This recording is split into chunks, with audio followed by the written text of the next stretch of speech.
Hello, welcome, good morning to the Unity League.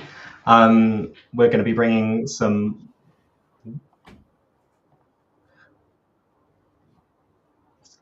We're going to be bringing some modern... Sorry, I've got my headphones going and it's coming out of my ear. So here we go.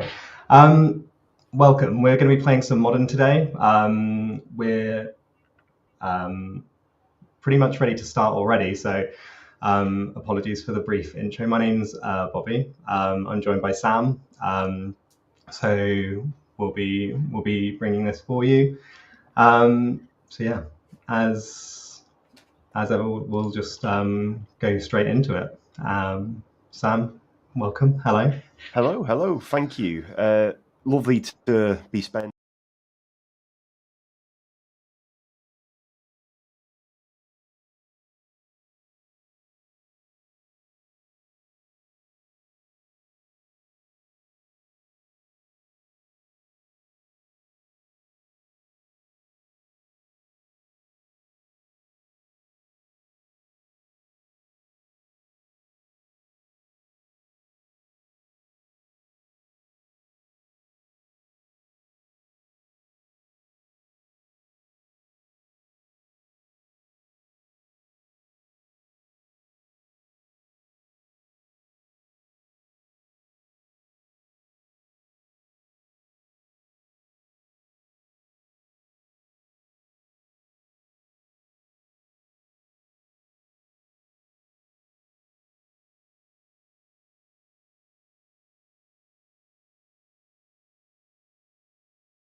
all the energy has been used.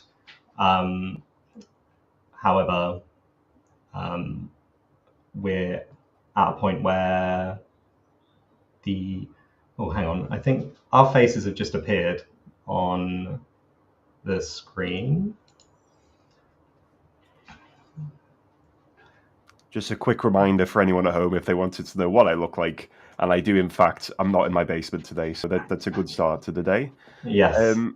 I'm a big fan of trample on cards like these, and I actually, as I said, I really like the attack here. That goblin bombardment is the inevitability of this game. Agreed, yeah. At some point, like for example here, we're already at 9 life. It's representing 4 damage on board at the moment. Anything like a Flage, which we already see one in a graveyard there, or an Ajani off the top, that's basically the end of the game. So we're not going to win this game by blocking. Let's get in with our trample creatures and see where we can go from there. Yeah, I think you're right. I think now Guide of Souls being out of bolt range is going to be Annoying, somewhat relevant. Yeah. Especially, we're down to 6, and okay, so it looks like we're going with this is the double strike card when you have Delirium. Yep. So, and we do have Delirium. So this might just be with a mutagenic growth on the creature as well. Is this close to lethal? If not lethal? I believe this is the first prowess. This is the second prowess creature that's appeared. So we have cast Expressive Iteration and Bauble to get this. So this is currently a 2/2 attacking. Then there's been a mutagenic growth played. So this is up to 3, 4, 5. And then this with this is effectively +2, which would bring you up to 7, and then double strike is 14. If this additional one wasn't blocked, then this could be lethal on, what is this, turn 3? Yeah. That's incredibly scary, even when we saw some mulligans from the prowess side as well. Yes. This looked like they went down to 5? To 5 by the looks of it. Yeah, this wasn't even an operating 7. This is a 5. And this is, as I said, I've never really been a fan of these prowess strategies in Modern, and I do think that the new wave of cards we see in like Violent Urge and Corey Seal Cutter we've got to read it, have really that gives double strike, really. They've really pushed this strategy over the threshold of what's good in Modern, and I actually think it's like scary good, because wow, I'm actually a bit blown away by this. I think in my experience playing against the blue-red prowess deck is that they always have everything and always have about 5 cards in hand no matter how many times they mulligan. Yeah, that's true. I think, like, obviously the replacement of Mishra's Bauble, and we've seen Expressive Iteration, which is like basically dig through time. It's so easy to catch up, especially at such low amounts of things on board, basically. So yeah, okay. Looks like it wasn't lethal, but our energy player is down to 4. A clear board as well, based on sacking everything to Goblin Bombardment. So that would, I believe, put the prowess player down to 2. So the board was used to clear out the second prowess token. Okay. To ensure that wasn't lethal. And just a turn too late, we see a Johnny off the top. Yeah. Okay, so so another Corey Steel Cutter and a Slick Shot, and I think I saw a Mishra's Bauble in hand. Yeah, that's exactly that. I think so. Yeah, that looks like it'll at least be a little bit too close for comfort in terms of. Okay, so flip a Johnny with a Goblin Bombardment. Okay, and sacrifice a token. Yeah, but I think you know, I think second Corey Seal Cutter plus Bauble making 2 guys is going to close out this game pretty does feel like swiftly. that. Yeah, I think. Yeah, luckily to have the 0. Is that lava dart off the top as well? Wow. Just like I said, there's never been a blue-red player in history that doesn't immediately have it. It's very true. Just double checking Corey Seal Cutter is broken. It does still say those words on it. Yep. Yeah.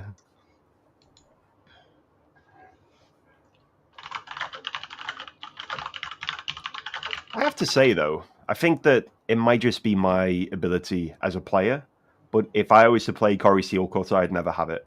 I think I'm just not good enough. I think that's, I feel the same kind of burden. Like, there's definitely a skill issue involved with me too, in that I feel like no matter what deck I play, sometimes you just kind of end up feeling a bit like outclassed by your opponents. Okay, so because it's an attachment, although our opponent or our blue-red player has the thing to give it prowess, so yeah, looks like it was fairly elementary. Okay, so I think like not the best start for Boros Energy. Turn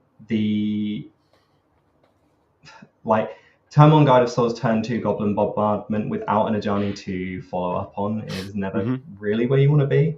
I think you end up kind of in a spot where you're just kind of waiting on things to happen. And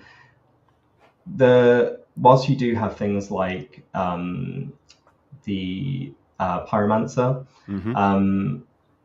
you end up in a spot where you're not really drawing that many cards. You just kind of have to get by on the fact that most of your cards do a thing or provide a little bit of value. So when you have Guide of Souls and Ocelot Pride, you do make a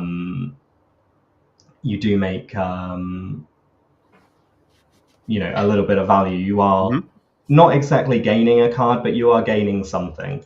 And so when you don't have that, when you have Goblin Bombardment and no fodder to kind of sack to it, it just kind of looks a little bit like a mopey enchantment.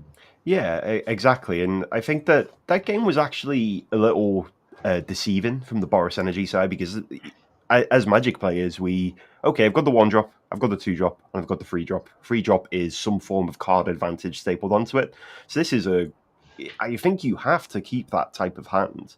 Yeah. But at the same time, we saw the 1-drop, which synergizes with other creatures, not do too much until the 3-drop came down. And then the 2-drop, Goblin Bombardment's fantastic, but I think when I play against Boros Energy, or if I ever see it, on streams like this, if the turns you play is Goblin Bombardment, I feel much better than that being double Guide of Souls or double Ocelot Pride at that point. It's the Goblin Bombardment sort of has his ability, works really well for Ajani, flips you Ajani. It's actually quite a mean card combined with Ajani. But when it's just a mopey enchantment, as you described it, it really doesn't flex its muscles. It's a great way to close the door and shut the door on a game. And win out of nowhere. We saw even after a really good draw from Prowess and the respective sacrificing the board to answer a Prowess token to prevent lethal, it's that Ajani off the top was still almost good enough, and that's pretty scary. But yeah, that's true. I think when I played against it in the finals of the Creator Showdown, that was the card I lost to both times, and it was based on turn 1 thing, turn 2 Goblin Bombardment, turn 3 Ajani, and you end up I think it may have been Ocelot Pride as well. So it's generating cats that are slightly less valuable than the Ajani cats. And so you end up in a spot where, they can have a board of 5 or 6 things. You plus Ajani, you have the red permanent, which is the bombardment. You can take upwards of 4 or 5 damage, and then once you have all your creatures in play, you still have 5 more creatures to sack. So effectively, each Ajani activation could equal about 8 to 10, 12 damage, and that's really early on. And I think so. For me, what I was playing was Eldrazi. It takes a little bit more setup. You don't have like the kind of you don't have as much early interaction, and you kind of rely on your late game to sort of overpower pretty much everything else. Yep. But the problem is you have to get to the late game. So things like the new Ugin and Khan to bring down things like Ensnaring Bridge. Even Ensnaring Bridge doesn't matter all that much in games where you're just taking direct damage. It's like getting lightning bolted every turn will not stop, or an Ensnaring Bridge won't stop a lightning bolt to your face every turn. That's very true. Very, very true. And I just as a again, I think I'm showing how long I played Mono. I remember when Ensnaring Bridge was pretty much all you needed. That was a good time. I just want to, how are you with mental games of Magic? Because if we look at the table now, it's a really subtle thing, but there are playmats presented. Yeah. And Thomas has gone, no, I've got my World Championship playmat. I'm going to use this instead. How are you with mental games of Magic like that? In paper, I find the game so much easier to read and to play. If someone whipped out a World Championship playmat, I would probably either not notice or not care. I think, like there's been, without making it sound like I'm sour grapes, sometimes it's easier it has become easier to acquire playmats, firstly. And secondly, I think, when I think about Magic, the best part about it is that anyone can beat anyone. Like I played against LSV and Gab Nassif and people like this, and you would expect to get your butt beat like pretty much every time. But if they draw the wrong half of their deck, if you just have like a better matchup, you can still win. Like I think that's what separates it from things like chess, where if I played against Magnus Carlsen, I would just get my head kicked in every time. Yeah, I hear you. But how about you? With if I whipped out my World's Magic playmat, how would you be feeling? I think that the politest way to put it is I'm not currently playing. I'm just watching and lucky enough to be commentating and having a good chat with yourself about Magic, and I'm already intimidated. So if this was in paper, I would be on the back foot immediately. So a bit of a I'm rubbish at the mental Magic thing. I can't help but yap as the game goes on, which is probably why I was invited to commentary, to be honest. Might as well put that yap into good use. But we see a start of Ocelot Pride over the Guided Souls this time around. How do you think this matchup is after sideboarding? Because I know that the Is It Prowess lists I've seen recently, they've sort of steered towards these B plans with cards like Abhorrent Oculus in the sideboard. What do you think of cards like that here? I think when it comes to being able to board in a bit more removal and maybe I think having access, so we've got things like Unholy Heat. We don't have the exact deck list here, but just based off of like what we see online, you have like a couple of extra copies of Unholy Heat. There's Spell Pierce, Into the Floodmoor. There's not a whole lot of things that would make me feel super excited about the sideboard games on the Is It side. I think you end up in a spot where there's not like a whole lot of cards kind of going on. Like the extra removal is more or less the thing, and the problem with cards like Spell Pierce is obviously that there aren't as many targets. I think stuff like Spell Snare is obviously, that's probably a little bit easier to utilize, especially since you have so many twos within the energy deck. with Boros Energy, again, you have things like Orum's Chant, which can prevent them attacking. It can prevent them playing a second spell to trigger Corey Steelcutter. So things like that might be nice, but not hugely relevant at all points of the game. I think, they have to be properly timed rather than just, okay, well, we're gonna do this.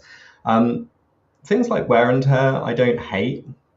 Obviously, Corey Steelcutter being an artifact, there's a lot of red and white cards that will get rid of it.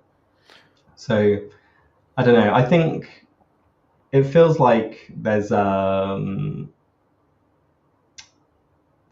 more opportunities for like the games to kind of stay the same. If we're being honest, like there's not a whole lot of huge changes, and I think that's probably about right. Like there's never a whole lot of excitement to be going along. So sacking both creatures to deal with the slip shot is respect. Yes, and I think it looks like they've got Flage in hand, so maybe an opportunity to clear both things off of the table is like too good an opportunity to turn down. Although kind of surprising, well, maybe it's not super surprising to not sacrifice the cat and flip the Ajani straight away, especially considering we knew the slip shot show off was coming. Yeah, it's an interesting one, isn't it? And this is honestly why I could never pick up a deck like Boros Energy, because the decision trees are vast, and an early decision can really affect your turn 6s and 7s. Because with the slick shot face up, having pseudo suspend, I think it's plot. That Ajani is realistically, you're never going to get more than one turn out of that Ajani. If you flip it straight away, it's probably going to get attacked down to lethal or to 0, sorry. So I like the idea of going, right, this game isn't about Ajani. I've got Flage in hand. Let's get to a point where I can utilize the best out of my Flages and really turn into more of a control deck. As we were saying, the game plans don't change much, but I think if Kevin here has presented the opportunity to play more of the control game, that's definitely a seat that they can play from quite efficiently. I think based on the fact that, Boros Energy is the best it's the best aggro deck and it's the best mid-range deck, and like in the games where you have Bombardment, Ajani, and Ocelot Pride, it can feel a bit like a combo deck sometimes. So I feel like you're right that it can transition into the role.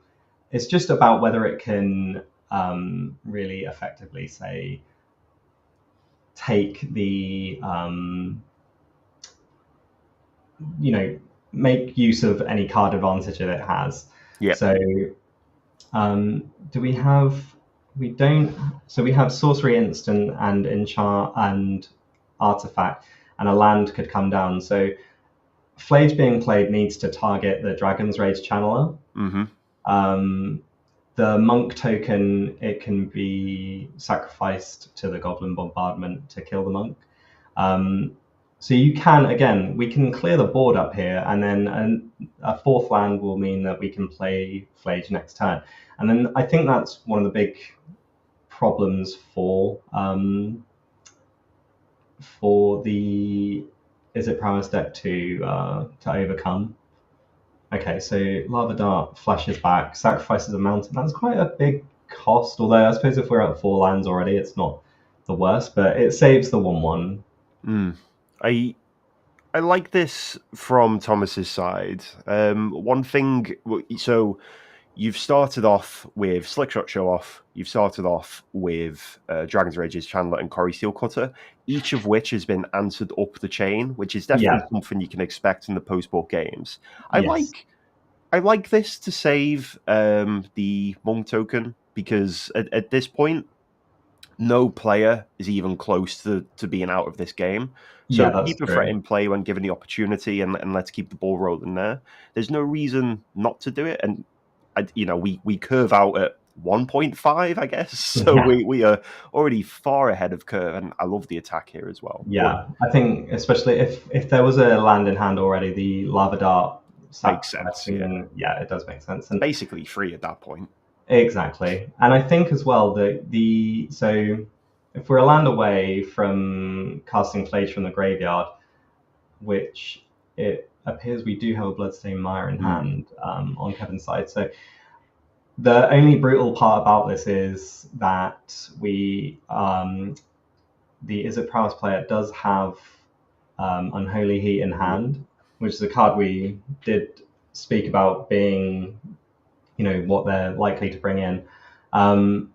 And we also saw Wear Tear. So it seems like, there are some obvious things going on. And okay, so just a pass after removing the threat. This is great discipline from Kevin's side. I'd say so. Good discipline with the Ajani.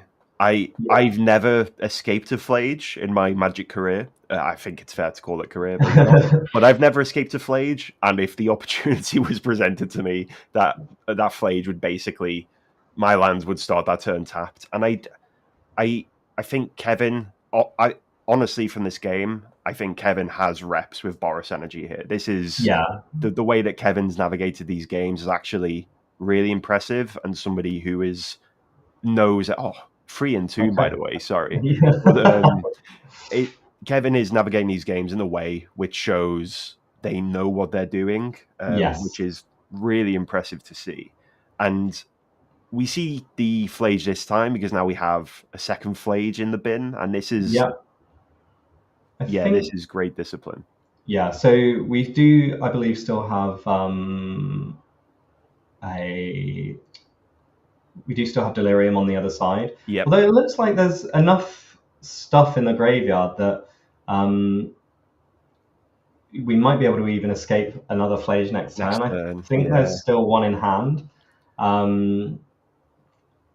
Okay, so I believe it might be a case of having a threat that does something to then take out Flage with Unholy Heat.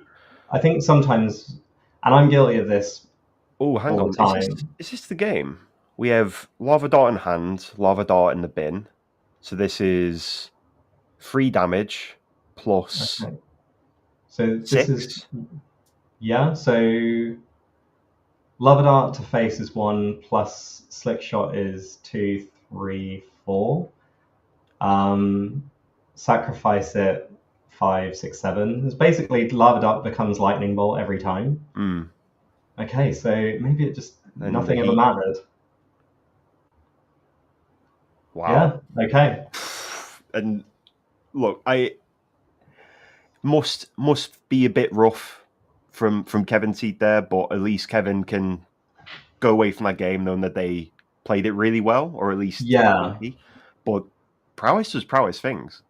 It really does, and I think sometimes, we saw an escaped Flage. We saw the Izzet Prowess player not really doing a whole lot. And then, in a way, sort of flooding out kind of helps that we have Lava Darts in the deck, and you can then, they're pretty much free to throw away. And we've seen that here that, like Lava Dart becomes actual factual Lightning Bolt times 2. And it's quite a quick kind of turnaround. I think it looks like, just go back to the video here. It looks like Celestial Purge was brought in and Wear Tear. So, I mean, they're cards that are fine. Wear Tear, I think, is that's almost always perfectly reasonable. Celestial Purge just feels like quite an expensive way to deal with things that cost 1 and 2 mana. Especially in Modern, when there's probably better answers. I think, I'm not sure how you feel about stuff like Solitude and things like even Path to Exile, which, granted, not that great, but in terms of what our opponents are going to be doing with the mana,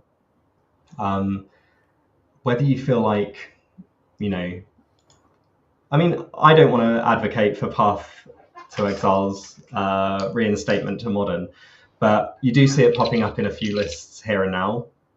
Like, where do you see sort of value in like the slightly more expensive removal, but things that can help you deal with things unconditionally? That's a good question. Modern has essentially, thanks to Modern Horizons introducing I don't think you'd argue with me here, the strongest threats we've ever seen across the Yes. board. Really strong threats.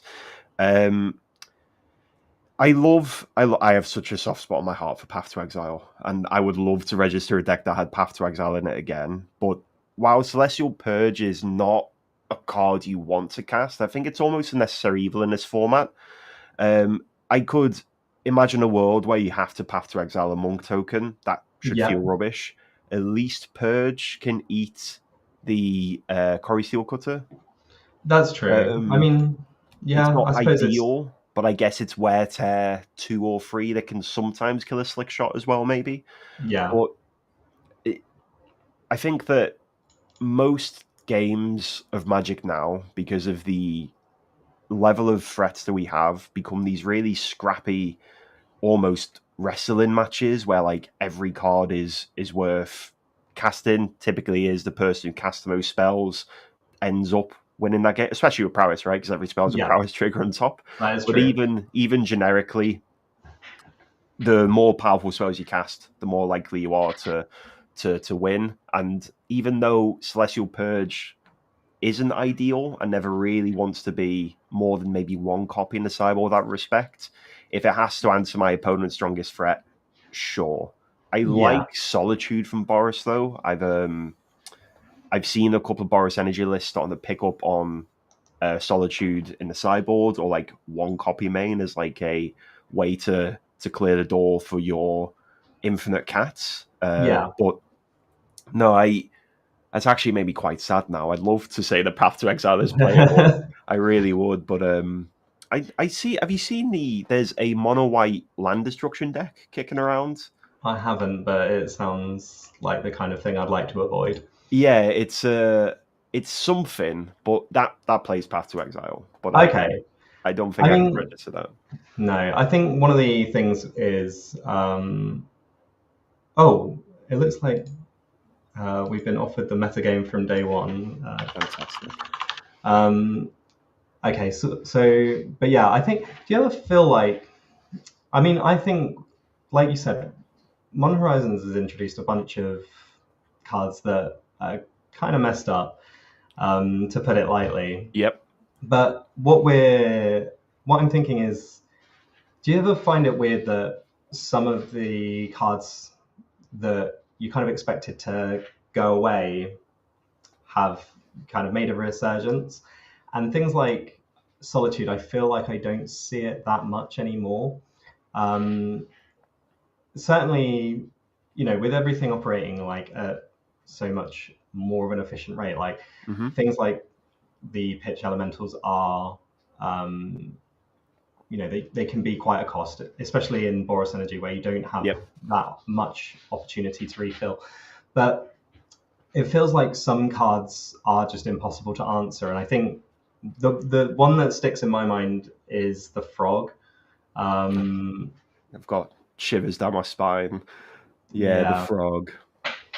Like the amount of times I've had Dismember in hand and looking at a Frog with my opponent and having 4 cards in hand, it makes you just, it makes you wish that there was literally anything else.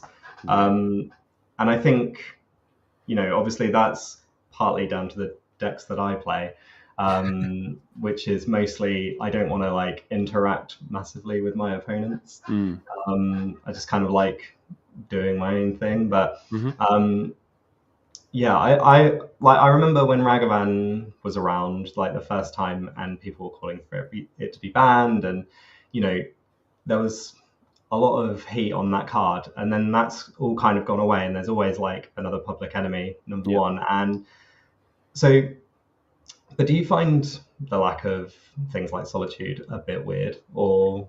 Ooh, that's a good question. First of all, I'm in exactly the same boat as yourself, Bobby. I don't know who I annoyed at Wizards of the Coast so that they printed Psychic Frog, but it's so good against everything I ever want to do. It's an odd one.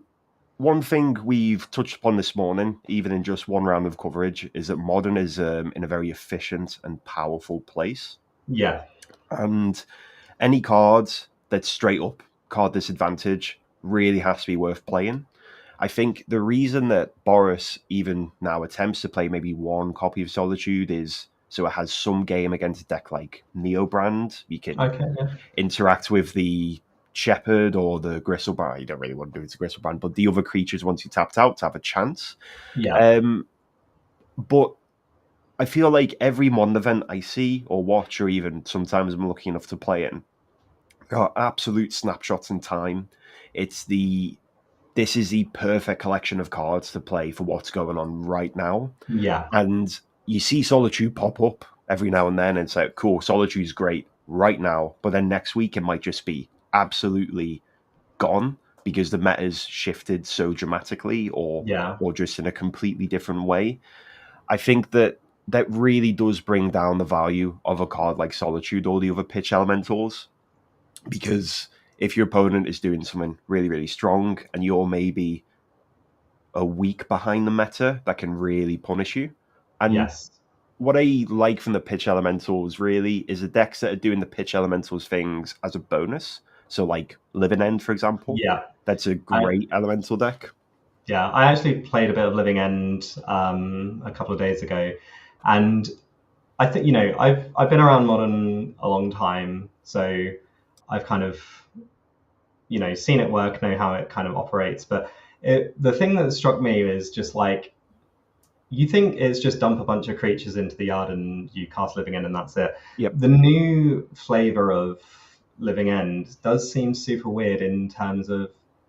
So I played Gab Nassif's list, which only has one Cascader.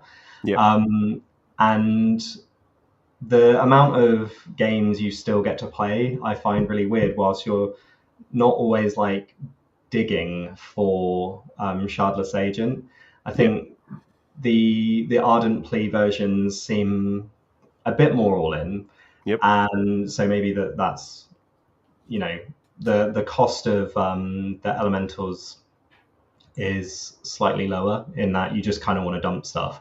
Mm-hmm. When it came to casting Subtlety and Endurance with Gab's list, I found, there was always like one particularly good spot.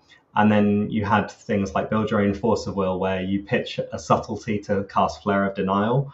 That's good. Which, that's really good. But it comes at like a huge cost. I think the fact that you're using 3 cards to deal with one is quite substantial, and you also only end up still with 1 card in the graveyard that you get to reanimate.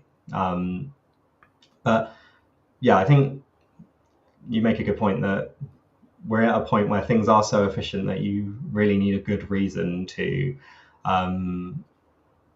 be pitching a card to put something into the graveyard effectively. Like, even I think Endurance is obviously like the strongest one in terms of like the opportunity cost for that one is a lot lower because it costs 3. Yep. But the effect is like quite marginal. Although, I mean, to be fair, in Modern, the graveyard has become like a second hand. So yeah, I guess. I feel like I've lost my point somewhere along the road, but if I was to sleeve up Boros Energy, what would I be considering Solitude for? And I think, like you say, the Neobrand deck is one of them. I think Amulet Titan as well. Yeah, very good.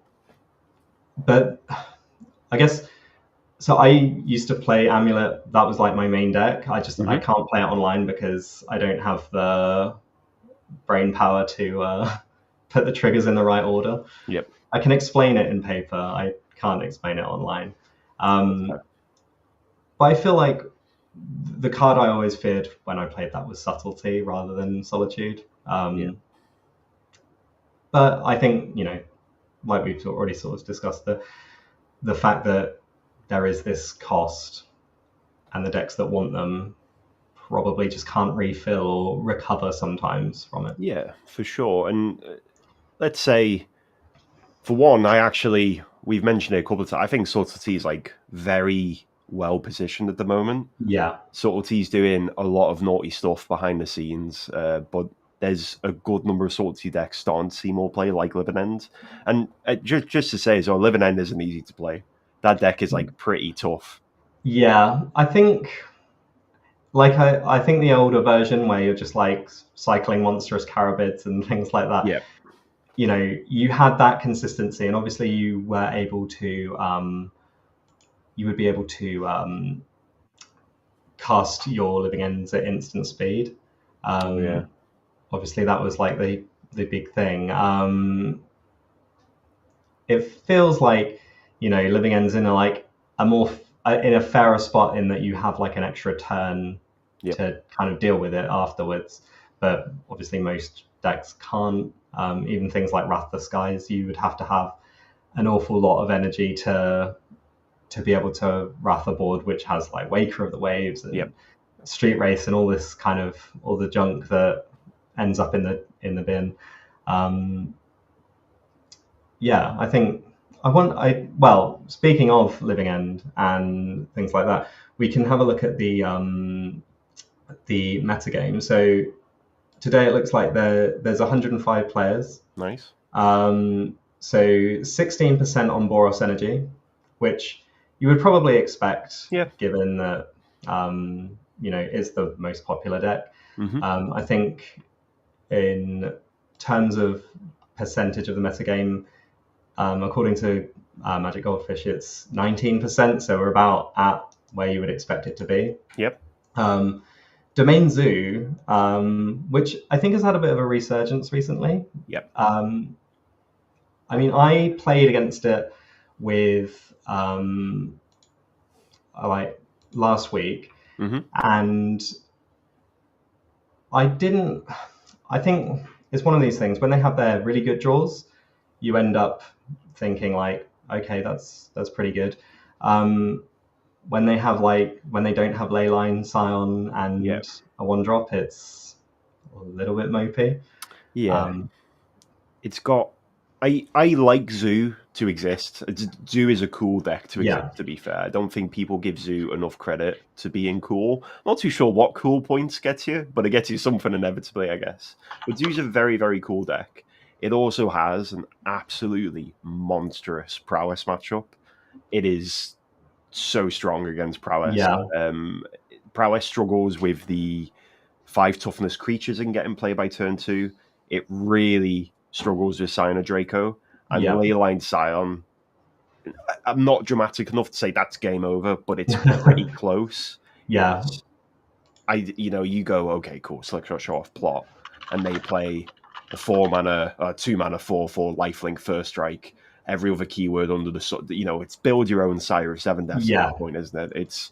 I like Zoo. Any day you expect to see a lot of Prowess, you can also now expect to see a lot of Zoo because it's sort of the natural predator to that strategy. What else are we working with on the metagame? So after Domain Zoo, we have 7 players on Amulet Titan. So I think I always feel like the stats of Amulet Titan, I mean, like they're kind of similar in terms of what you see online and overall. I think the people that play Amulet are the people that play Amulet. Yes. And I have been one of those people. I played it when Summer Bloom was legal. Oh wow, okay. So, I've been through like pretty much every iteration except the most recent one because I've sold it for the 3rd or 4th time. So, which means I'll probably buy it for the 4th or 5th. But I think it's one of these decks that just survives kind of everything. And I don't know if you've seen recently how Blood Moon and the sagas are going to interact, but it feels like that was a bit of a buff that didn't need to happen. And like Blood Moon, Harbinger of the Tides, things like that punish you for putting this card in your deck no longer do. And so I don't know. How do you feel about the existence, we'll call it, of as a saga in general in modern, and like maybe going forward. Yeah, so Urza Saga is essentially what I love to see, or sorry, a really good way of visibly looking at a card's power level is there have been a lot of complaints about Modern Horizons here and there, but that's not what I'm bringing. But the main complaint has been that it's modern rotation in quotation Yeah, marks, right?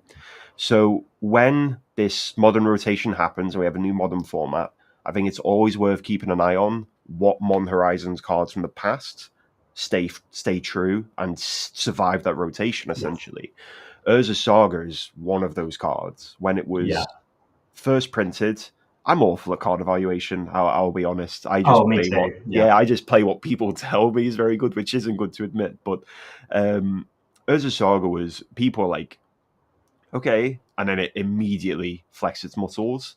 To see it still flexing its muscles through so many different versions of the format is, I think the card's obscenely strong, yeah, but I really like it from a design space as well. I think it's a really cool card, and I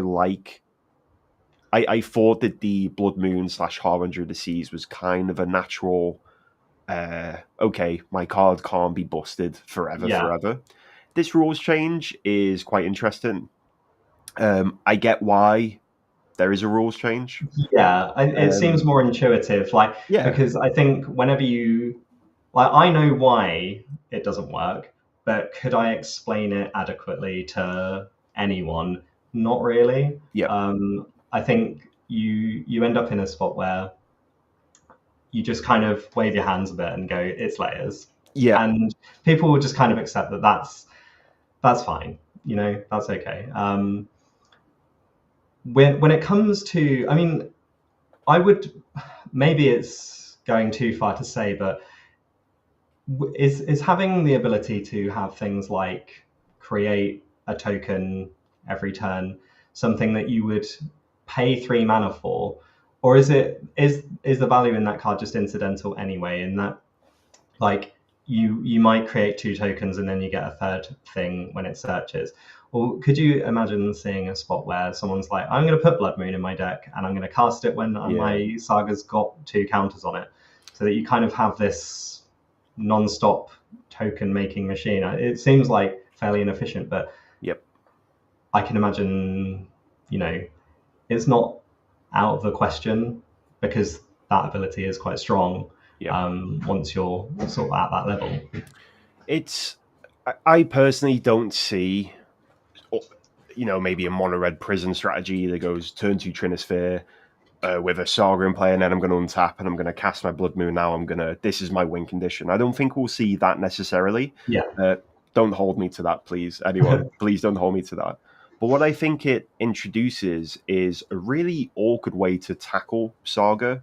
yeah, If you look at Urza Saga decks that we have in the format now, we have Amulet Titan as probably the primary one. I think that's fair to yeah, say. And then we have Jeskai Ascendancy combo sort of somewhere in there too. yeah, And these decks are just inherently very, very strong. And it's always sure, they probably have game one. Let's move to game yeah, two or game three. What it makes really awkward is, let's say you're playing 100 C, so maybe you're on Demir Frogtide, so you're on Mono Blue Belcher, or I don't know, Merfolk maybe, and yeah, then, or you're playing the Mono Red Belcher deck, so you're utilizing Blood Moon, or you're on Storm and you have it in your Wishboard, etc., etc. So let's say you're one of those decks. The worst thing that it does now is it makes it really hard to tackle Urza Saga, because yeah, when do you cast your Blood Moon? Because if you, sure, let's say the Mono Red Belch deck and you ritual it out, fine. It doesn't actually stop anything now. And the big roadblock used to be it stopped that yeah, altogether. So if you do it before a saga, now a saga is still a land drop.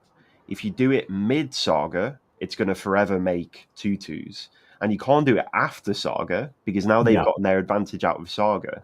So I personally don't see mono red prison becoming a thing with sagas as a win condition, but I do see now that for example, I play Belcher.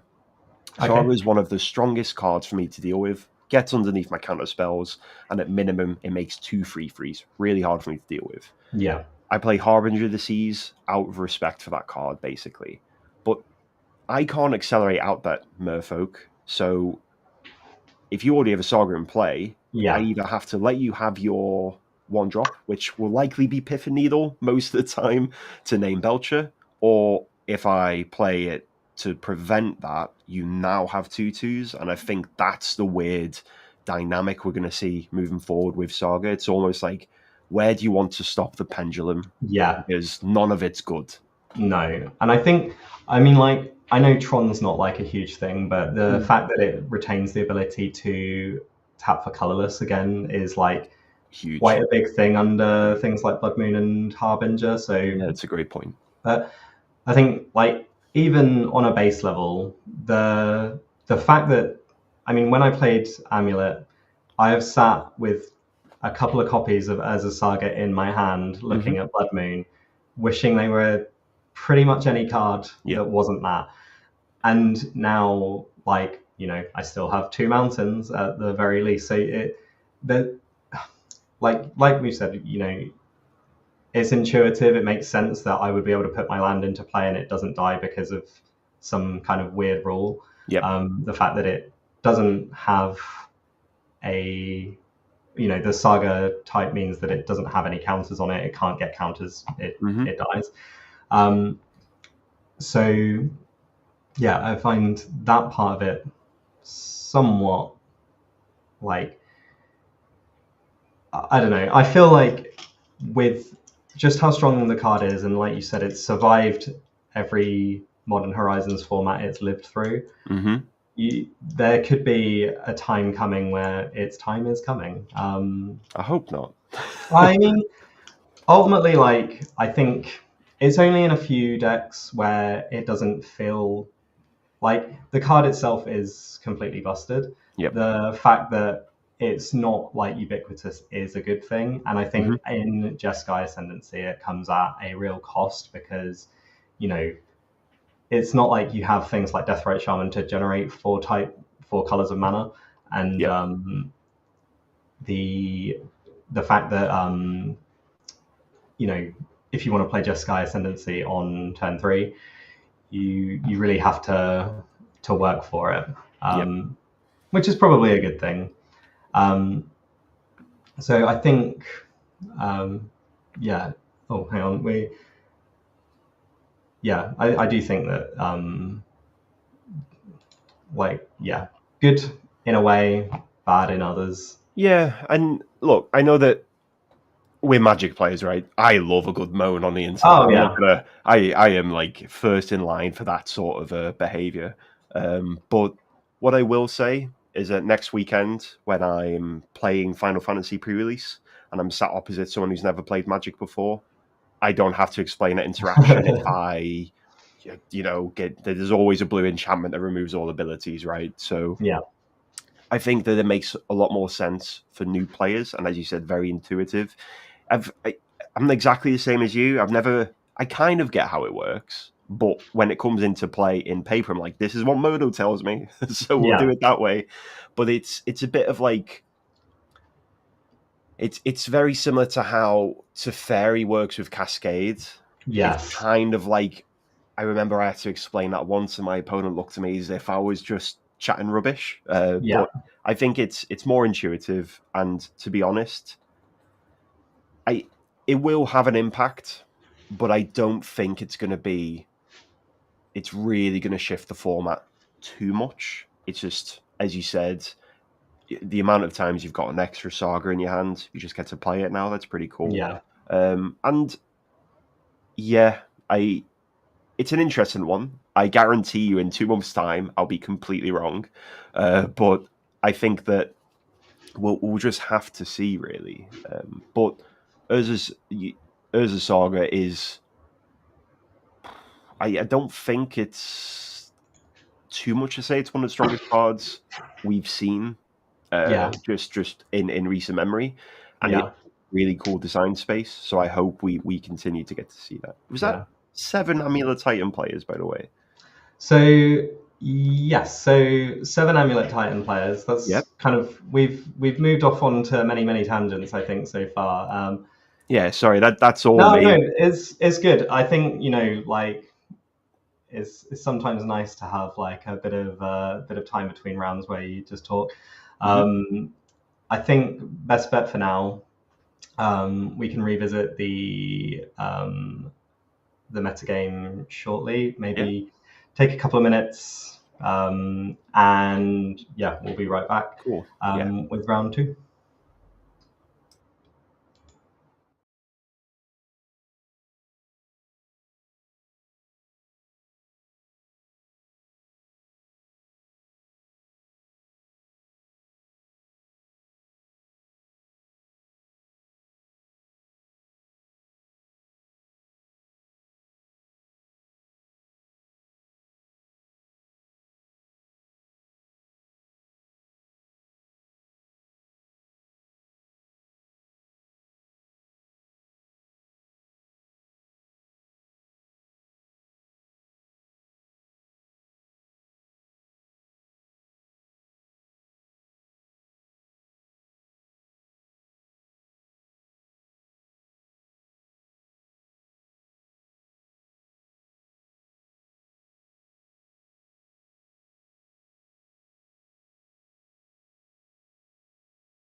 Hello, everybody. Welcome back to the Unity League.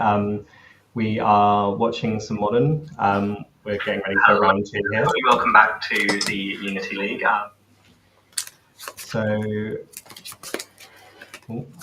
Sam, am I coming through your headphones or? You are? Is that better? Yeah, that's better, I think. Perfect, sorry. You know when you hear your own voice and you suddenly forget how to talk? Yep. Sorry, that was my fault. No, that's all good.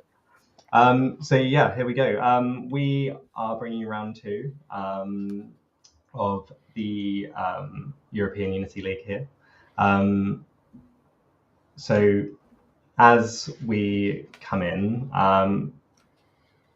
not sure on what decks we're playing yet, but as we've already discussed, the metagame seems to be tilted towards Boros Energy and Domain Zoo. Looks like we've gone for some players that lost round 1 though, which means we might get to see something a little bit more spicy. I love spicy. I honestly love to see spicy at any point in an event, so I'm sure these are both playing something quite interesting. Just to point out this time, no World Championship playmat, so my mental game is spicy. Hang on, sorry, is that Sultai Infect? Sultai Infect and Affinity. Okay, well, the good thing is my first ever Modern deck was Infect, so perfect. This was... Oh no, in fact, my first ever Modern deck was Amulet with Summerbloom. My second ever Modern deck was Infect because they banned Summerbloom and I was like, well, I need to play the next most broken thing. Always interesting when you see it in the wild though.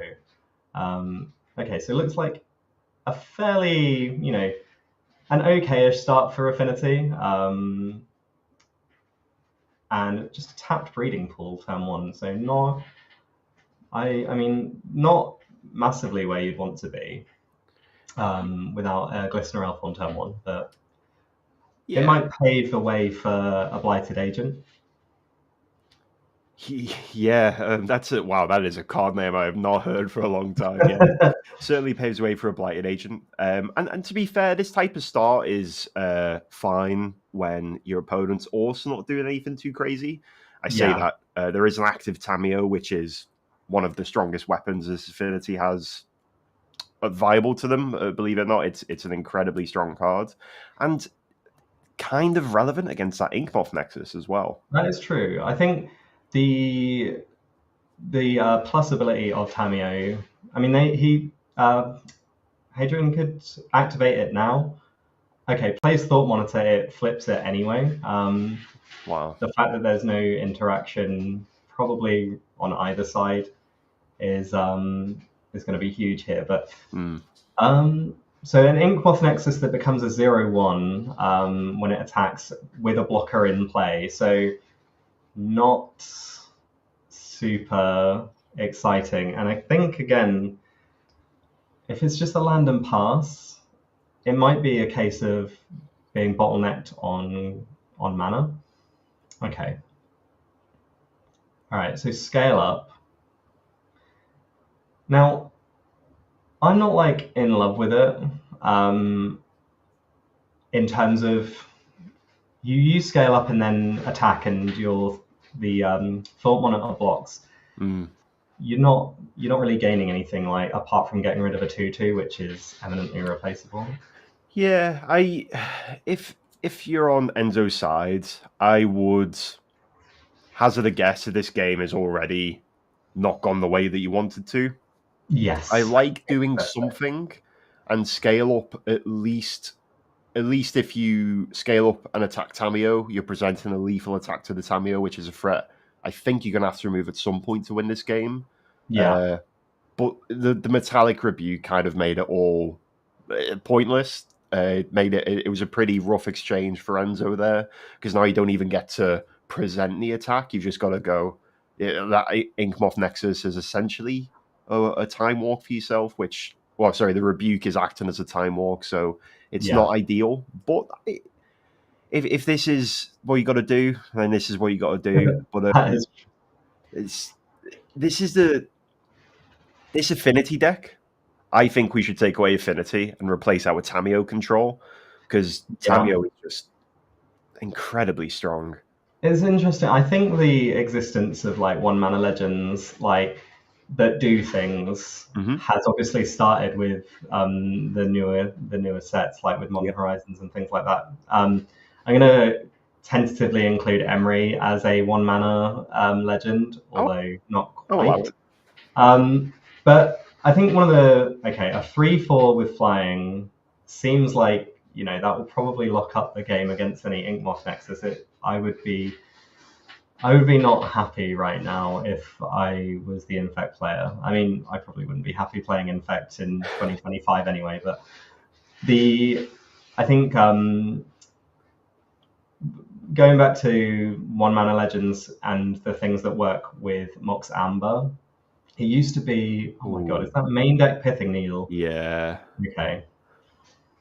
All right. Okay, Okay. well, it seems fairly reasonable to scoop that one up. I think the fact that Yeah. it hadn't landed a threat on turn 1 or 2 that wasn't Inkmoth Nexus, and then you just get shut down completely, that's probably fine. That's rough, isn't it? Because Yeah. if it wasn't for it is so rare in Modern to play against an army of flyers, and Yeah. you've got paired into the one matchup where that's a facility. But Yeah. yeah, that's It, fair. it always interested me that there weren't any one mana green spells really that gave trample.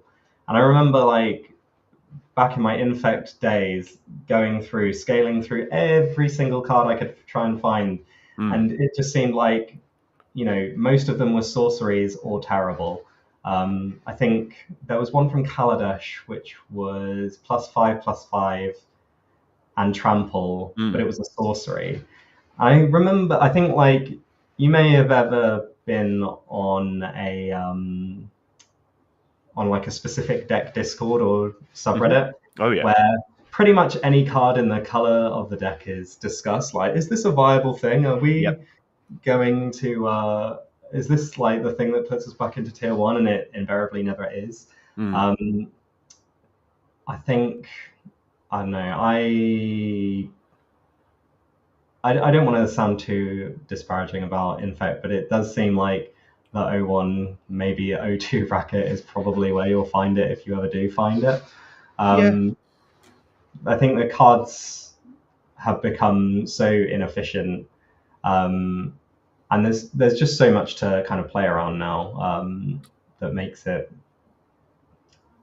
just seem a bit non-functional. I mean, I suspect that you'll probably end up playing against it and you will die, Hmm. especially me after saying it. But I think when it's all said and done, there are just like better things to be doing. I, I I can agree. I can agree. What I would say is I don't think anyone ever accidentally brings Infect. So trying to think of That is true. why Enzo would play this list, and I think really we discussed before the presence and power of prowess and of energy, and that the format is essentially trying its best to find a way to attack both of those options. I don't like Infect in that pile. I don't like Infect as an answer to Boros or as an answer to Prowess, because Lava Yeah, Dart and Goblin Bombardment are really tricky cards to navigate for Infect. But having said that, if you're in a room of decks trying to beat Boros and Prowess with Eldrazi strategies, with Tron strategies, with stuff like Zoo, where its removal is a bit more one for one, I can see Infect actually performing really well in against the other bracket of Modern as we see it. that is true. I think like that's a good point. Is when if I was playing Infect and my opponent played a Tron land back in the day, I would be like, okay, cool. Why'd you bother showing up? Yeah. Um, and that is, whilst it's like still somewhat the case, I think things like Kozilek's Command has really improved those types of matchups. Hmm. The fact that there's no damage based excuse me, the fact that there's no damage based removal, I think in the affinity deck is probably like another that's going to be another barrier. The fact is that you've got things possibly like Galvanic Blast, but Hmm. um, I believe this is just the blue-white version, so you may end up maybe playing something like Dispatch or which I think is what's in hand for Hadrian. Yep. The affinity that can aggressively play 4 copies of Portable Hole as well as a pretty That is efficient true. removal spell. Yeah, But this is, look, I'm going to be honest. I played against Infect maybe 2-3 weeks ago and I got destroyed. I'll just say that to start with. yeah, But as always, Infect goes, here is an incredibly strong creature. Answer it, or you will likely be answered. yes, And I think that's exactly what we're seeing here. So Dispatch is Metalcraft to Exile, but it yes. just taps regularly. Is that right? That's right. Yeah. So the fact that there isn't a third I think that's what I'm about artifact to is say. huge. Yeah. So this will be just tap your creature. I think. Okay. So in terms of sequencing, when it comes to it, I feel like I'd rather have my land played out first Yep. to represent like a protection spell or things like that. The main thing you don't want to do is obviously interact with it before or after combat. Mm-hmm. And the main issue is that like I don't think Apostle's Blessing is like a card that anyone would think to put in their deck anymore. But Mm. it could be. But that's like the only thing that you would then be playing around with Inkmoth Nexus Mm. put into play. So maybe a slight misstep there, but it kind of depends on the hand, obviously. For And I sure. think sometimes you end up in a spot where you're trying to do too much. Yeah.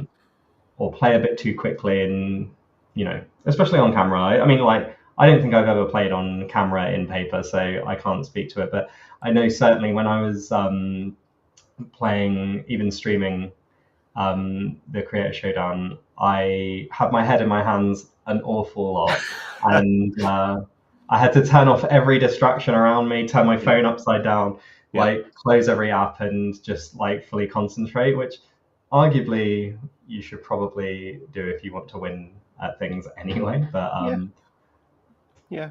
okay, so It's it's hard. It is hard, right? And I I am not gonna sit here and pretend like I know how to infect better than the infect player, but yeah, I also, to be fair to Enzo, Affinity isn't that popular either as well. So this is no, like that's true.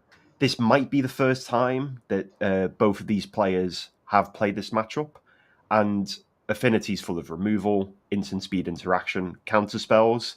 Yeah. It's easier to not easier, but you have more interaction on that side of the table. But interaction with venerated rot priest is quite interesting, isn't it? Yeah, I think so. It looks like Adrian is on 2 poison now. So Pithing Needle coming down turns on Metalcraft for anything, and it obviously is Yeah. going to lock down the Inkmoth Nexus.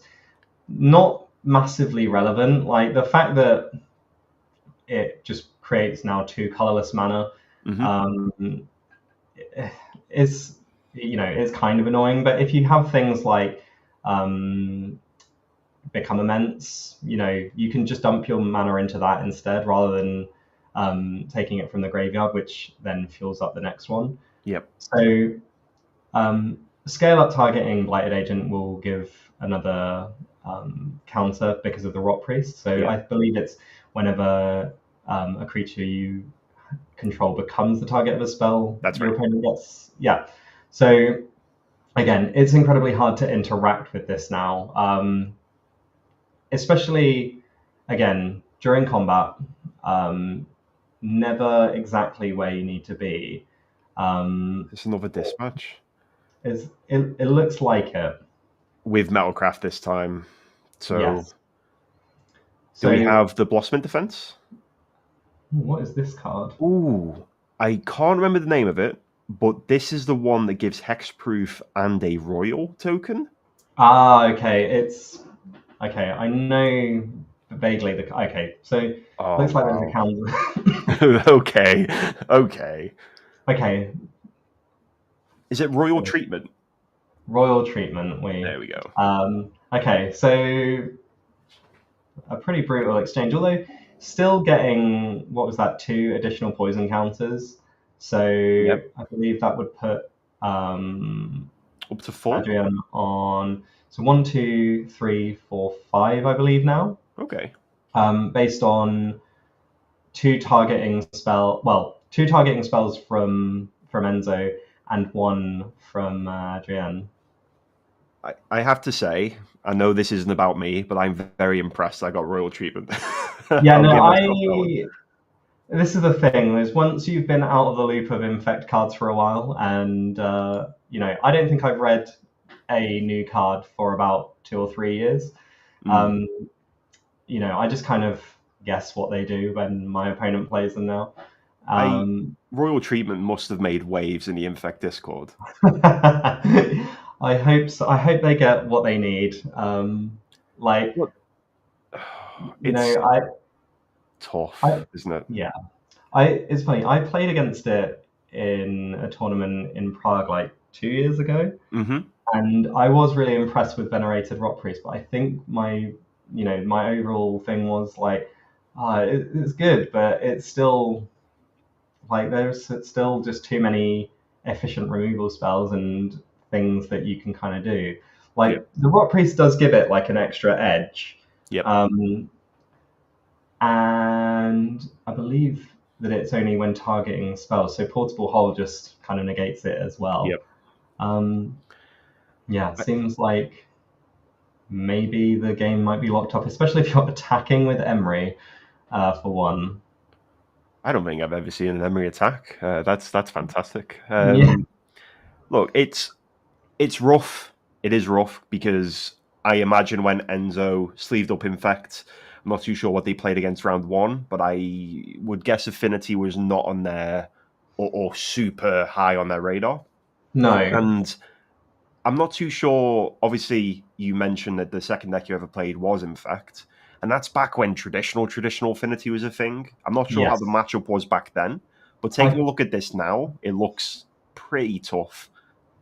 Yeah, I think looking back on how it used to play out, it was very much a race. Like it was Yep. two ships passing in the night because whilst Affinity did have some interaction, it didn't really play Dispatch. It played Galvanic Blast, and you know you would maybe see Dispatch in sideboard games, Yep. but the fact is that things weren't quite as efficient. You played, original Affinity played Steel Overseer, which is a card that just sucks.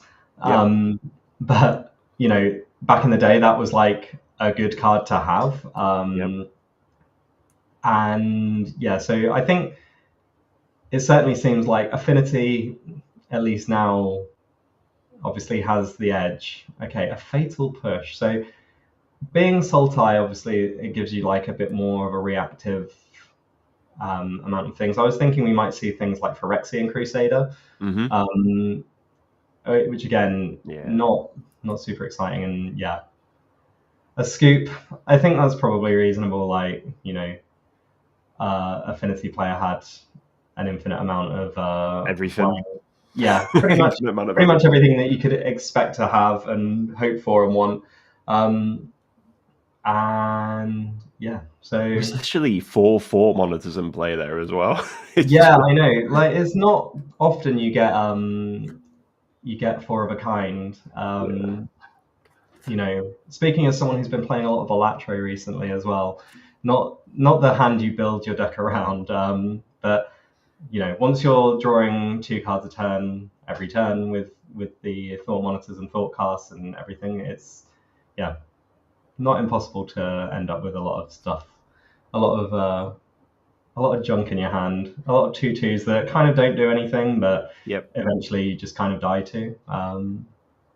That was a hard game to watch because, as I said, I don't think this is probably what Enzo wanted to face today. No, And to be fair, from what we saw, we had we kind of drew it up pretty good from the Infect side, but the Pivot Needle turning off 2 creatures, backbreaking, and then yeah, the counter spell on that's the fastest Metallic Rebuke I've ever seen, by the way. But that yeah, Metallic Rebuke coming out of nowhere on the Royal treatment, it is a pretty good way to lock up that game. So, Yeah. 0-2 with Infect, but I don't think that they should be too disheartened. And, No, I think, sometimes it's bad beats.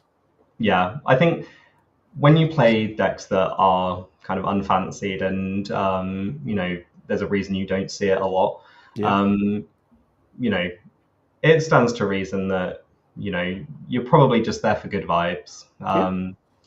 And I mean, which kind of transitions me nicely onto the fact that we were discussing the metagame earlier, and the Mm-hmm. next deck that comes after Amulet Titan is one that I've been playing a lot, and Infect. also, yeah, 6 players on Infect is just crazy. So Eldrazi Ramp, Mm-hmm. which this is the deck that I played during the Creator Showdown, Yep. and I think the reason I played it, I'm embarrassed to say, is because I didn't practice with anything else, Mm-hmm. and it was the first deck that I looked at when I opened Magic Online to export something, and was Okay. like, "This will do." It was a deck from Okay. like a few weeks ago, like even at that point, Mm-hmm. and I was just like, you know what? These events are a free roll anyway, and I don't expect to do particularly well. But I think sometimes, like going back in time, rather than like trying to think about, "Ooh, what's like good now, how do I beat it going Yep. forward," like it sometimes can be a bit of a rock paper scissors metagame. Yep. But like I play, so Eldrazi Ram, 6 players playing on it. When it comes to it, I have been playing the mono green version. I think the green red version is probably better. Mm-hmm. But when it comes to like speaking from the combo side from you, like Mm-hmm. how do you feel? Your opponent plays Ugin's Labyrinth and a 2-mana artifact.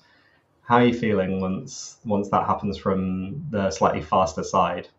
So Eldrazi is, I think that people are too focused on from an Eldrazi point of view. I think that, or combo player side, apologies as well, is that our combos are a rubbish matchup or Eldrazi is a really good matchup. I think Eldrazi is a deck you always have to respect in any given game or matchup or whatever else. I play a deck that is good against Eldrazi, Yeah. but sometimes you cast a turn for Emrakul, and I'm like, okay, that's pretty good. And the idea that I actually really like Eldrazi as a choice right now. Yeah. I think you have a good matchup into what I would consider to be the big 3 creature decks, which is Energy, Prowess, and Zoo. I really like that as a choice, but even if you're in the worst matchup possible, Eldrazi Temple, very strong card. Ugin's Yeah. Labyrinth, very strong card. And it got 2 brand new toys, right? In Micah Spawn and Kozilek's Command, Yes. both of which are actually quite ridiculous. I don't think they get enough credit for how strong they actually are. Yeah. Um, Like, I so don't Mike be. Spawn was banned, I think, in Legacy, right? Yep. And Yeah.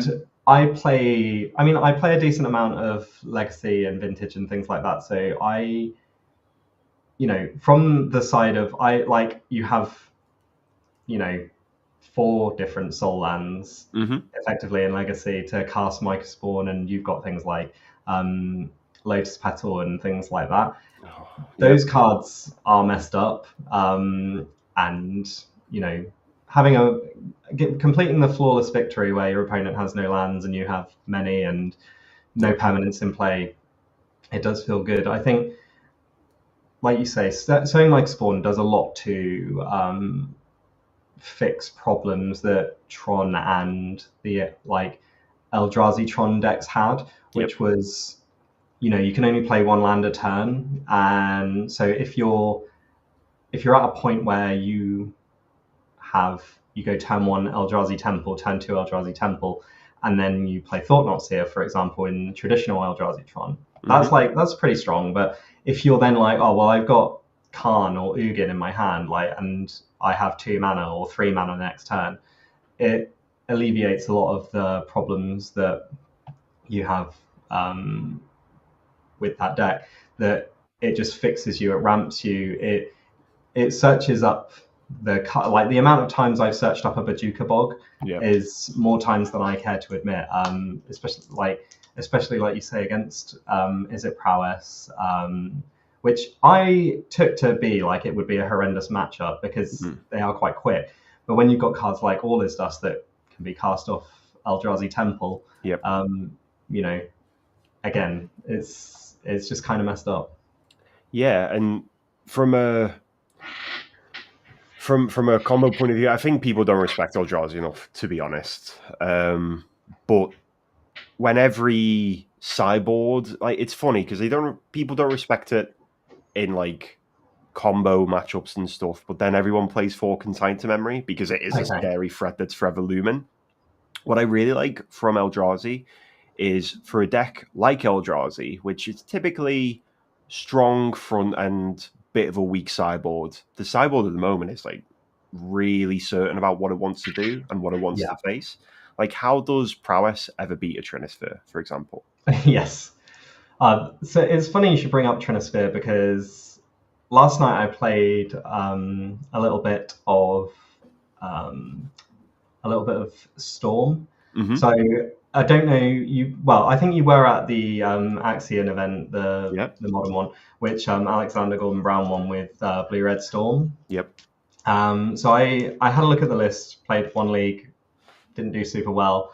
And then I made some changes in the sideboard to bring in things like Shattering Spree and Consign to Memory because Alexander Gordon Brown is a genius and I'm not. Yes. And I think looking at the sideboard, it just didn't make a whole lot of sense to me.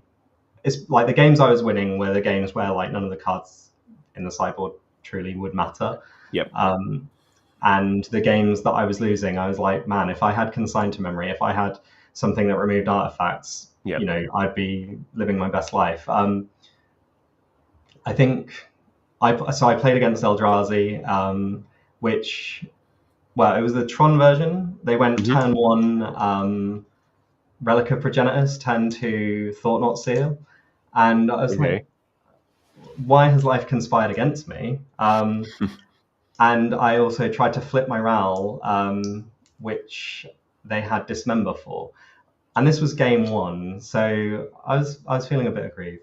But I think like maybe it's someone who has lost her combo too many times and is taking it out on people. Yep. Or maybe it's like things are adapting that you need to play. Like Relic has always been kind of like a borderline main deck card in Modern, but it's like Soul Guide Lantern, I think, filled that void for a little while. Although it being only a one shot has been, maybe not like where you want to be in terms of graveyard removal. Yep. So I think, when it comes to the combo side, I always feel like they should be favored. Oh yeah. But like you say, the fact that they've got things like Kozilek's Command is mainly the big one. That it just does so much to shut down a lot of strategies. Like it's graveyard removal, it's creature removal, it's draw a card, it's ramp, kind of does everything. And if you have two Eldrazi Temples or two Soul Lands, then you end up, you're kind of net positive all the time with that card. Yep. It's a very, very strong card, and I think it's a card that can only really get stronger because, as you said, it does everything. And I do like that at the moment. My favorite part of modern deck choice and modern deck building is when you see an overarching umbrella strategy like Eldrazi, and then when you take a bit of a deeper delve into it, you've got red-green Eldrazi, mono-green Eldrazi, Tron, traditional-ish Tron. Yeah. And then we've seen the sort of pop-up of Eldrazi aggro as well, which has sort of been stomping about with Eldrazi line breakers. And I think that while from a combo side, I like all of my game ones. I'll say that much. I think I should be able to win most of my game ones. But because I'm playing cards that aren't very good, I play cards like on the surface, my cards power levels are quite low. Eldrazi on the surface, their cards power level is so much higher than mine. Yeah. Probably the strongest in the format with Emeralds and World Breakers and such. It's really tough. Yeah, I think, once you get into casting spells that cost 6, 7, 8, 9, 10 mana, you Yep, expect them to be things that do win you the game. Like you'd hope so. yeah, you would. I think, I mean, I used to play a lot of Tron back in the day when I was Hmm. sort of deck homeless. A friend of mine owned it, and I think like the thing I always found was I was like you survived the early game, and this was like back when burn was a viable deck in modern, and Hmm. the like that was the thing that you really wanted to avoid, and Hmm. affinity to some degree as well. But you had things like Oblivion Stone rather than All Is Dust, but the fact that there are so many good creatures now for Tron and Eldrazi Hmm. really sort of shores up the fact that you can't always be attacked on the ground. Like you say, Worldbreaker has Secret Reach, which comes in handy. I think, like you say, you alleviate a lot of problems um, by being in this point where your cards on the whole in a combo matchup, like Desperate Ritual on its own is a card. It's Like it's you know certainly a card, yeah. exactly. It can do it's like it enables all the things to happen. If your hand is like five desperate ritual type effects, then you're not really doing anything. Mm. And I found that with Storm that you're in a spot where, okay, I have Ral on board and I have all these rituals and things.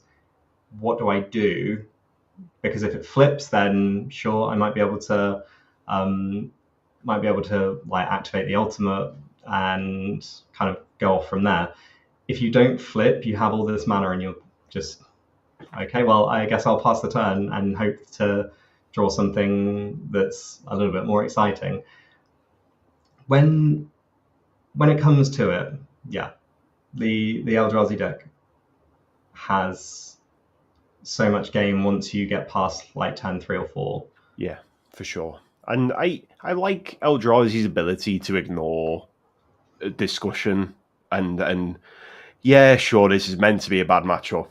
Whatever. I'm just going to cast my spells and Yeah, like it's Eldrazi's ability to just ignore how the game should work is really impressive. yeah, And just irregardless of how you build it, typically you you just you're just vibing, you're just floating down yeah, your stream, you're casting Eldrazi along the way, and that's not a bad way to approach modern at the moment, really.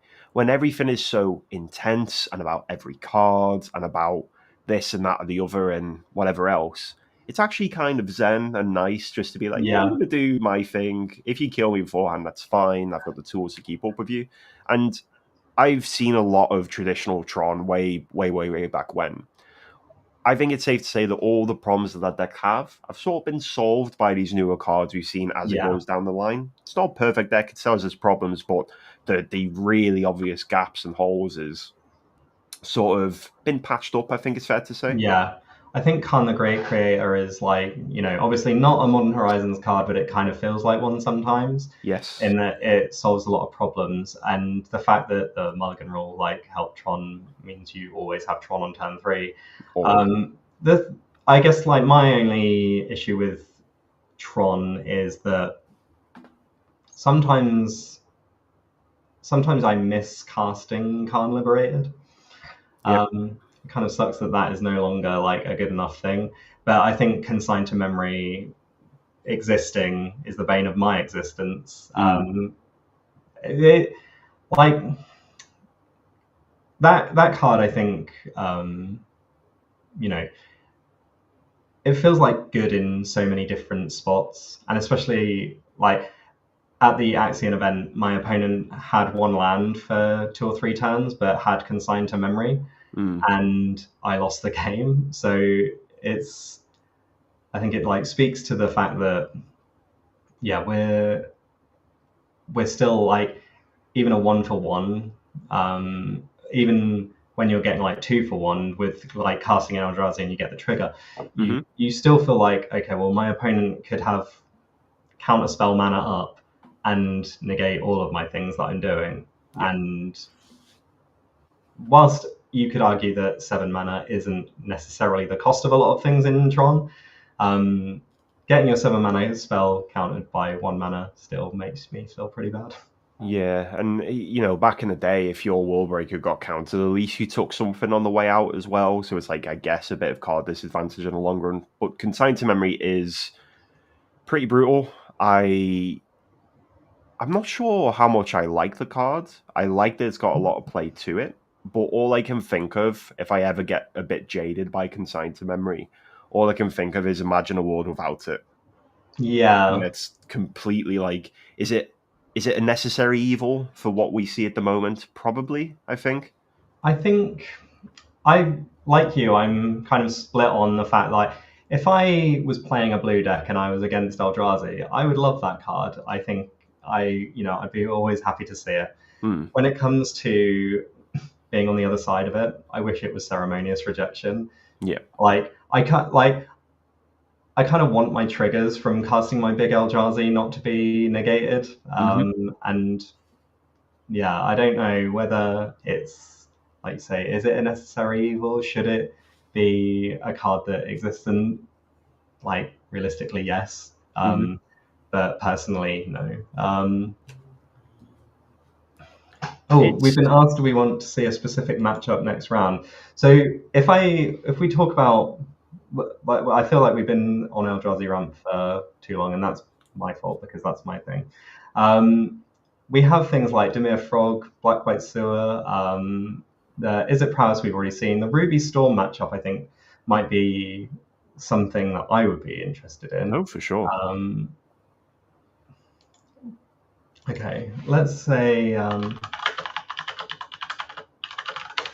Okay, so the metagame looking at so we've moved on from Eldrazi Ramp to Dimir Frog, so 5 people are playing it. Now, I feel like putting Murktide in your deck is just kind of like an opportunity for you to kind of give up on like doing anything fun.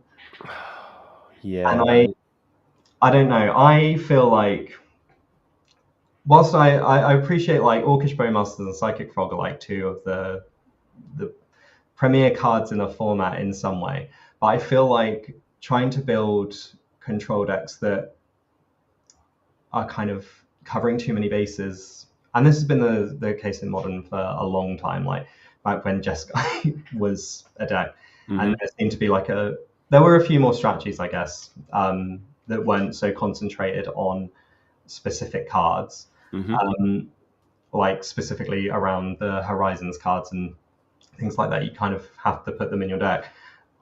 When it comes to putting, I mean, just looking at an example list like Dreams of Steel and Oil, and things like, actual factual counterspell, like they're all like fairly fine cards, but how do you approach those types of matchups? Like, how do you feel like if you're playing Belcher and your opponent's like, all right, I'm going to turn 1, I'm going to play Tameo off my Watery Grave. Are you feeling like, oh man, I can't be asked, or are you feeling like, well, let's just teach this person a lesson? So, Dimir Murktide is good against everything I've ever wanted to do, and it will probably be good against everything I'm ever going to want to do in Modern. The deck is really, really good in the situations it wants to be in, and I like that as a deck strategy. So, like, sometimes Boros is good against X, sure. Or, sorry, a better example would be my deck's good against Boros, but we've seen how Boros can act and spread. It's almost like a virus throughout a game, right? It really, you're meant to have a good matchup, but I'm going to win anyway. And that's something we've just discussed. Eldrazi does pretty well. Yeah. The main Murktide's good matchups are so cemented, it's really tough to break through. So from a combo plays point of view, or I used to play Storm, I'm playing Belcher at the moment, it's never a matchup I want to see. And that's just because they don't really have any dead draws. Yeah. Past some point. Well, Psychic Frog has to be answered. Tameo has to be answered. If I want to go for the combo route, all of their counter spells are pretty relevant. it's not an impossible game, but it's really, really tough. But I think that sometimes like the play is actually almost vacuumed out of the game, where it is just counterspell, counterspell, counterspell, counterspell, threat, and it kind of operates like that a little bit. But I think in general, Murktide is struggling a little bit. As you said, trying to control everything is like really tough. But Yeah. because of prowess and energy being so good, we've seen a lot of combo decks crop up. So kind of like how we discussed with Infect, in that Infect's really good into the other bracket at the moment. So's the main Murktide. But at the end of the day, rather than Blighted Agent, you have Psychic Frog. Yeah. So Psychic Frog's pretty obscene, and it does a Yes. lot by itself. You kind of have to approach the Cyborg games against Murktide combo really weirdly as well. So like for Belcher, for example, I take out some Belchers, take out some Tameshis, Yeah. and some Lotus Blooms, and try and play a more fair control plan. Like Unable to Scream in a Psychic Frog, for example, is Yeah. something you're allowed to do. I'm not sure if it's good, but I'm certainly allowed to do it. It's It's a tough one. it up. You're right. Like, I think, I always feel like I'd say I'd put Demir in like a kind of a 50-50 type matchup. The 50-50 Jund bracket, if you will. Yep. Like, Blue-Red Murktide used to be basically the Jund of the format, in that it's got like a good bunch of 1-for-1s, and like, obviously it does win games. It's not by any means like a bad deck, but it just feels like, I think you need to really be aware of how the deck plays, and it rewards people who are familiar with it, which, like when it comes to it, I try to play a bit of everything, but I find decks that you can kind of jump into and have like a straight line plan for. That's why I like playing Amulet, that's why I like playing Infect. I played a bit of Storm, I played a bit of Tron. Like, the decision trees are like a lot smaller, and I think that being well versed in like a very few decisions will probably be better than kind of getting like being a better player and being like, well, I can just kind of analyze it as it comes along, but without like a clear, like, on turn 2 I want to do X, on turn 3 I need to be here. I always find decks like that in Modern just there's too many variables for me, and at least the main strategies we're seeing tend to be more linear. Yep. Yeah, it's Murktide is a choice, I know, but there's also definitely the Murktide player. People love Murktide. They really love that card, and it is a very cool card. And some people just cast counter spells and frogs and Murktide until the end of time if they're allowed. So it doesn't surprise me to see it represented at all. Yeah. So you're saying it's a bit like anyone who's ever played Merfolk, and there are other strategies, but they just won't. Yeah, but at least in a frog, I would rather cast a Psychic Frog than most of the cards in Merfolk. That is true, yeah. I think, a card that draws cards, gets bigger, and kills your opponent is better than, like, I play a 2/2, which gives my other guys Island Walk. Yeah. Oh, and I've put Spreading Seas. I mean, I don't even know if Merfolk still exists or plays Spreading Seas, but there's certainly a decent amount of me that suspects that anyone who's still playing Merfolk is still putting Spreading Seas in their deck, when there's just... It's so it did get a new printing, a fancy enchantment from... I forget what the invocation name for it is. Oh, no. But it was from the new Eldraine. Yes, yeah. Famously banned in Historic as well, if you're in an arena, Andy. Is it? Yeah, I think it was banned in Historic, but I think Blood Moon was too, but yeah, it always made me laugh that 2 mana turn your opponent's land into an island. It was a bit too strong, I'm afraid. Wow, I wish it was banned in Modern. I mean, it effectively is, by the fact that you just wouldn't want to put it in your deck. Yeah, I have such respect for people who can just be, you know what, this is my thing and I'm going to play Yeah, that forever. Because you know what? I always lose to them because they've always been on it for 20 yeah. years and they're good at Magic at the same time. So that's actually, I don't think I've ever beaten Merfolk at an event, to be honest. I'll say. But it's almost that fair, isn't it? Let's say you are. I remember once I was playing against way back when it was during the Hogak era, Hogak Yeah, summer, whatever we call it, and I was playing side events at a GP, and I was doing really well because at the time I was on hardened scales. Love that deck to bits. What a great yeah. deck. Feeling great.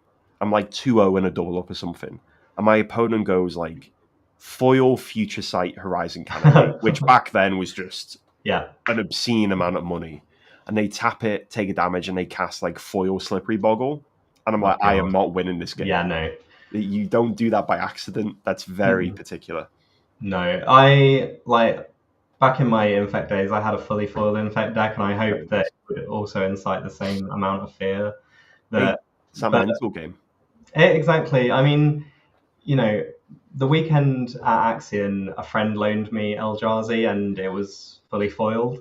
Hmm. So, you know, hopefully, I mean, foils nowadays were that not as exciting as they used to be, in my opinion. But and I think as well, like having played with a foil deck for so long, you're just Hmm. like, oh, I just wish my cards would maintain like a solid level rather than being curved to hell. But yeah, you can always tell the people who've been dedicated to one type of Yep, strategy.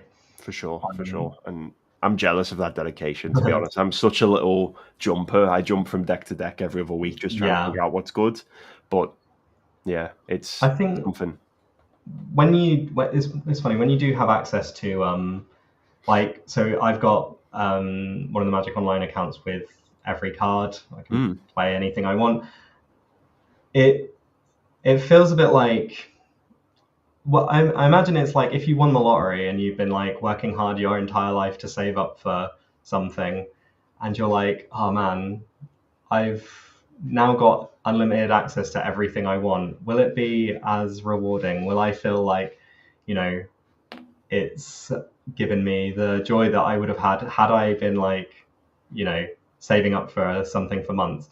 Now, don't get me wrong, I'll still win the lottery, but mm, I think when you're like trying to stay focused on one thing, especially when you're like as a streamer, you kind of want to do things that are a bit more interesting hmm. and um, you know play what people want to see, like rather than you know I'm just going to play you know 4 hours of Storm every day. You'll probably get the people who are a bit weirdly into that, Yep. but I think like again you end up in a spot whereby you need like the variety, and knowing modern I find like is a bit more interesting than knowing specifically one deck, but that's why I'm not the expert part of this duo. So um the next deck, so we've 5 players on Demir Frog and then 4 players on Black White Sewer. So Okay. it seems like a few months ago it was everywhere, and Ketramos like was the thing that really popped off, and Yep. people were playing main deck relics, and it was just like it was kind of going nuts. There was an infinite combo with the frog Hmm. at one point. So where did it go? It's a great question. So back when sewer, flicker, whatever you like to call it, was a thing, it basically came out of nowhere overnight. But I think it really flexed its muscles because at the time in that format, as we've already touched upon today, Modern every other weekend is a screenshot of that exact weekend of Modern. Yeah, Next week is going to be very different. When Black White essentially came out of the woodwork and flexed its muscles, it had really good matchups, almost really skewed, maybe 70-30 matchups at the top seed. So it's got a fine Boris Energy matchup, which you want, but the Frog matchup, Frog finds it really hard to battle against Sewer. yeah, It's just counting their spells is kind of rubbish when Eighth of Hours a card, and you can counter the spell, sure, but it's hard to keep up 1-for-1 with a deck that Flicker Wisps Recruiter the Guard to go get a Solitude. So it really beats up on Murktide. It also really, really beat up Belcher because it has Yeah. the Flicker Wisp of lands. It has White Orchid Phantoms Yeah. to sort of blow up the lands and really stagger Belcher's game plan. So at the time, it had a fine Boris Energy matchup, which is where you always want to be in the format, and it really beat up on some of the more popular decks. Then Ketchamos came out, and it kind of shifted gears a little bit. A lot of people were very, very excited for Ketchamos. I will say, I think Ketchamos maybe was a bit of a scam. The card Yeah. was very, very good and did very well, but it always came across as a bit Winmore-y to me. Like, if you're already doing all of this extra stuff, do you really need the extra cards? And it Yeah. took down a spotlight. It did perform well, don't get me wrong, but the sewer decks we've seen recently have actually kind of taken a step back to the ways of old and have ditched Ketchmos and have Yeah. adopted Aethervile again. I know that as a Belcher player, when they ditched their White Orchid Phantoms for more Ketchamos main, it really skewed the matchup to my favor again. Yeah. And Aethervile is a pretty strong card right now, I think. Yeah. And It's interesting. Like, you know, the humans matchup always was like the white weenie type deck that I feel like kind of exists in this sort of space. Like, yep, you had Vince playing Death and Taxes all the time, yep. despite it not ever really being that great. But Mm-hmm. the man has like a weird love for Thalia. But yeah, I always find it interesting that I feel like humans would be a deck that they always are printing more unless you count Bloomburrow, in which case they didn't. But I do wonder if there's ever any value in revisiting things that used to be good. Like, with energy, I feel like the shell is kind of interesting that you could maybe try and see if there's some Aetherworks Marvel type stuff going on, but Mm-hmm. whether or not like the strategy for energy is always insular in that it just exists within the set that it came out in, rather than it exists as its own thing. Like, kind of like Infect, it's like a block constructed deck. Yeah. With like a few outliers, but the main Infect cards come from New Phyrexia. Mm-hmm. You're kind of I suppose when it comes to like looking back to bring something forward, you kind of have to consider, why has no one tried this? Exactly. And I think the interesting part about the black white deck is that it has actually like made its own resurgence. Mm-hmm. It's and it feels like a testament to, there's a lot of cards that are like the newer ones, but you still have things like Fatal Push is obviously just like an ever present. Like Thoughtseize decks, I think, are probably more valuable than people give it credit for. Yeah. And like Flicker Wisp, again, like this just weirdo card from the past that seemingly does everything. Mm-hmm. Forties is, I think, pretty underrepresented in the meta at the moment. Yeah. Surprisingly good against prowess because they are threat light. So a lot of their threats repeat themselves. So like the repeated value from Chandler, the repeated value from Cutter. If you can land a really good forties, you can really, you want your prowess energy. You want your prowess energy. I'm starting to make new nemesises for the format, but you really want your prowess player to be digging, not casting spells. Like prowess. If prowess ever leads off from preordain, you feel all right.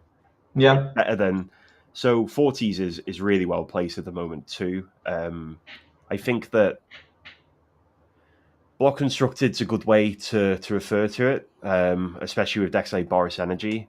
I will say though, Boris Energy is a bit of a false name, isn't it? Like it's free energy Yeah. cards, and I think the Guide of Souls, while it's obviously very very strong in there, I think Guide of Souls is a card that could push humans up, could push another deck up that we've Yeah. not seen. or maybe even an Aetherworks Marvel strategy. I think Guide of Souls is the glue for potentially what it is a human as well, right? It is a human, yeah. Oh no. I think this is the problem now, that we're discussing it as to a person with access to every card, and I'm probably going to make some bad decisions. Yeah. But you know what? Like, maybe I'll become the next Patch Ape in the Innovator, and I'll write a really long book on how to, level up my gaming and release a rap album. Yeah, no, that's true. I still had all these, a classic banger, honestly. Yep. And I guess, well, speaking of classic bangers, maybe not quite. We're not sure exactly what we're playing against now, but our next round appears to be starting. Fantastic. So I think, I remember people always complaining about, oh, there's too much downtime between rounds and whatnot, and here we are. I think we can probably take up, several thousand hours just talking about Magic, which I haven't done for a while. It's nice though, because it's I think getting to think about the game, and rather than having to play it, is always just it's a lot less mentally taxing. Oh, for sure. For sure. I love watching people play high-level Magic is fantastic, because I don't think I'll ever be playing high-level Magic myself. No. So it's good. And to be fair, my favourite bit about talking about Magic is definitely the discussion element. I like to come to the game and the format in particular from an umbrella overview. And as I've already said, I think that some people may have too strong an opinion in some matchups or formats or whatever else. And I really like stripping back my own opinions and just seeing it from somebody else's point of view. So this discussion's been really fun. Yeah, cool. So here we go. Oh yeah, that is. So it looks like we are looking at Ruby Storm. So this is, like I was talking about, this is a deck that I played a bit last night, and I have experienced playing Storm back in the day.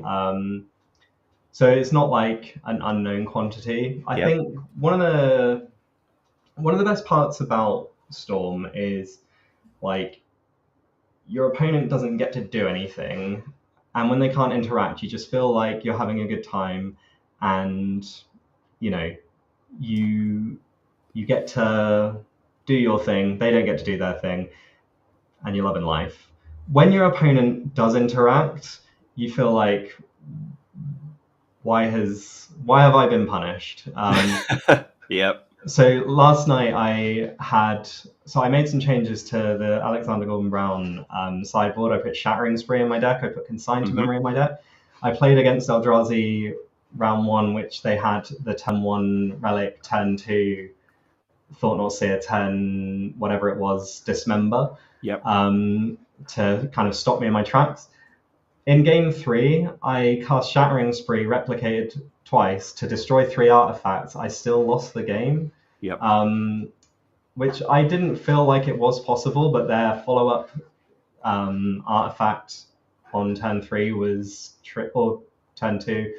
No, oh my god, I've gone backwards. Turn 4 was Trinisphere. Oof. Not the easiest card to overcome, to be honest.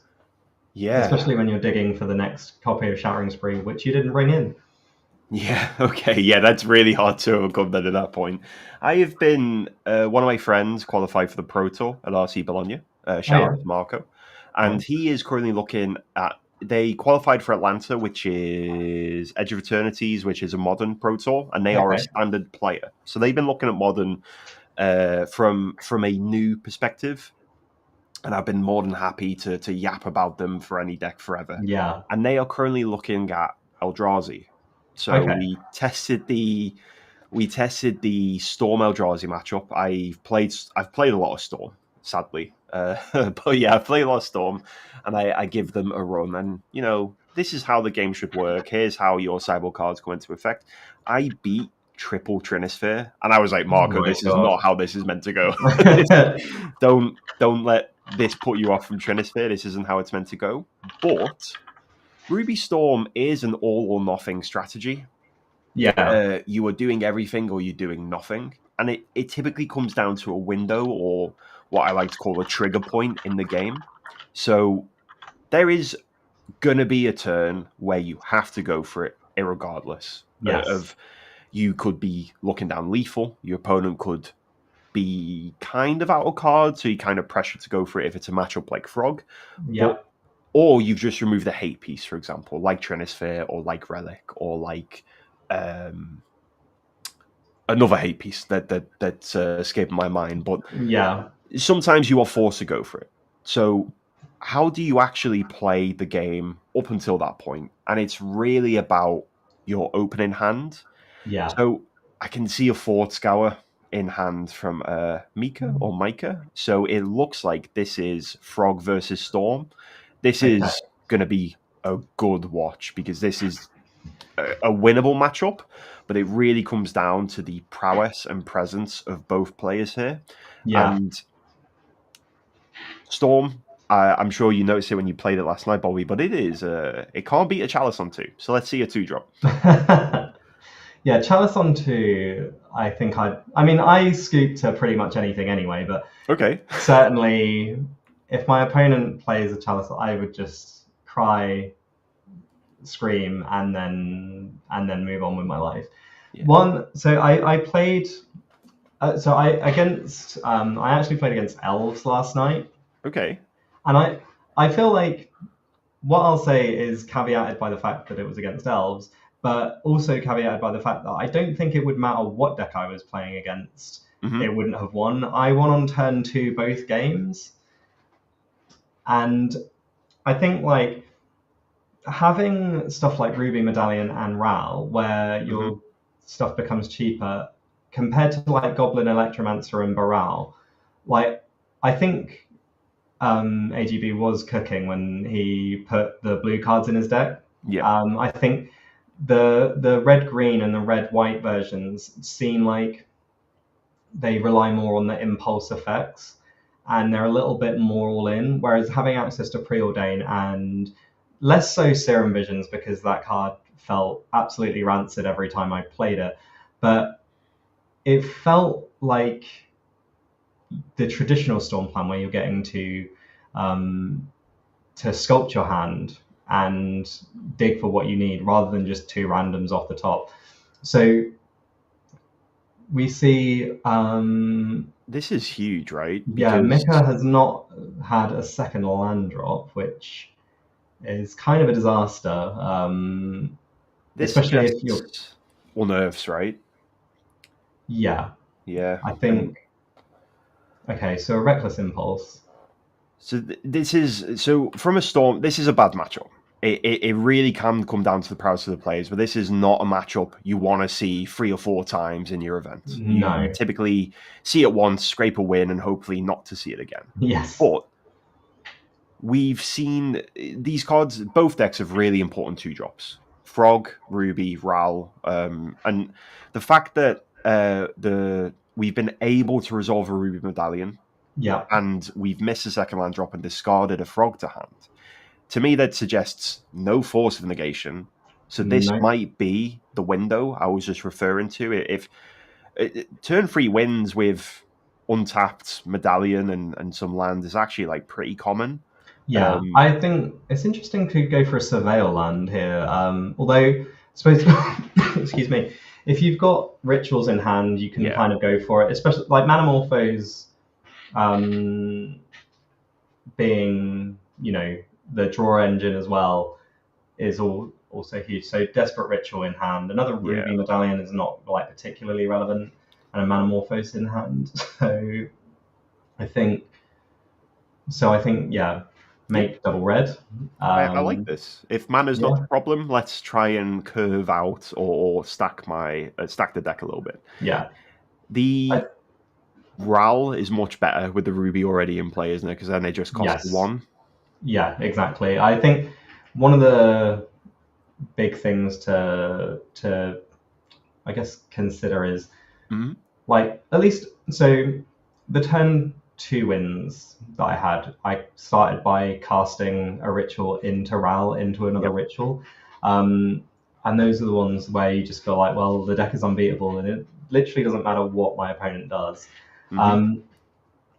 I really like the fact that it's pivoted to the more like impulse based like draw engine, because you get 2 cards, they stay until the end of turn. Like you can kind of, in a way that the blue cards also like kind of get you there. Like the blue cards is more, I'd say, like a deck manipulation thing rather than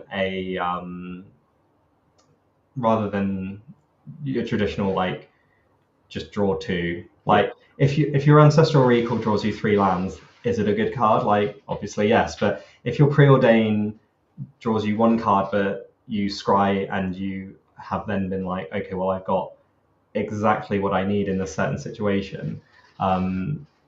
You know, again, I think this is probably all right. So he's on 7 loyalty. It's kind of interesting to not have flipped unless he just doesn't have the follow up, which if he's playing the second Ruby Medallion. Should it be 6 loyalty with the Rends Resolve, 2 mana Morphos, and a Ritual? So 1, 2, 3. Oh, I think he plussed to activate it. Okay. Can't believe Rala's text. That's a good point to make. Yeah. Okay, so unearth a frog. And yeah, still no land. And pass the turn. You kind of, again, this is always like a clench moment where you just kind of have to hope that your opponent doesn't have it. Yeah. The fact that they didn't have it last turn fills me with like some amount of hope. Flipping this route early, as in like, yeah, sure, let's flip it, suggests to me that we don't have any more instants and sorceries in the hand. And if we don't have those, maybe it's just more Rowls. And like an extra copy of Rowl here to protect the Rowl that's about to ultimate is actually like must be pretty annoying from the frog side. Yeah. But yeah, no, it's not nothing.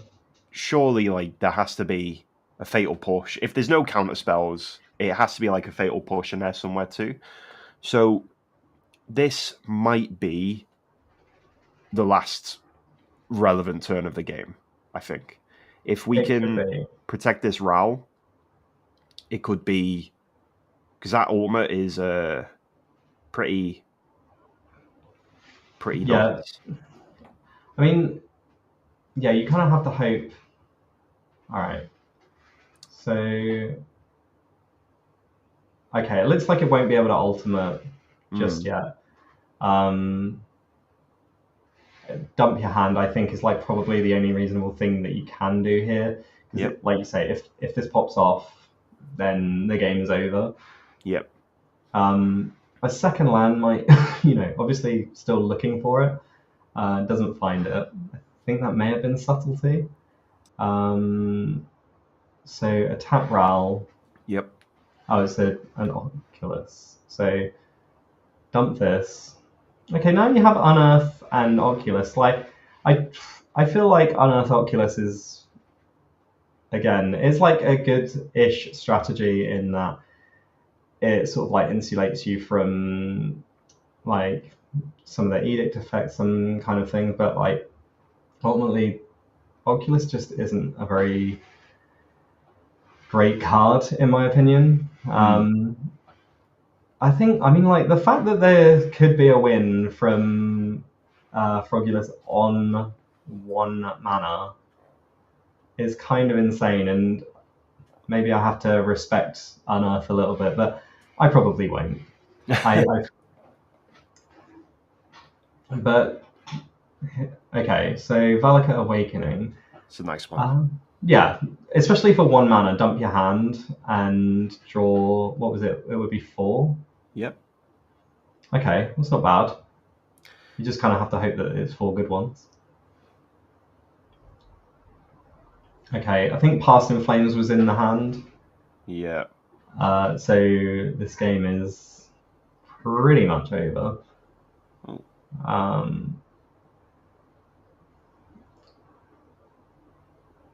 Now, so if there's Past in Flames, it means we drew the land as well. I think it's a ritual in hand. Okay, so we're going to create more stuff for... So it must be a ritual that we have. Oh, Orland, you were right. This could be ritual Past in Flames. Yeah. You do want generally to dump as much as you can into the graveyard on your Past in Flames turn, so this would make sense. So, and I think double Ruby Medallion making it cost 2 is again just kind of messed up. Okay, so we do have ritual, and the last card is Past in Flames. So we're up to 4 mana or 3 mana down to 1. And then it's pretty much elementary from here now. It would be unlucky from here not to get there. Yeah. Unless I miscounted, but they seem to have tapped the commercial district. Unless they're tapping it for green mana to play Manamorphose so that they can keep the red, but that wouldn't make sense either, really. Yeah, there we go. There's a wish. Okay, so wish is found. Opponent is on 17, so we cast, what is it, 1, 2, although that's not, oh no, I suppose it doesn't count just instants and sorceries. It's 1, 2, 3, 4, 5, 6 spells, I think, so far. What you get to do here as well, which is quite cute, you get to add all of your mana with Pyretic Ritual. Yeah. So you have both the Wish and the Grape Shot cost 1 mana.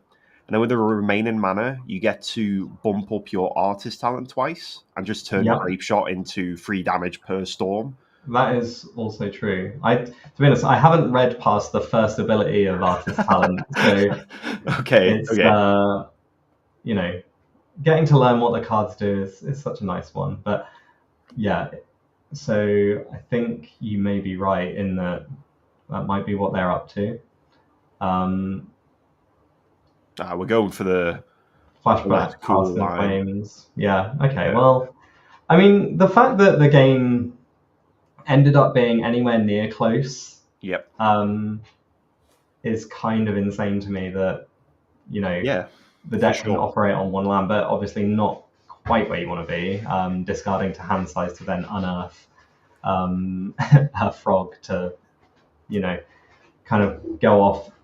I don't think that's necessarily representative of where you probably end up finding the counterspell deck. So I assume it plays some amount of counterspells or spell snares or things like that. So you do have to wonder. Old legacy tactic, isn't it? Discarding to grant a hand size. Yeah, discarding to hand size. It doesn't happen as much as you. I mean, it happened back in the day with Manaless Dredge and things like that, but the fact that the dual face cards exist now is basically just, put that one to bed. Very true. You can always cast your cards now. That was a great match to watch, actually, but we saw the struggle. We saw why this could be so difficult for the Storm player there. So I'm personally not a big fan of Abhorrent Oculus in Murktide, but I will concede the point that I think every deck needs some form of A-tier game 1 plan. So my Unearth Oculus turn 2, that is the high end of Murktide. Yeah. And I respect that if this is the unfair format that we're playing, then sure, let's give it a go. Yeah. What I can't get over in that game is it's a bit unfortunate for the Frogulus player, Mika, because if one of those cards, one-lander, if one of those other cards was Force Negation, that was just a completely different game. And even when we saw a one-lander, no meaningful interaction other than an attack with Psychic Frog to remove a Rao and an Oculus in play, the game was incredibly close. And games 2 and 3, I imagine we're going to see more relevant counterspells. Consigned to Memory is definitely passable against Storm. Yeah, because you can see in the shuffling that there is a Force of Negation. Yeah. And I think, excuse me, the consigns were brought in. I am less in love with Consign against Storm. Like on the whole, I think it's like a Yep. fine card, but maybe not something that you want to massively overboard into. I agree. Yeah, Just you because, can't bank your strategy on it. yeah, the fact is that Past in Flames exists, and so if you stifle one Storm trigger, um, and there's like a trivial amount of mana and a Past in Flames, like you can't stifle all of them. Yep. You know, granted, there's always an edge case that someone will probably bring up, but I think it's fine. If it saves you on the turn that you need it to, then great. Yep. But I would hope that Mika isn't relying on it to the extent where it's like, this is my game plan. Yeah, for sure. Consign's really good as your final piece of interaction versus Storm. Yeah. So when you've met them up the chain of, right, I'll Spell Snare your Ral, I will Force of Negation your Ruby or your Wish, and then they sort of, because Storm is all face up, a critical mass deck, you need cards to win. If you can interrupt that strategy up the chain, and they kind of have to go for like a little or a less reliable or all-in version of Past in Flames into Grape Shot, then Consign's fantastic. But I don't think you could bring in 4 copies and see 2 in your opening hand and be like, this is great. I have beaten Consign many times, and I've lost to it many times as well. Yeah. And it always, Consign's great or bad, depending on what you cast before it, straight enough. Simply enough. So I think in a bit, in a kind of a roundabout way, like the amount of consigns you come up against is proportional to the amount of wins that you might lose or gain, depending on what side of the card you're on. Mm-hmm. Like I found that the same with Kozilek's Command. If I drew 2 or more, I was, usually winning the game. If you don't draw it as often, you're like, you realize the importance of it. Yes. I think. And like we say, in a way, that sounds like I'm saying, well, more consigns is more better. It looks like they've got 1 in hand already. And I think, you know what, like, if the fact is that they can kind of pop off as a Storm player and then it's kind of, it's done, like there's no Past in Flames or anything, then you could be fairly safe to say that, that's the correct kind of key. I suppose there is also utility in the fact that it does counter Ruby Medallion as well. Again, not like super relevant considering it's the only colorless card that you're likely to snag with it. And if you're like trying to deploy your threat, so Psychic Frog on the board with Consign in hand, and Fakunwa has the Ruby Medallion in hand as well. This is the issue when you don't have like 1 mana threats. Mm-hmm. Like every time I think about 1 mana threats in Modern, I'm like, especially in Blue and Black, I just feel like I want to put Death Shadow in my deck.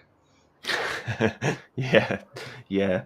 I think that Consign's usefulness in this matchup. And I know Hawk discussed a lot about Consign here, but it's because it's actually a really interesting discussion point, and we can see a copy in the in Mika's hand. So one thing that we see in play, or that we've seen in play in Game 1, is commercial districts over elegant parlors and sacred transfers. So that suggests to me that for the Storm player, the sideboard plan is Veil of Summer over something like Orim's Chant or Silence. I know that we see sometimes Storm decks play 3 colors to play both, but what's really relevant with Consign to Memory against the green pile is even if the green Storm pile is, if I Veil of Summer your Force and Negation and then go off from there, you can still Consign to Memory. Yeah, that's true. It's edge. It's an edge case, but it's better than nothing in that situation. It's interesting. I hadn't considered Veil of Summer as the green card to go to. I kind of forget that the card exists, but especially like with how much of a painful experience it used to be playing against it. So okay, we'll start the turn off with a Reckless Impulse. So okay, and there is Veil of Summer, like you've said. Okay, that's a pretty good call. Like, and again, I think because I've been played the blue red version, Mm-hmm. none of these extra cards have ever really come up into my mind. Yep. But again, with the edge case of consign still hits a trigger, Yep. that's still like pretty powerful. Mm. And I love Storm and I hate Frog, but this is exactly. Sorry, this stream is quickly turning into anti-Frog propaganda. So apologies for everybody watching at home. I wasn't told I wasn't allowed to do that, but this is the game where like Frog just looks obscene, right? Like this is Yeah, so strong from the Frog, from Mika's point of view. Just and this game we've gotten off land one as well, so this is. that is true. I think that's like one of the big things, obviously, being able to cast your spells. Um, and Mika has been able to do that finally. And I think in terms of I mean, how much Frog have you played personally, or is it just not something that's ever really crossed your mind to put in a sleeve? When we were testing for Prague, me and a couple of friends were testing for Prague. I wasn't qualified for Austin Prague, but a couple of Okay. friends were. They really liked the Frog deck, so I tested a couple of powers against them. But then, obviously, rather than just go, yes, we're on Frog, I played Frog versus some of their other options. So that's the only time I've ever played it. It's not a deck that interests me or like keeps my gears whirring. I love Yeah. playing it, to be fair, because there's always interesting decision trees. But it's an interesting one because in a matchup like this, all of your cards are relevant. And just it, we call it Frog, but I think that's because Frog is easily the strongest card in this list.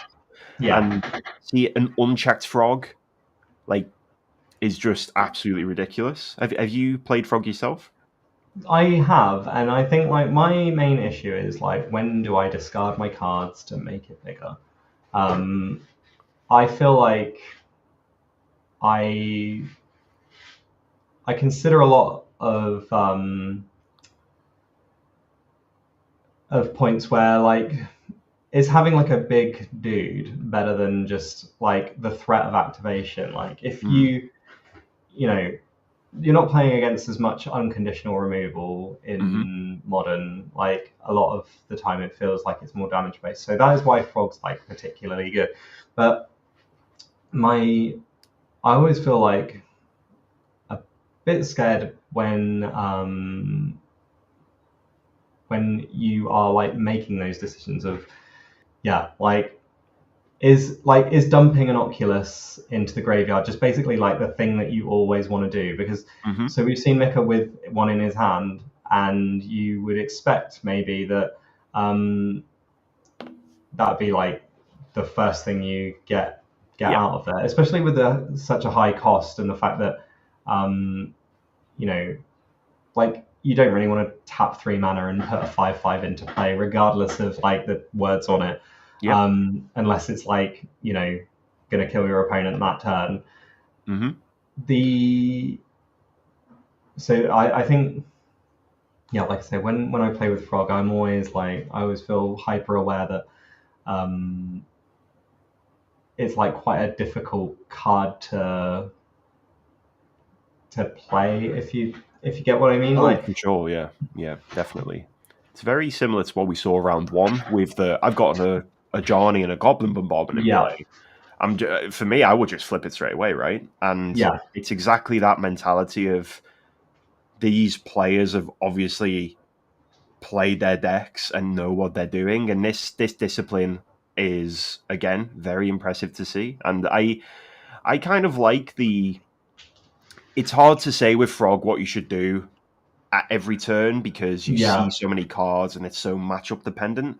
But what we could see here, what could be interesting here, is we see a Murktide in play. That's always nice as your premier threat. But if we aren't presented lethal next turn yeah. with Storm, what we can do is potentially discard a bunch of instants and sorceries, then use those as the cost for the Oculus, which then in turn That's grows true. the Yeah. Murktide. So if we've not discarded it yet, it means we don't have the Unearth, or maybe it's a strategy like that. Yeah, no, that's fair. I think it looks like they did dump the Ocular Center Watery Grave, so a fine spot to dump your mana into something, and or dump your cards, I guess. And like you pointed out, the secret hidden text on Murktide, where it grows when the other extra instants and sorceries go away. Although I feel like with the Veil of Summer, so Mika has Counterspell in hand and Consign, but only 2 mana. So it feels like, as you were saying earlier, there are these points in the game where you just kind of have to go for it. Yep. This feels like if Mika untaps, they'll win, and Ruby Storm has to kind of go for it here now. But with the Consign, is it even going to be relevant? So it's a good question, and that's almost like, as two Storm aficionados sat here, that's kind of like why we've gone through the motions of it's good, but it's not. Like it's certainly a card you're allowed to play, and I think that with a face-up Veil of Summer, things get really difficult here. I think that if it's Counterspell Consign in hand, but there's only, again, 2 cards from the Storm player, so this is such a delicate dance of cards and resources, and this is genuinely my favorite type of Magic to watch. It's all on the line in this turn, and I think that irregardless of what we see, it's going to be a pretty explosive turn. Yes. But the question is, there's 2 cards in hand. There's a Ral on the stack, which I assume at this point is resolved. Yes. From Mika's point of view, what do you counterspell here with a face-up Veil of Summer? I mean, I think if I have Consign in my hand, that's, I'm just kind of waiting to consign the Storm trigger. I think, like you say, face-up Veil of Summer just means, like, you basically know you're dead if you tap 2 mana. And you're not if you tap 1. The only problem, obviously, is that it's still not good. Like, especially like Glimpse the Unthinkable is like kind of is one of the cool cards.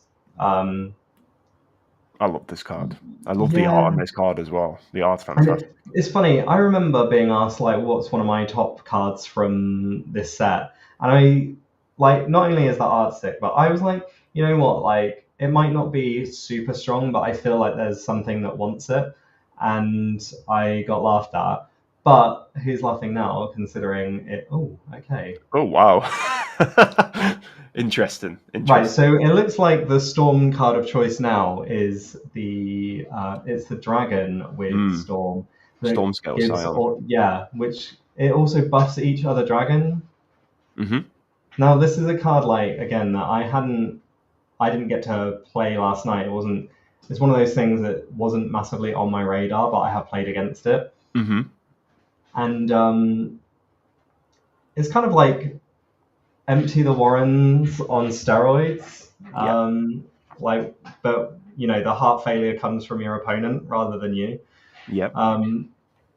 That does make things interesting, but like we said, we're all playing around the fact that there is a Consign in hand. Now, Wish would say, let's go into the sideboard and figure out if there's something we want to get. Like, if there is an Empty the Warrens or a Grape Shot or something like that, can we see a point where we're like, okay, well, which one then do I consign? So I think there might be like fairly heads-up play to okay. All right, so it looks like the game might have resolved on this counterspell play. And I like this, to be fair. I do like it here, because you have to commit a card to the Veil if you want the Witch. So you're a mana down. And now, so Ruby and Ral basically do the same thing, but kind of not, right? So Ruby Yeah, is red spell, and Ral is instant and sorcery. So yeah. is there a world here where this, even if this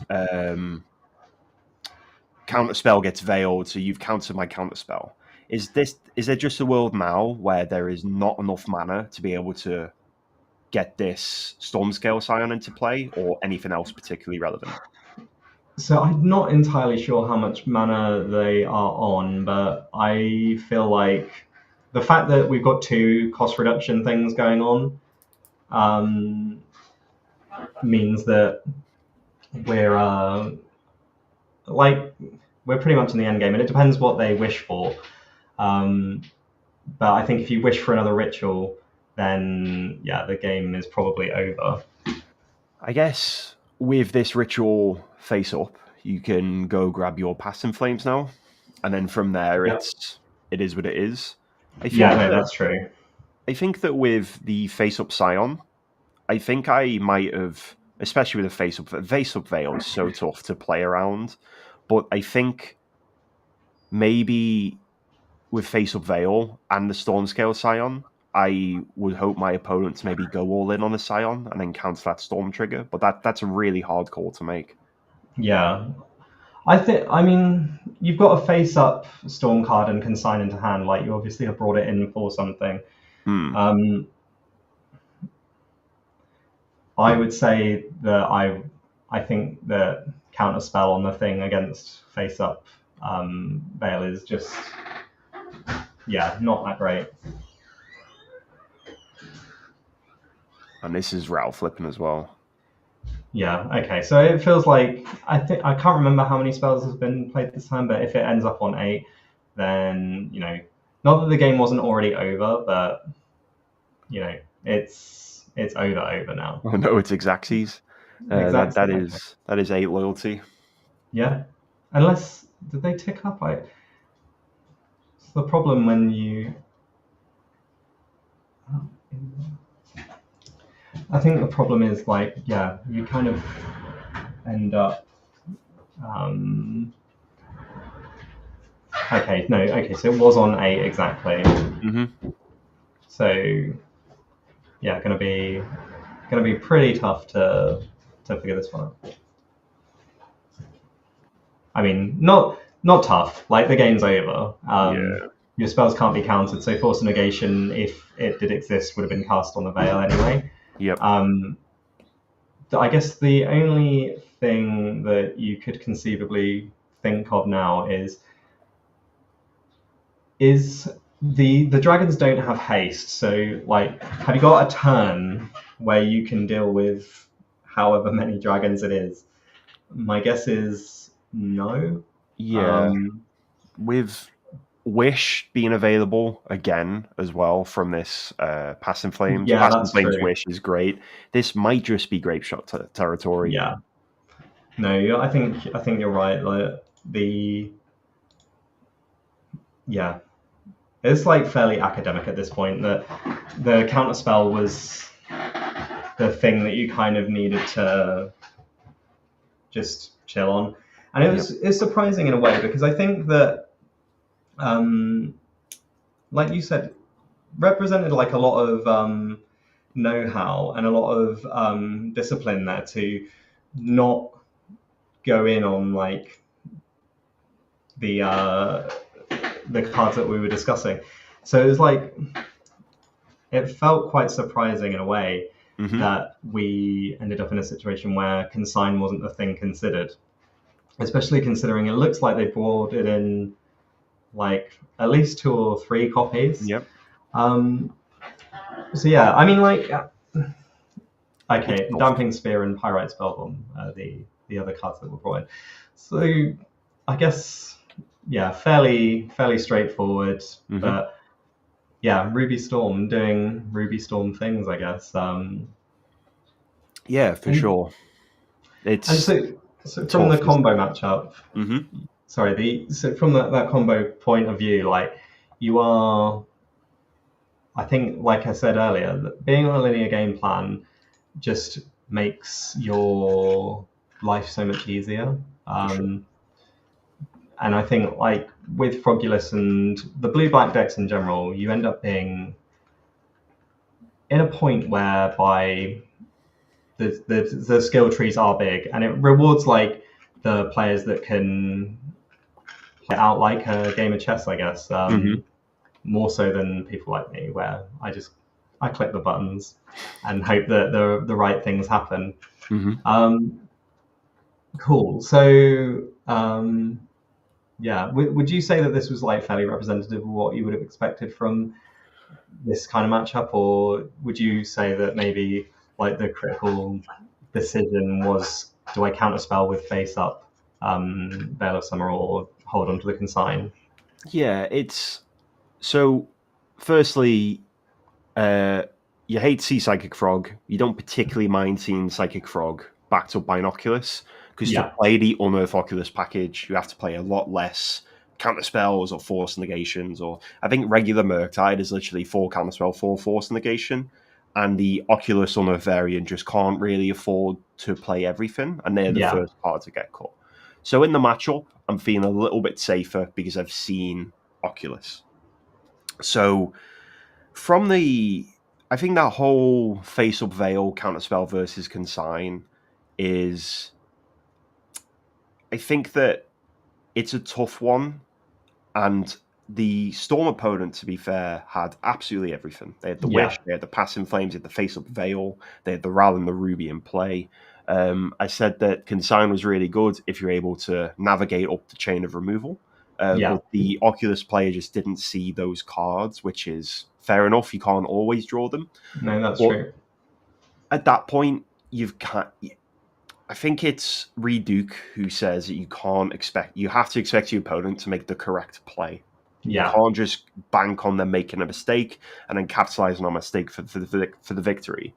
And if the Storm player has everything, it would have been really sloppy play for the Storm player to go all in onto the Dragon and consign a Dragon. Because let's say the Veil of Summer isn't cast, the Wish resolves. We saw there that it was Past in Flames with Veil of Summer backup.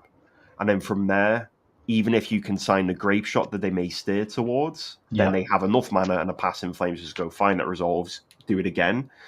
It seemed like a losing fight from both sides for the Oculus player. Both avenues weren't great. I think that it would have had to have been sloppy play from the Ruby player to capitalize on that consign that heavily. And, you know, I guess one benefit is if you've got 2 cards in hand and 2 mana in play, it's kind of like an in-paper F6. Yeah, I'm going to... Okay, you're going to do the thing, right? Well, I will watch you and hope that you whiff. And it's a tough one. I'm no way near good enough at playing counter spells to be able to tell you if that was correct. But no. I don't hate it. Yeah, I suppose like if I were on the Frog side, I just would say like ultimately like I can't beat anything. So does it really matter that much what I counter? Yeah. And so I mean maybe that's where they were at, is if you feel like the agency you have in the game is gone, and that you're just like, well, if I stifle a Storm trigger and they have like enough stuff going that it won't really matter, then perhaps it's just you are like you say, an in-person F6. I'll use my card. I'm out of mana, and I'll just accept my fate. That could be. I mean, speaking as someone who just, like I said earlier, I concede to everything. Like if you play a card against me, I will concede. I think, you know, a week or so ago, my opponent in my first game in a league put Celestial Colonnade into play tapped, and I was like, I might just stop playing.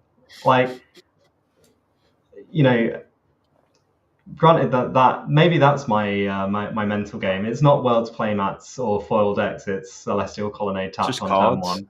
Yeah, just cards, just any card. Yeah. Yeah, no, I think like the Storm matchup sometimes feels a bit like well, I couldn't do anything. Yep. Like, especially when I was playing, like when I played it last night and won on turn 2 both games. Like, like my opponent literally couldn't interact, couldn't stop anything from happening, and so like none of the decisions they made in the game mattered at all.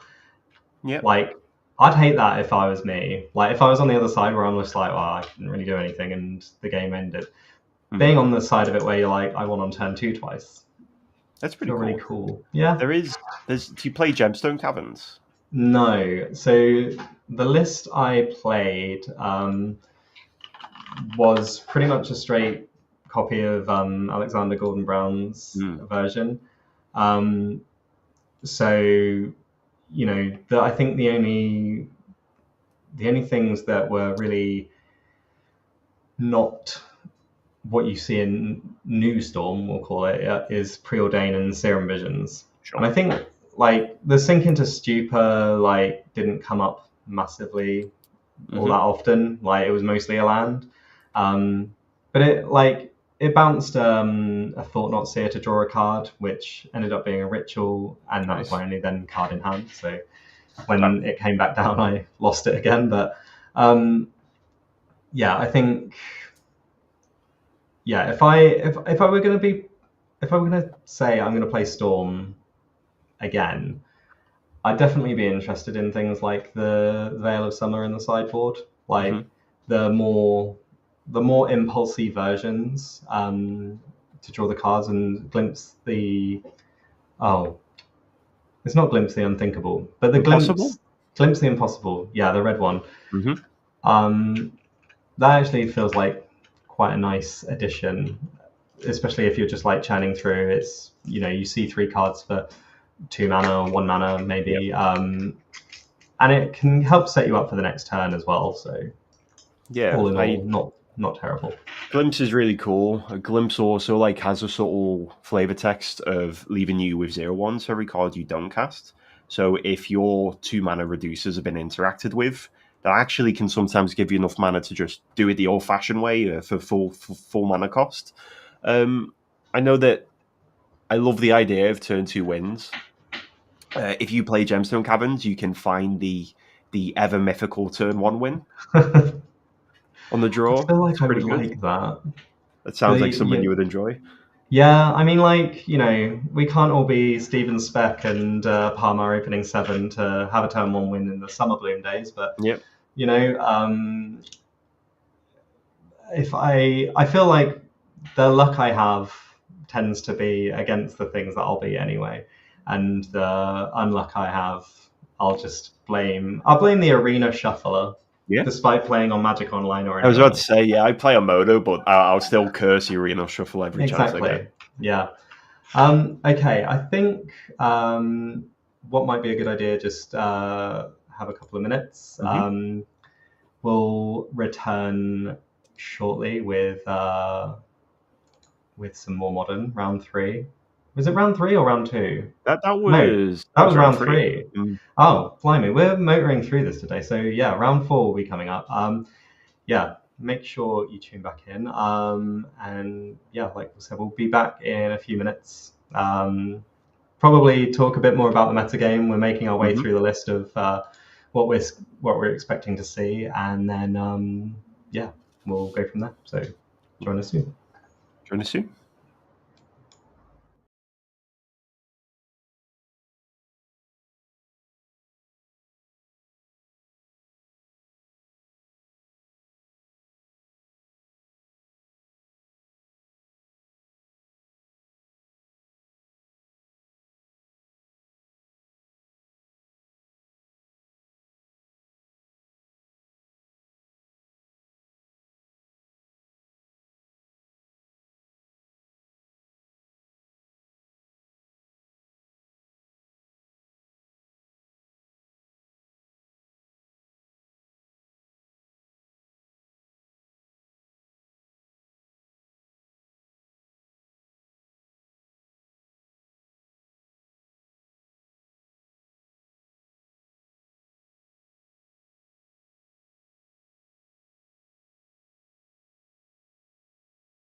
And welcome back to the Unity League. My name's Bobby. I'm joined by Sam. We are looking at what did we say last time? Round 4 now, Yeah. and I don't know. It seems to have gone quite quickly so far. It's weird when you spend time talking about Magic that you don't realize how much fun you're having. Yeah, I'm having a great time, honestly. We've seen some like really cool games and really cool decision trees in games as well, so it's been great viewing. Yeah, I think there's been some good discussions about how the games have unfolded, and hopefully it's not been too much yapping and but I think yapping is what we're here for. It is. It certainly is. I think as well, trying to bring you something a bit more interesting than they have played as Golding Tarn, and so hopefully for those of you watching at home, it has been fun. So we're gonna join this game. They are just shuffling up now. Okay.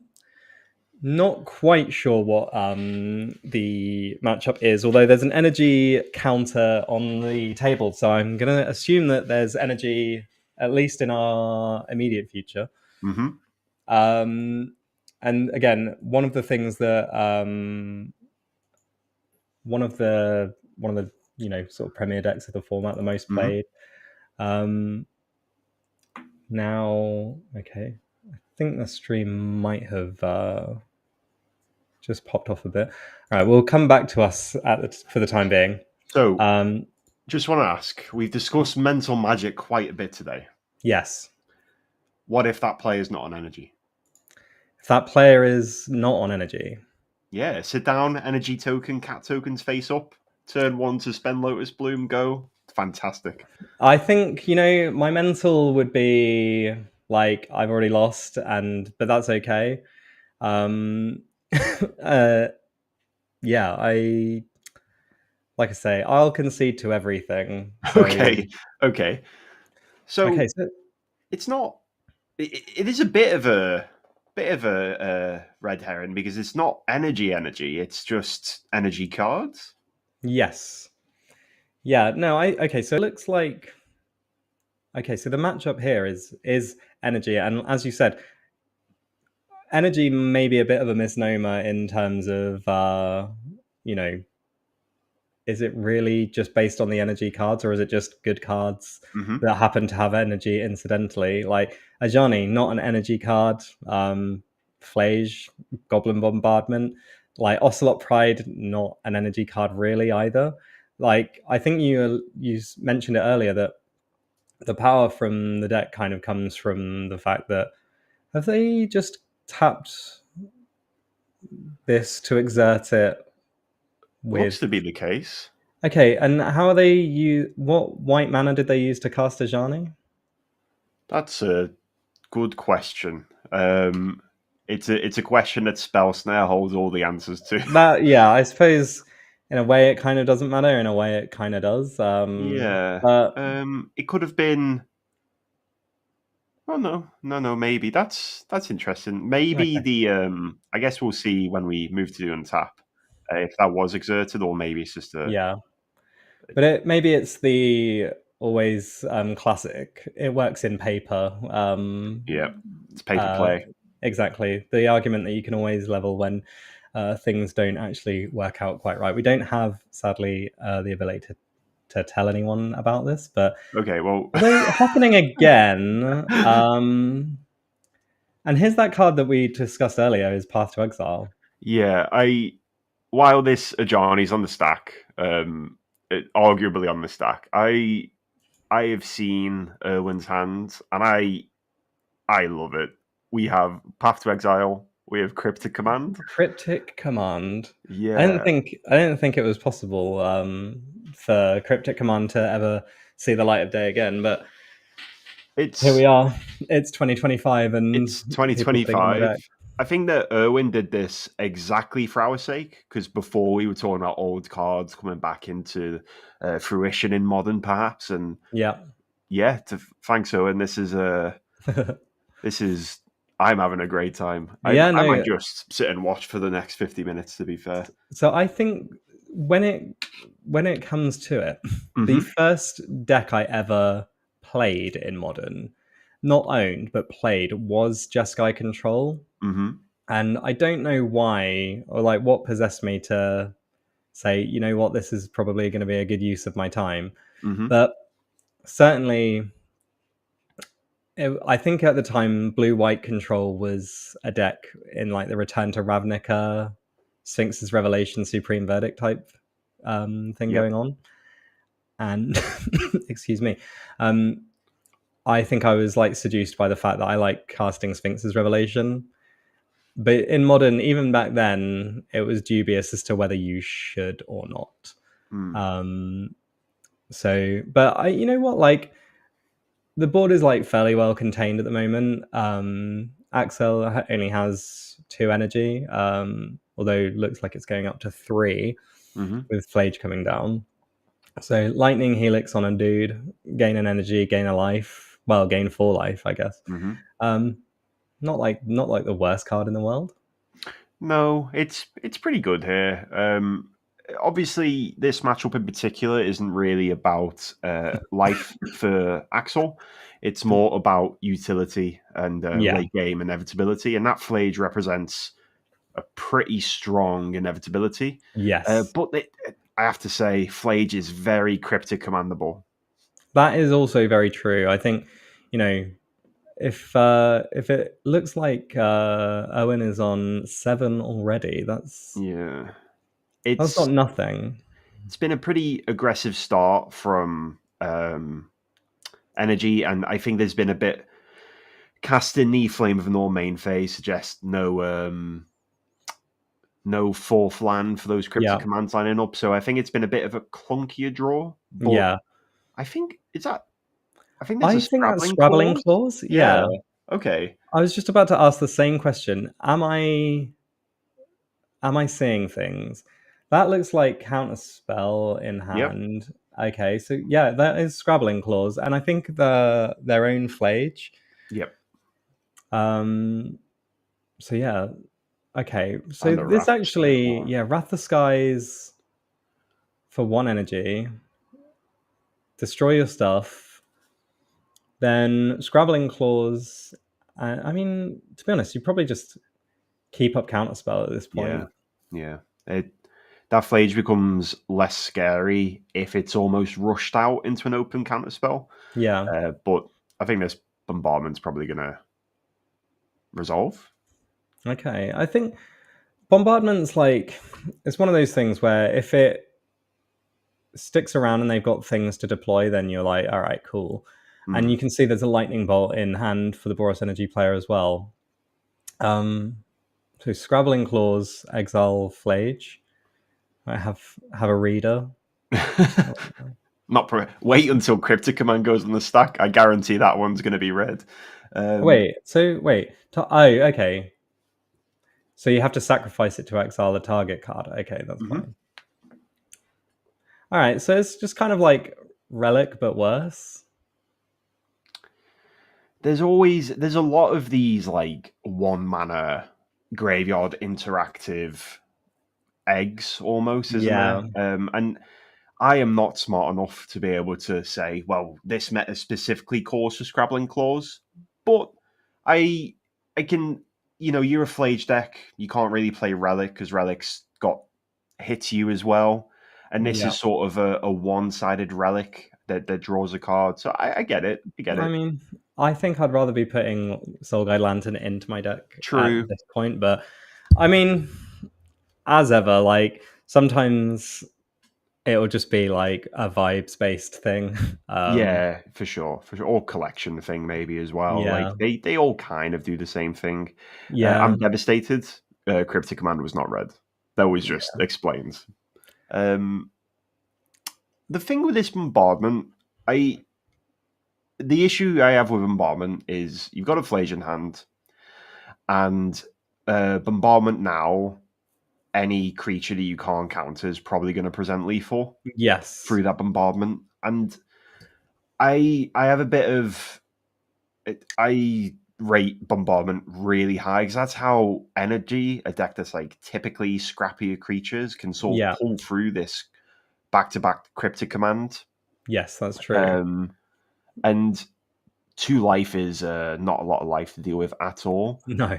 I actually quite like Axel's position here. There is 2 Arena of Glories in play. There's a bombardment in play. We're off the top, but it's no way near over. No. I think the interesting thing here is, obviously, Owen has his own Flage to play to go up to 5, but that will kind of, I think this, like we sort of discussed earlier, Modern is a format about 0, 1, and 2 mana cards now, and so having these 3s and 4s like gumming up your hand is not like the most exciting place to be. Now, whether you can be like, okay, I'm gonna have to deploy this, because even would a fetch land make any sense in terms of whether so Galvanic Discharge to gain 3 energy. Energy ritual. Put something in the back. Yeah, that's cute. I like that. And it's 5 cards that you need to exile for Flage. Yep. So, I mean, we have Path in hand and Spell Snare, so it's not like the end of the world, but like you have to just be so wary of basically anything, especially this. Yeah, can't do anything about that one. So Lightning Helix for 3. With the bombardment, it brings across that 4 damage. That's true. Yeah. I think the final card in hand for Axel is Static Prison. Okay. I mean, okay, that's doesn't represent anything for Axel, so that's kind of fine. I guess the issue is if you draw a 1-drop, or if you draw, like, if your only play is Flage, then you're in a lot of trouble. Especially at 1 life. Okay, so Cryptic, counter, and bounce. Okay, that's fine. That's nice. Yeah. I just feel like I wouldn't want to be at 1 life. Yeah, I might have just countered the bombardment, because it turns these games into bombardment as well. Means that Flage can never kill a creature to increase your life total, which is somewhat relevant. But I think that this has been navigated pretty well. Yeah, I still worry that no, I suppose like there's not a Flage incoming on the other side, so that's fine. And now, you have a threat to work with. Obviously, like the Static Prison in hand is going to be a bit brutal, but there's another Flage in hand. There's probably enough stuff like in the graveyard that can kind of figure it out. Okay, all right. So no, not Static Prison, but a card that fuels your graveyard. Spell Snare on this. That's nice. Yeah, that's big. Okay, so the bounce there was actually pretty relevant. And as ever, 1, not 0, as any Magic player will tell you. And yeah, plenty of stuff actually in the graveyard to come up. And now 7 is like a decent life total to be at. Especially with the Goblin Bombardment gone, your opponent's on 2 cards, 3 cards in hand, and there's not like a whole lot of...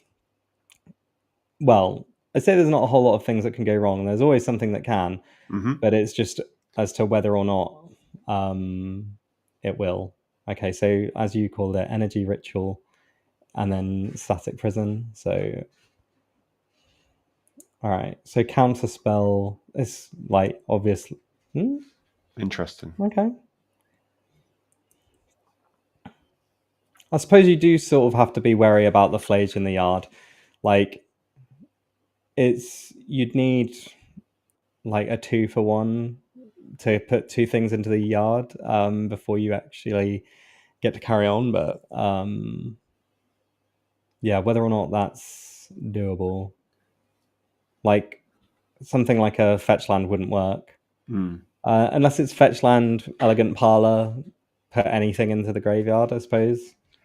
Yeah, I honestly, like, in that situation, I think that not countering it is a good chunk of respect. Yeah. But I think that with the Flage, a land off the top was lethal for that Hall of the Storm Giants. Okay. So I don't know. I think at this point we've gone all the way down to 1 and we've stabilized. Yeah. And now And there's at this two point, known counter spells. So yeah. And just being like, well, do your worst, I guess. I'll dash Ragavan. Okay. Right. If I get it tapped fast enough, maybe it doesn't use a stack. Is it the snail from Infinity that has like super haste or something? Oh yes. Yeah. Yeah. That's a good impression there from Ragavan. To be fair, I respect the look. Can you beat this?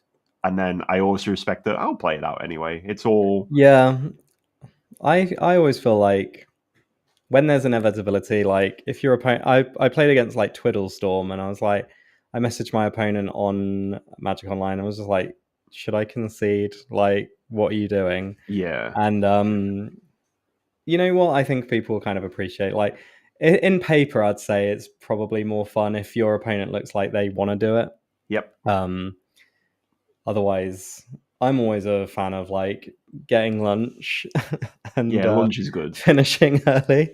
Yeah, that's like the hidden round 1.5, isn't it? Like the queue for lunch or wherever you are. Like there is like, I know we've joked about mental magic quite a bit today, but there is actually a mental game at play here. And look, if you can save both players 5 minutes, Magic is not an easy game to play. Even though I thought that game was actually played quite well by both parties, especially sat 3-0, you can see that they should be. But look, it's a long day. It's always a long day. And if you can trim 5 minutes here, 5 minutes there, even for some fresh air, both players respect that, to be fair. Yeah, I'm sure you've been in a meeting at work before where you finish a couple of minutes early and they're like, well, going to give some of your time back. And you're like, well, it's 2 minutes and I'm still at work. But yeah, sure, I guess pop off. But in a Magic event, like, it always really helps. That's why, like, again, one of the reasons why I like playing linear decks is mostly just because you don't have to, like, you either win or lose quickly. You don't have to spend so much time like thinking, and like you said, the mental game is to be considered. Like, that is a huge part of it. And whether or not you're like there for a good time or not, like, you do come out of these events sometimes feeling completely wiped out. Like, after the Axion event, like, granted, I didn't play my hardest. I didn't like sit down and stress about things. I just went there to have a good time. But you still end up coming out of the day like, oh my god, I could feel like I could sleep for about 14 hours. Yeah, definitely. It's even, it's almost like a shift of work, isn't it? It's eight rounds, 8 or so hours, probably more, and like, it's a very long day, but it's also the gathering's fun as well, right? So you're chatting to people, you're looking at vendors, you're always doing something at a Magic event. And like, realistically, the least amount of time you're going to spend is probably playing Magic. It's all the stuff in the middle of it. And social batteries are a real thing. Yes. And getting tired from just existing is also a real thing. So, it's... I like that. That was the commander cut, by the way. That was 1 card off the top to the bottom. That always really annoys me because I always want to know where the card is. But are you a card drawer after the game's finished or not? No, because like typically, I always think of Magic as maybe it's because of the decks I play, but we were talking about Storm. You have a window, and you got to go for it there. So I like to see Magic as a game where I can't win all of my games, but each individual game is about me putting myself in the best position to win. Yeah. Maybe that's playing out a particular card or set myself up for a lucky top deck or, whatever the game calls for. So let's say I've navigated the game to a position where, right, I need to draw a card now, and I don't draw it and I lose. I don't think I gain much from looking at the top couple. No. Because knowing me, it would always be exactly the next card as well. So are you a looker or are you a... Absolutely not. No. I think the practice of looking is just like, have you ever looked at the top card of your deck and felt better about your position? Like, oh, I was never going to win, or oh, I was about to win if I drew the right thing. Like, ultimately, like, you were never going to win because you lost the game anyway. So it kind of is elementary at that point. Yeah, exactly. When you're like, I think putting so much stock into what could have gone right for you is, it's just like, I feel like mentally that's not like a good place to end up being in. No, I agree. Like on the mental agree. magic side of it, that you're basically just gonna think like, oh, well, I think like we talk about luck and, how it goes for each other and things like that. It is very much sometimes a case of like, you can get too down on yourself, like if you're not doing super well in a tournament. Yep. And I think like the one good thing about playing a lot of Magic has taught me that, you don't like tie yourself to your results. Like, you're not beholden to anyone but yourself as well. And like, ultimately you kind of have like a responsibility to take care of yourself when you play the game, which I think a lot of players like sometimes overlook. Mm-hmm. I fully agree. And like,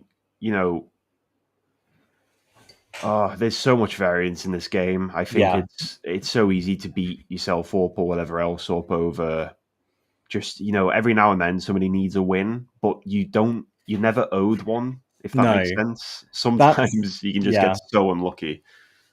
I think that's it. Like, if you can draw the wrong half of your deck, you can draw like the cards in the wrong order. Like, ultimately, like, how many times have you been like, well, if I have turn one drop, like my hand will be insane, but I've got like a 2-drop, so I'll keep. And then the following turn, you draw the 1 drop that you wanted on turn 2. Yeah. It's, I don't know, like, I suppose in a way, okay, Thraben Charm, I suppose in a way, like, yeah, the more experience you have, like, playing Magic, playing, like, at high-level events, and I mean, even any event, like, even if it's just an F&M or anything, like, the amount of times you end up feeling just so much better if you don't worry about your draws or how you did. For sure. Like, I mean, if I'm at 3-0 or, like getting on in a tournament where I'm like, okay, well, I need to keep winning, then sure, try to take it a bit more seriously. When it comes, if you're like in the 0-2 bracket, like, it's time to kick back and have fun, or it's a fun bracket. Yeah, for sure. It's approaching, you can't approach Magic as a game of truths. Sometimes sometimes it's not meant to be, and that's absolutely fine. And I think that it's something that I feel like I'm pretty good at it. It's something I feel like I still need to get better at. There's always room for growth in that regard. Yeah. And honestly, it's the Ocelot Pride Guide of Soul starts that really get me grinding. that is I think you see like a Celestial Purge there, and you're like, well, okay, I guess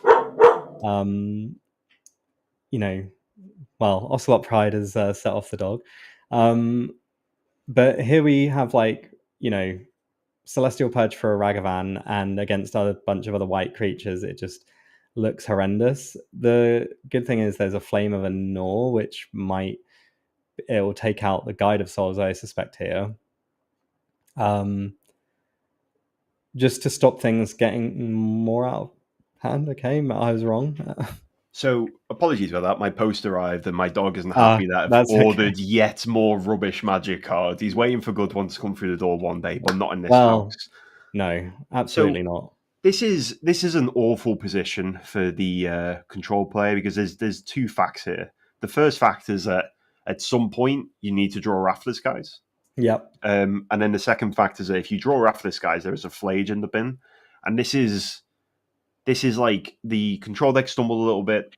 And when I say stumble, it was a mulligan to 6, and there was a couple of tuner narratives in the hand. It wasn't the aggressive counterspell, spell snare draw that we saw in game Yes.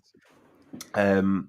And what's frustrating from the control side here, Boris Energy player can take no more game actions for the rest of this game.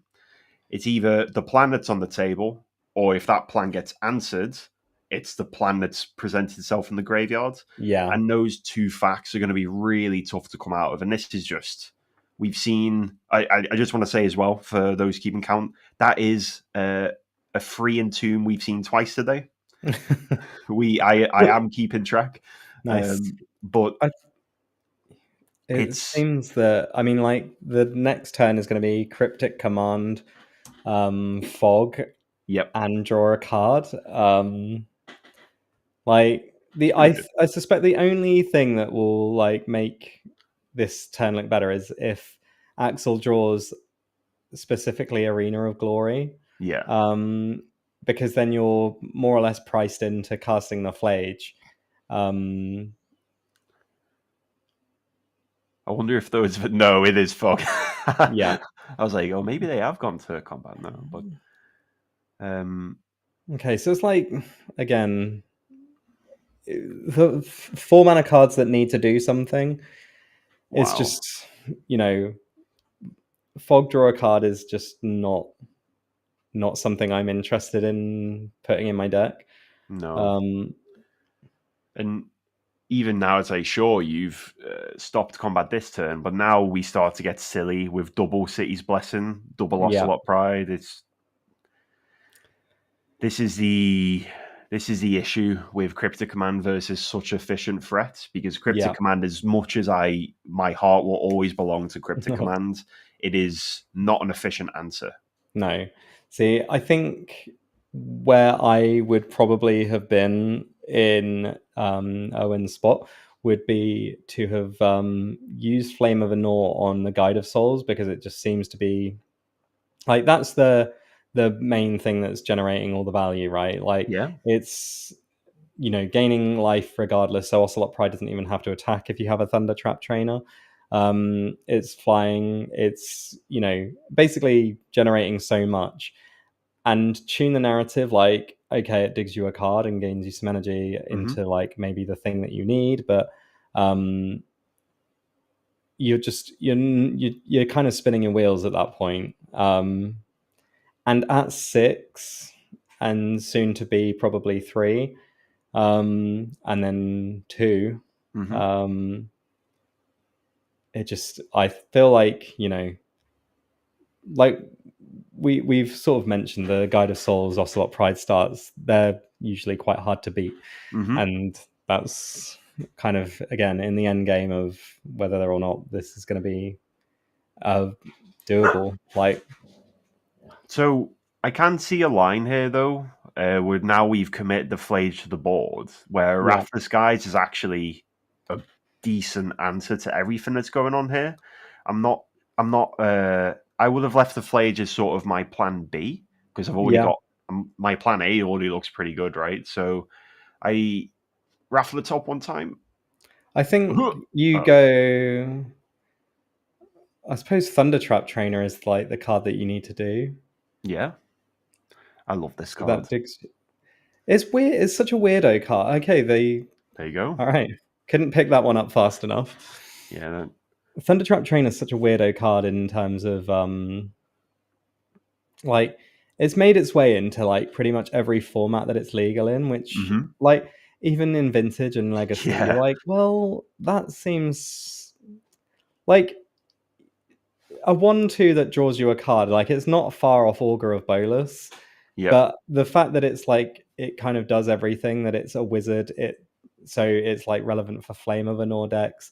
It's a blue card that pitches to force. It's a, like the fact it being like the blue creature, you can sacrifice it to flare in modern. It feels like that does a lot. Although, Oh, yeah, hang being on. at 3 and your Yeah, opponent has Flage is a. Flage. Yeah, I was wondering why you would commit that Flage there, but yeah, the backup Flage is a super. That was actually very nice because then Yeah, it almost forced the commitment there. But no, Thundertrap Train is cool, and it's an otter. yeah, that's true. Yeah, You I'm a know, simple man. I'm pleased by simple facts. But I I was watching somebody play Vintage, and they were like Thundertrap Trainer get Black Lotus, and I was like, that is text. That is really yeah, cool. I think that every time you have Black Lotus in your opening hand and can do something with it, you feel like a god. Every time you have Black Lotus in your hand and you're like, all right, well, I can't do anything with it, you just feel Yeah, like an absolute goofball. Like yeah. I like I tend to play a lot of shop strategies in Hmm. Vintage because I don't like the stress of casting Force of Will. Um, like I kind of like I value my time not having to think about what my opponent's going to do to me on my turn or their turn.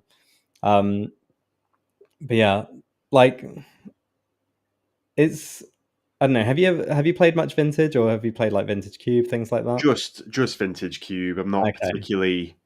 Vintage has always like really intimidated me, and I don't know why. But no, I've never delved in. I think is a weird format, right? Like in that you either have the best game of your life or you have the absolute like misery. Like there is no in between. There are no like medium games of Vintage. Hmm. Um you like, you can be like, "Oh, I lost on turn 1 because my opponent did a thing and I wasn't ready for it." Um so yeah, I think yeah, what was I saying about Vintage being either, you've played the best game of your life or you've had the worst time you've ever had. Yeah, um yeah, it is a weirdo format, but I would say I'd recommend it if you can play it online. Like if you have never tapped a Bazaar of Baghdad in your life, it's ultimately worth everything that you'll ever experience. I will have to take your word for it. I don't think I think that Vintage is a very cool format, but Bizarro Baghdad is certainly an unfair magic card. I think I'll put Yeah, lightly. That's actually um, being pretty fair to the card. I think so. Unfair is, yeah, about the best you could say for it. Yeah. What's unfair is this I like that in game one the Dash Ragavan entered tapped and this time it didn't. That is true. Well, it seems kind of messed up, but Yeah. have they? They're not okay. So not hitting a third land. So I think here you do tune them, and maybe you are now just priced into tuning again. Yep. Okay, and Celestial Purge not the one you want against white creatures. Yep. Um, Ooh, Guide of Souls off the top to go with that Ocelot Pride is yeah, it pretty feels strong. like you could argue that stumbling on the mana is like the thing that's kind of cost the game, but there's I don't know whether or not like you sit there with Celestial Purge in your hand against 4 white permanents and can consider that that was like maybe a misstep. But Wrath of Skies will possibly be like the savior here. We have 4 energy banked up, Yep. so it's not the end of the world. And Ajani here as well. So a white land and Owen is firmly back in. Yeah, Um, this is an important top deck here. Hopefully it's a white untap land. Yes. Yeah, That's a I good point. always yeah. Yeah, you always have to specify untapped. As you know, you will request a land off the top of your deck, and it will be Spire the Left Canal when you've already got 3 lands out or Yeah, something. very true. Or the Surveil land off the top Oh here would god, be pretty backbreaking. the Surveil lands I've played recently have felt more like ley lines, where they always appear in your opening hand, rather than being something like that I want to Yeah. happen. So we are 1, 2, 3, 4, 5 on 9 permanents, just Okay. shy of being blessed. Doesn't look like that. What was that? A scrabbling clause off the top? Yeah. No, I think it was a spell snare off the top. I think All right. Okay. like you end up in the same position. So it's 2, 3, 4, 5, 6, 7, 8, 9 damage, and you're on 11. I think I'd have popped it there, in all honesty, like to try and find my Yeah, third land. But I suppose it doesn't matter so much whether you. I mean, yeah, you have 2 draws at it. I think the spell snare there. I kind of like leaving up with spell snare because you're not just auto dead to goblin bombardment. Yes, that's But true. at the same time, this isn't getting better. Yeah. I think we let that resolve. Yeah, So I think now it's end step draw. yeah, end step draw, white land or bust. This might just, if there's a way to flip this Ajani, as in a galvanic discharge or something of the ilk, then this game might just be over. Doesn't And seem like it is if they're putting the counters on Ajani. yeah, So true. This Voice of Victory is just quite an annoying card to deal with. yeah. But I don't know, I feel like I'm rooting for Jeskai Control to win. I don't like seeing energy do well. Mostly because of how I lost to it in like the only tournament I played where I did well for a while. And yeah, so I'm kind of all right. Don't know what the life totals don't seem to be updated, but going down 1, wrathing the board for 2 mana. I like. Where do you stand on Wrath of Skies as a card in general? Like, Ooh, it's a Wrath of the Skies is a fantastic card with a lot of relevant text, but we've seen a lot of power creep in creatures, and obviously it makes sense that we see a power creep in a Wrath to sort of match that tempo. Oh, we found it. Beautiful. yeah, But it also has like really cool synergies or interactions with cards like Urza's Saga, where you just get rid of the Urza's Saga as well. yeah, It's pretty good. I like Wrath of the Skies a lot, and I think that if you are on some form of control strategy, or even maybe just a card that can realistically struggle with creature decks or Urza's Saga decks a little bit, I think it's a fantastic choice. I think a big development of Wrath of the Sky's strength is Boris Energy plays it in its sideboard for the mirror, and yeah, I think that's like really cool, really heads up, because then these Boris Energy mirrors sort of turn into what do I commit to the board, what do I not commit to the board, and it turns yeah, into quite a little race from there. So we are currently doing okay against the Boris Energy Menace now. We've had that Wrath of the Skies result. I'm on your side. I'll be on the yeah, anti Boris train today too. But it's just the way that Boris can just develop these threats is just so strong, isn't it? yeah. I see. I am not like a Wrath of the Skies enjoyer in All right, terms okay. of cards. Like, you're right in that it's nice to have like a Wrath that scales with the game, but I feel like it scales a little bit too well. Yep. Um, although they are massively committing to Yeah, the this board is going here. to be. I know Although that. on 1 life you can't use that fetch land, so it seems like yeah, you can Oh, still. true. Okay, Celestial Purge kills the Ragavan, so that's fine. And then you've got Wrath of Skies as a follow-up to deal with everything else on the board. And again, the 1 is not 0 coming into play here, but the fact is that you just cannot let anything resolve anymore. Although now we see with the Boros Energy player, no cards in hand, Showdown of the Skulls will be leaving. Yep. What do you think of Deafening Silence here? I'm not in love with it, to be honest. Like, I think, it's like it kind of has some utility. Like, I don't hate the fact that it's like exists in the deck against something that maybe you want to be able to like counter a spell, kill the follow-up. It seems like, okay, that might be fine, but when, like, as the Boros player and you put Showdown of the Skulls in your deck, granted your creature is like mostly, or your spells are mostly creatures, it just feels like kind of bad.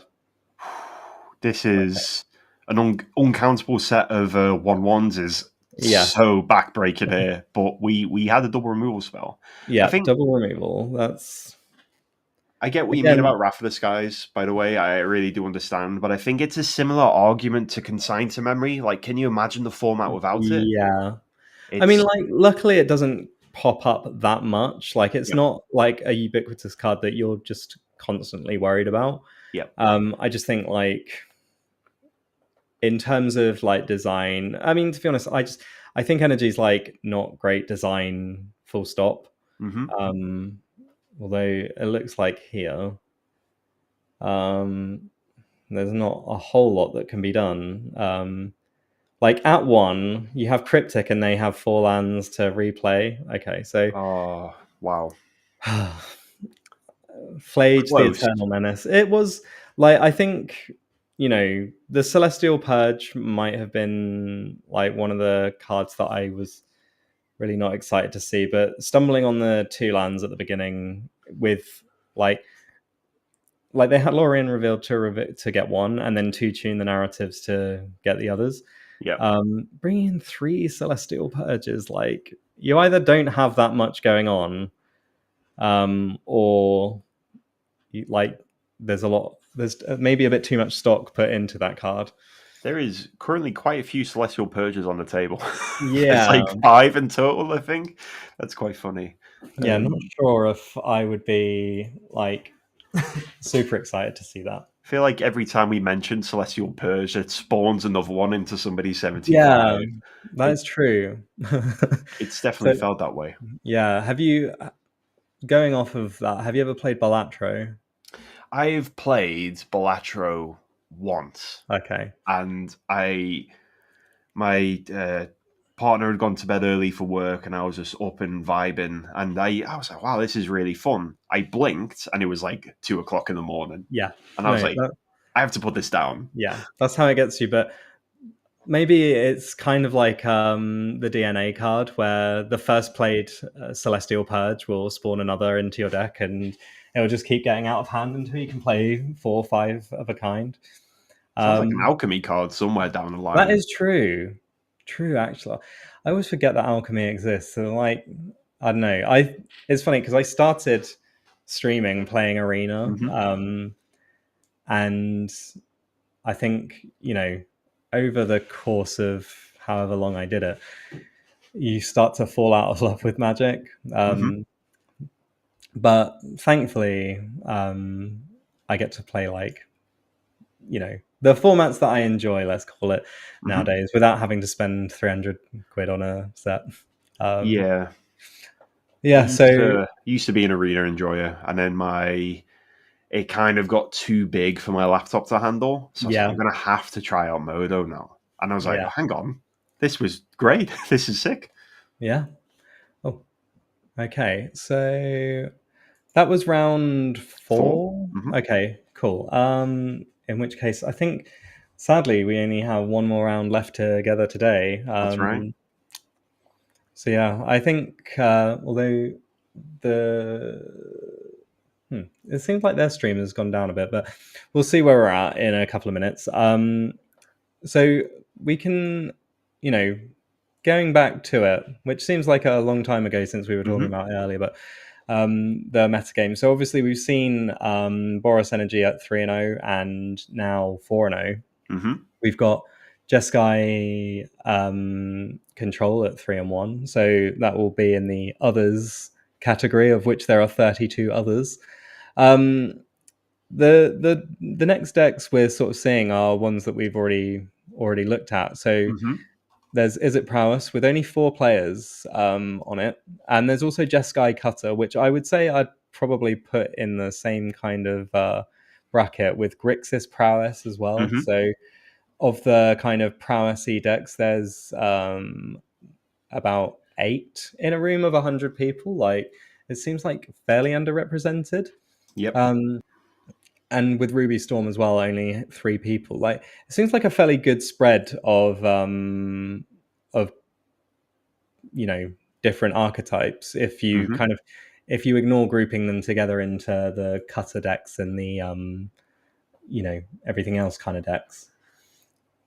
Yeah, it looks like a healthy metagame, and honestly, we see this every time a new potential contender in Modern crops up. Yeah. So it's always Boros is the top, and then a new potential big deck comes along, in this instance Prowess, and we see Boros drop off a little bit, and then Boros comes roaring back at some point. And essentially, I think it's just some players will play what they believe to be the best deck in the format, which is a great strategy, to be fair to those players. But I always like this idea that even those solidified players will go, okay, let me try this out. And I think the Prowess had a really good couple of weekends, but it's easy to interact with. And I think that maybe there's some room for innovation there. So maybe more of an Infect style Prowess deck where you're playing main deck copies of something like Royal Treatment that we've seen today. So maybe a bit more of a different version. I know the Grixis version, popularized by Mattia Rizzi, 40s in the sideboard to try and tackle some of those tough sideboard matchups. But Prowess is currently, licking its wounds away in the corner, but I think we're going to see some innovation and probably see those numbers increase a little bit. Yeah, I suspect that, like, as ever, any deck with a target on its back tends to be the thing that gets hit. I think you kind of see it at the Pro Tours and you used to see it at GPs. Like, the best decks weren't always, like, sometimes not the most represented, and sometimes the ones that don't do that well. Like, if you're like a good affinity player, you could make a reasonable argument for running that in any given tournament based on the fact that there's just not many people run like a lot of Ancient Grudge style effects. Like, there's not like a ton of, well, I suppose there are a few like artifact decks, but like Meltdown's like the new hotness. And with affinity style cards like, Frogmite and Thought Monitor and all of these kind of things. They cost so much that you can't really do anything about them with Meltdown. Like, it seemed that when that card got introduced into Modern, people were wondering whether, will Amulet go away? Will these kind of 1 and 2 mana artifact strategies, will they cease to exist? Then I think, the time has proven that, like, whilst Meltdown is like a good card, it's not like the catch-all that you kind of hoped it would be. But certainly, getting more back to the point is, if you're at a section of the game where you are, playing against things that just aren't prepared for you, then that tends to be the decks that can kind of do well. I certainly found that with when I played the mono green Eldrazi deck. I didn't think it was like a particularly good deck, and I think I avoided some of the like tougher matchups. But my round 1 opponent was on Prowess, and I was like, okay, well, I'll start 0-1 then, I guess, and managed to get out of it. There's definitely, I don't know. I just think that my main point that I've been getting to for about half an hour is playing something that's a bit offbeat will sometimes kind of get you there.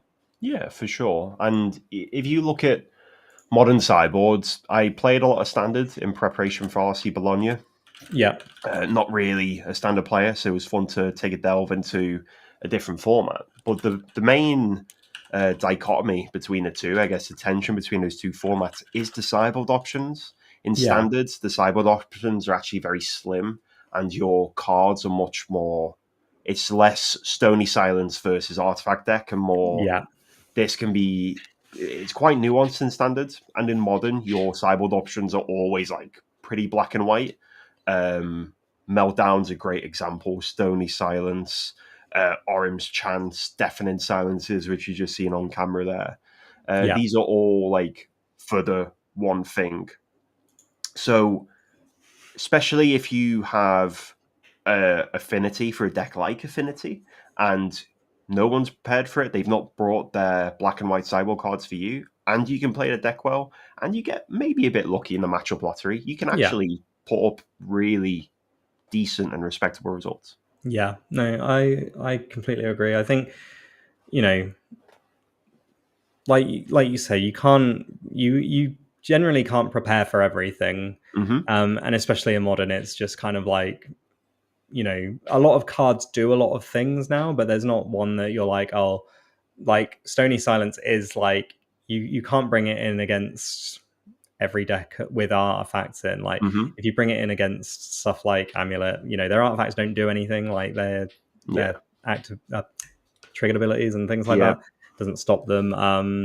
Even stuff like Eldrazi, like it kind of works, but it also doesn't seem to be like, shutting down some of the talismans and things like that isn't really going to get you where you want to be. I think the one of the cards that I think may be underrepresented in sideboards at the moment might be something like Damping Sphere. Yeah, there's a lot of lands that tap for more than 2 mana being played at the moment. Yeah, and there's also like decks that are trying to cast multiple spells on one turn. Like even for things like Boros Energy, granted it might not be like super exciting, but like the tax on each subsequent spell and basically being able to only do one at a time, that can slow down these aggro decks and the prowess decks, everything like that. So I wonder if there's like a point where we start seeing more people bringing that kind of thing in. I can definitely see, and especially we've seen Storm on camera today, and it looked fantastic.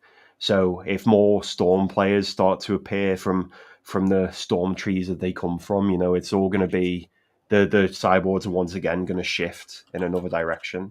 I think Damping Sphere itself is actually like a little underrepresented, essentially because most people are just like either trying their best to ignore their opponent, or maybe playing something like Harbinger of the Seas or Blood Moon instead. That's fair. The absence of Storm, I think, but this always happens, isn't it? Like the Storm, when everyone thinks Storm is rubbish, that's the best time to play Storm. Like that's always how it's been. And I think that we see these strong sideboard options on a rotary basis. And, if I played against somebody in 2 weeks' time and they had 2 copies of Damping Sphere, I wouldn't be like, why are they playing this card? Like, it has utility. It also depends on like local metas and stuff as well. If you got 10 Storm players at your FNM, probably play some Damping Spheres. Yes. We have, for some reason, we have an abundance of mill players locally. I don't know why, but yeah, mill players I need some mill hate, but I know.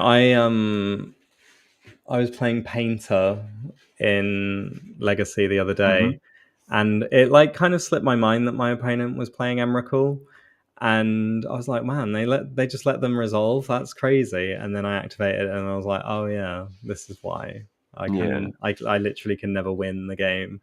So that was kind of, I think if I was a mill player, I think I'd just find something else to do. Although I wonder how many mill players there are in the others bracket. Like there's always a few. Like so after all the prowess decks, we're kind of into the threes and then the twos and then the ones. So Yawgmoth is also here.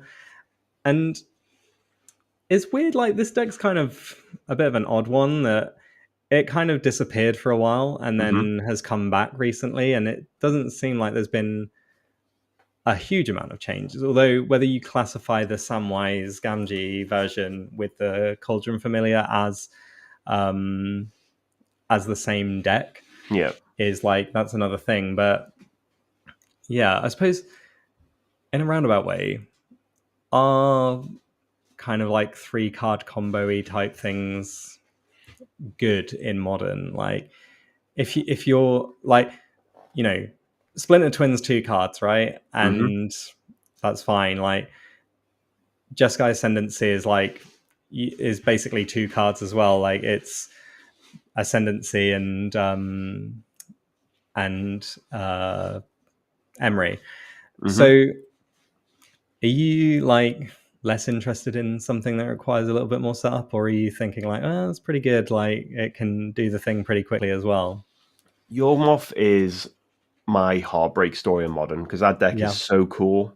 It's a really cool deck, and I really love the axis of modern that it plays on as well. It doesn't really play into the aggro strategy or the combo strategy; it sort of exists by itself. Yeah. But my issue with Yawgmoth as a choice, and I know that for the sake of this discussion, I won't include Samwise in that Yawgmoth bubble because that's kind of doing its own thing. But Yawgmoth doesn't particularly bring anything uniquely powerful to the table. And before like everyone gets the pitchforks out, look at Boros Energy. Splinter Twin is 2 cards. So is Ocelot, Pride, and Gynosaurs. Yeah. And I can see the perfect games of Yawgmoth that line up where if it was really good, you eat their creatures as you go up the chain, and then you eat their creatures, draw cards, then combo off. But most of your games, I think realistically, a lot of the decks we see in the modern at the moment have the ability to get underneath the Yawgmoth player and can sort of ignore their interaction. I love Yawgmoth, but it is a 4-mana spell that dies to everything. More or less, everything, more or less. So it's tricky, and it's also critical mass again. But it's critical mass face up. It's harder to interact with Storm because Storm operates in the hand and on the stack. Yawgmoth's critical mass operates face up on the table, so it's much more interactable as well. I don't hate the deck as a choice, but I would really have to know what the good matchups are in the room. Yeah, I think I feel like one of my friends played Yawgmoth a lot, and then like the addition of Bowmaster and the fact that it just kind of like dropped off a bit, like was enough for them to be like, you know what, it's kind of not worth it. And we are, I think, seeing like, you know, its resurgence might be the fact that like I'm trying to think what cards that it did manage to get. So just having a look, like Birthing Ritual was prior. That was a Horizons card. There doesn't seem to be like, you know, you could have made this deck not that long ago, and you end up, you know, there's been no real additions, I guess is the main point. But whether or not it's that someone has figured out the Samwise Gamgee combo is like, you know, the thing that breaks it back open, or you know, just maybe the metagame is in a different spot where having like these undying creatures is good, or even like Wall of Roots is like a guy that blocks enough that you're like, well, it's not terrible. I find it like you say, it exists on its own, kind of not quite combo, not quite like an aggro-y, mid-rangey type thing, you know. And it's nice that it exists in its own sort of little space, but yeah, I feel like you kind of have to be in that. I'm not playing it because it's the best deck. I'm playing it because I know that I can play the deck. like, you know, you probably see a lot of people with foil versions is where I'm at. Yeah. I have to say Yawgmoth is my favorite commander. So I'm going to give the deck some credit there. It plays Yawgmoth, which is really cool. But it feels like it's sort of been left behind a little bit. Yeah. And while everything's getting more intense, and we're forming a bit of a whirlpool in the modern format, with everything's getting more and more vicious as time goes on, and more low to the ground, Yawgmoth is just kind of operating at its own pace a little bit. And I think that if Modern's turned into a rat race of degeneracy, to put it bluntly, I think the Yawgmoth's going to struggle to compete in that field. Yeah. No, it's certainly represented in the numbers that only 3 people have brought it along. And like I said, we're kind of getting into the 1s and 2s now. So we've got like Hollow One, nice, Merfolk, and Mono Black Control as the final sort of listed more than one ofs. Hollow One, I thought like might make a bit more of a resurgence once Faithless Looting got unbanned, and I think like Faithless Looting died for a lot of other sins in Modern back in the day.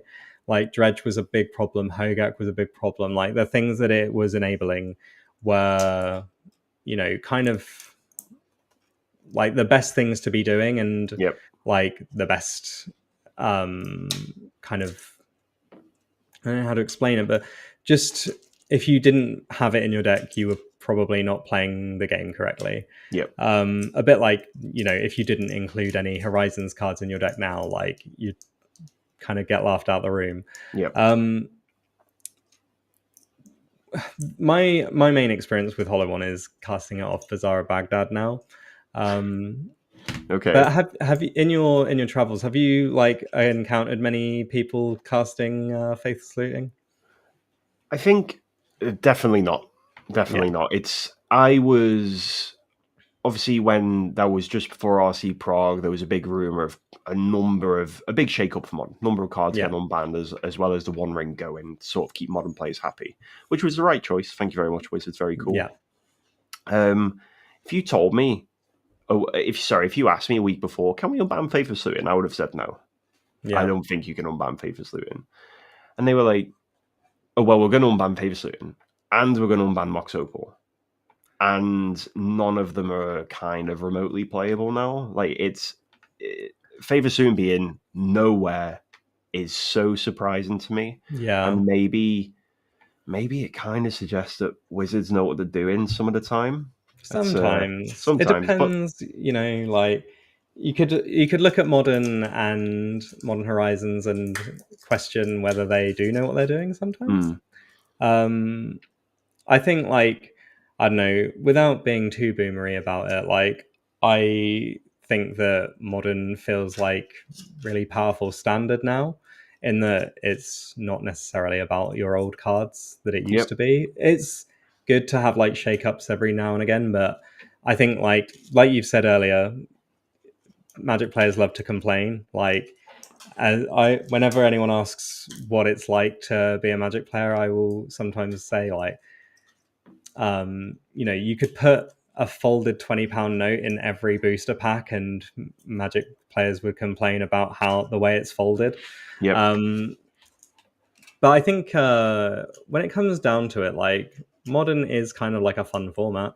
Like, we've seen, you know, granted there's like a decent amount of Boros energy, which is not like super fun to play against, but there's like enough sort of viable strategies going on that you think like, well, it's like in a healthy spot when you consider the amount of decks, and whether you count that as format health is another thing. I think, like, you know, there were a lot of decks when the One Ring, like you said, was legal, and so when I qualified for the RC, I didn't play the One Ring in my deck because I couldn't afford it at the time. And I was like, you know what, it'll probably get banned, I just won't bother. So I qualified without it, and then I bought some afterwards because I was like, well, if I'm going to the RC, I should probably do it properly. and then as soon as you like tap it for the first time, you're like, okay, well, this is just like really messed up. It's probably not like a good thing to exist in Modern. Which I found like it's interesting. It took me like that long to figure it out, but you certainly feel the effects of having these cards that everything becomes warped around. Yeah, and I think that honestly, people might disagree with me here. I think that Boros Energy is probably a good best deck to exist because you can really tune to beat it if you want to. Yeah, I mean, like, I think that I would not even necessarily say it's like the best deck as such. Like, it's just the most played. I think if we're talking like, I'd be interested to see like the kind of win rates for all decks against everything. Yep. But like, I feel like Amulet Titan and stuff like that might be still the best thing to play if you can. But the fact is that most people want to, I think we'll see, well, like take this tournament, for example, 17 people playing Boros Energy, 7 people playing Amulet Titan. So 17 people, that's the thing to be doing. I'll put these cards in my deck. Yep. It's always a tricky one because like if you own Boros already, right, and you just go, well, I've got an event next week, I don't have to do any prep, I'll just shuffle up this Boros list. Yeah. Like it's actually quite accessible for a grinder to do that. Yeah. I just think that best deck wise, Amulet Titan can really flex his muscles, and maybe after Final Fantasy flexes them harder with the Saga update. Yeah. I really like Neobrand at the moment. I think Neobrand is a really good choice, especially into a field of Boros. Yeah. But like it's also the argument is how do you define powerful? Yes. Because Neobrand can win on turn 1. Okay, is that powerful? But it also can fall over to a stiff breeze outside, like, and it's Amulet Titan can do really powerful things, but then sometimes you just kind of draw the bad cards in your deck. Yeah, I mean, in a deck of 32 odd lands, sometimes you'll just be like, well, I drew 32 lands rather than anything else that's particularly interesting. Yeah, exactly. It's all about how you define actual power, actual best strategies, and best decks as well. I think the Boros, as always, is a very safe option, and when you have a safe option, it's probably the best one. And then if it's the best one, more people are going to play it. But then, is that the best deck? I think Energy has been absolutely fine power level wise since we saw Gigantha and the Ringo and the Raptor. Sorry. Yeah, that's fair. I think if I were going to make any changes to Modern, like, I would maybe be discussing stuff like Guide of Souls, because just of the way it provides that so much value, and even things like Sun Cleanser and like the cards that interact with your energy or your ability to gain counters and things like that just come along too late in the game. Like, not saying that everything should just be completely shut off, but it feels like what I'd like to see is like a split between Galvanic Discharge and Lightning Bolt, because if you have Galvanic Discharge and your opponent has Sun Cleanser, you just can't deal with it. So like sort of reintroducing some of the format staples of the olden days, if you want to call it that, would certainly go some way to maybe like redefining how Modern should be. Like, should it be about like a bunch of new cards and ultimately like everything that came before is no longer fine? I think because as well, one of the things that Wizards talked about a lot was Standard being longer, and it was like, well, we want your cards to be relevant for longer. So you could argue that if that is the case, are the Horizon sets like trending in the same direction? Like, is it if I wanted to play my old Infect deck, yes, granted, I could sleeve it up, but will I win any matches? Will I be Yep. having a good time? I think, feel like we've kind of gone off the deep end a little bit on terms of like talking about how they're kind of managing the format. And I don't think it's like bad by any means, but I do think I don't think there's an easy fix, but there is certainly like things that I'd like to see changed. Yeah, I agree. It's almost like I don't think nothing's necessarily broken. And to be fair to Wizards, when things have sort of been a bit disastrous with Yeah. Breach, the One Ring, whatever else, they do always take action. They do. Yeah, that's So true. like the ban list is actually pretty good. The only thing I'd like to see is maybe a couple of drastic unbans and just throw it to the wind, let's go. And then we have like this pre-Horizons thing of is Hypergenesis playable? Who knows? Let's give it a go. I mean, like, I want Hypergenesis unbanned. Everyone tells me I'm silly, but I will go with it till I die. But it's. I don't think there's actually anything particularly wrong with modern.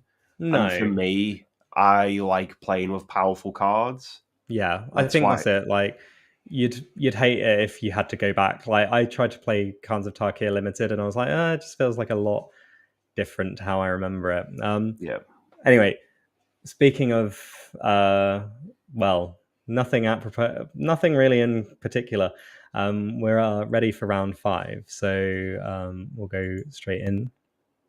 So it looks like we are.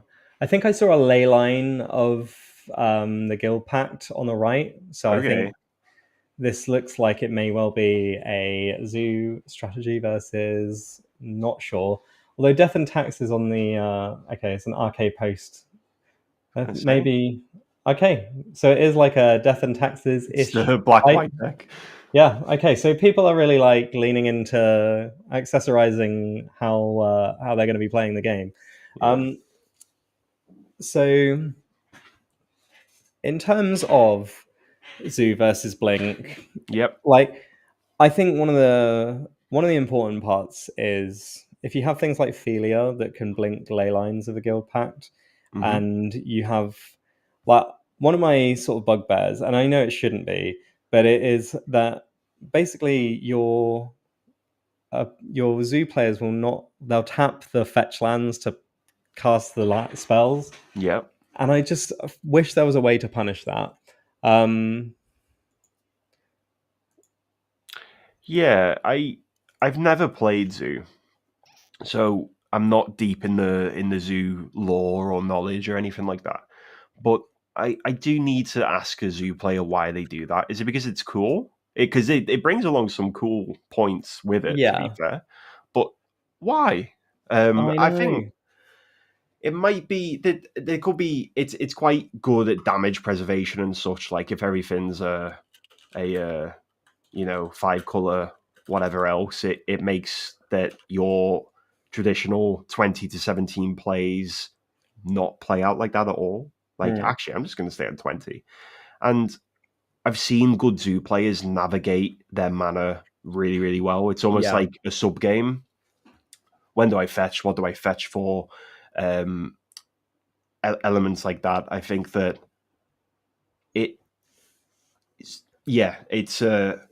certainly something. And we see, as mentioned, we see Arid Mesa for Ragavan. An ex Ragavan. Yeah. Well, that's fine. I think, a fair exchange. 1 mana for 1 mana.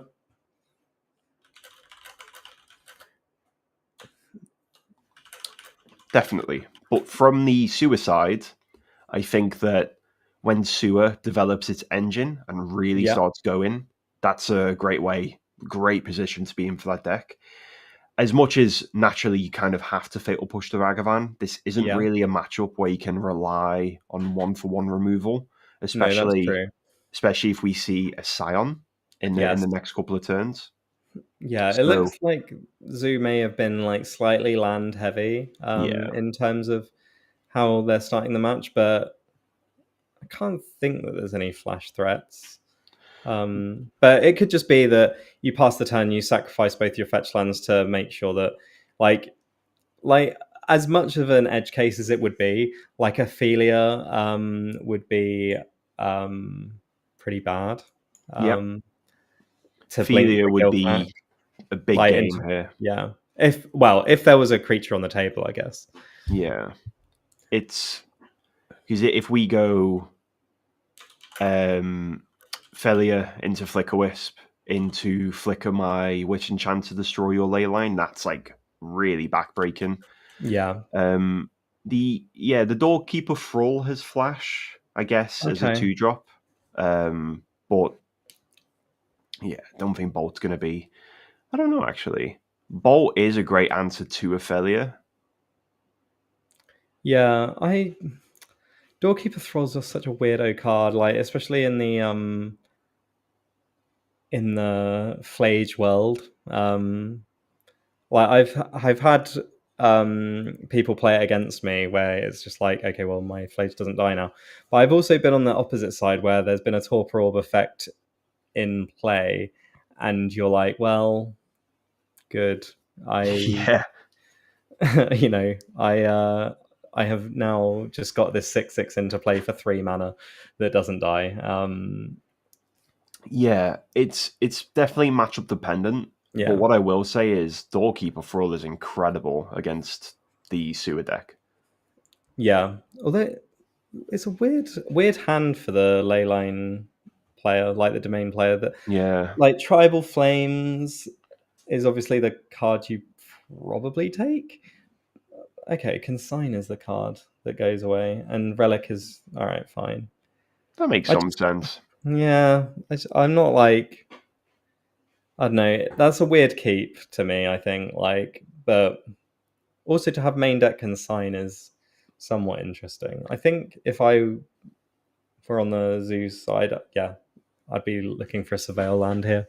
Yeah, probably Thundering Falls is the last one in the deck. Is that Xander's Lounge? So that's Grixis plus green white. Yeah, so it doesn't really matter at this point.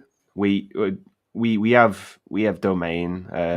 Well, I guess with the Leyline, it really doesn't matter. So a couple of these Zoo decks have picked up main deck copies of Consign as sort of an ability to scam your own Flage into play. Okay. So typically it's like maybe 1, maybe 2 at a push, but it's not too uncommon. But like, I guess like it's never really dead. It does have utility in most matchups. It actually has a lot of interesting utility in the sewer matchup because triggers bring things back after being blinked. So you can counter that trigger to sort of strand something in Exile perpetually. So but like this is kind of Zoo's problem sometimes. Like Boris, you are not all threats. Yeah. It certainly seems like they've taken the wrong half of the deck. Yeah. What the issue here, I think the biggest issue here is that the Blink player is under absolutely no pressure. And the longer you give this black-white sewer deck to assemble its engine and start flickering and get Petromos into play, it's a slow burn. It's a slow door close to inevitably close out the game. Whereas if they're given that chance, they will inevitably get there. So we need to see. To be honest, I think the best draw in the deck's Scion. Yeah, I think Scion might be not too bad. There's not really any card draw engines either, is there? No. Some lists have picked up Fable of the Mirrorbreaker as a way to filter out some card. That'd be a good draw, to be fair. Yeah, I think I'd accept that. Okay. All right, so Kavu and Tribal Flames. I think maybe a bit of a misstep there to not keep the activation up. Although I suppose it only goes up to a 4/4, so kind of that doesn't really matter. Yeah. Tribal Flames will kill most things in Modern. But this Overlord it doesn't even matter. So we picked up the Felia again, and then we get to Felia the Overlord to get back the Emperor Bones. This is this is exactly the way the sewer deck wants their games to go. Yeah. Okay, Scion, not nothing. Mm-hmm. I think that Julian has some Solitude stranded in hand, which like is not ideal given No. was that a third Solitude off the top as well. No. There's Philia, and yeah, I think I count 3 Solitudes there. I don't think it's flavorful for Solitude to travel in packs. But That is true, actually. I'll let it happen. I'll let it happen.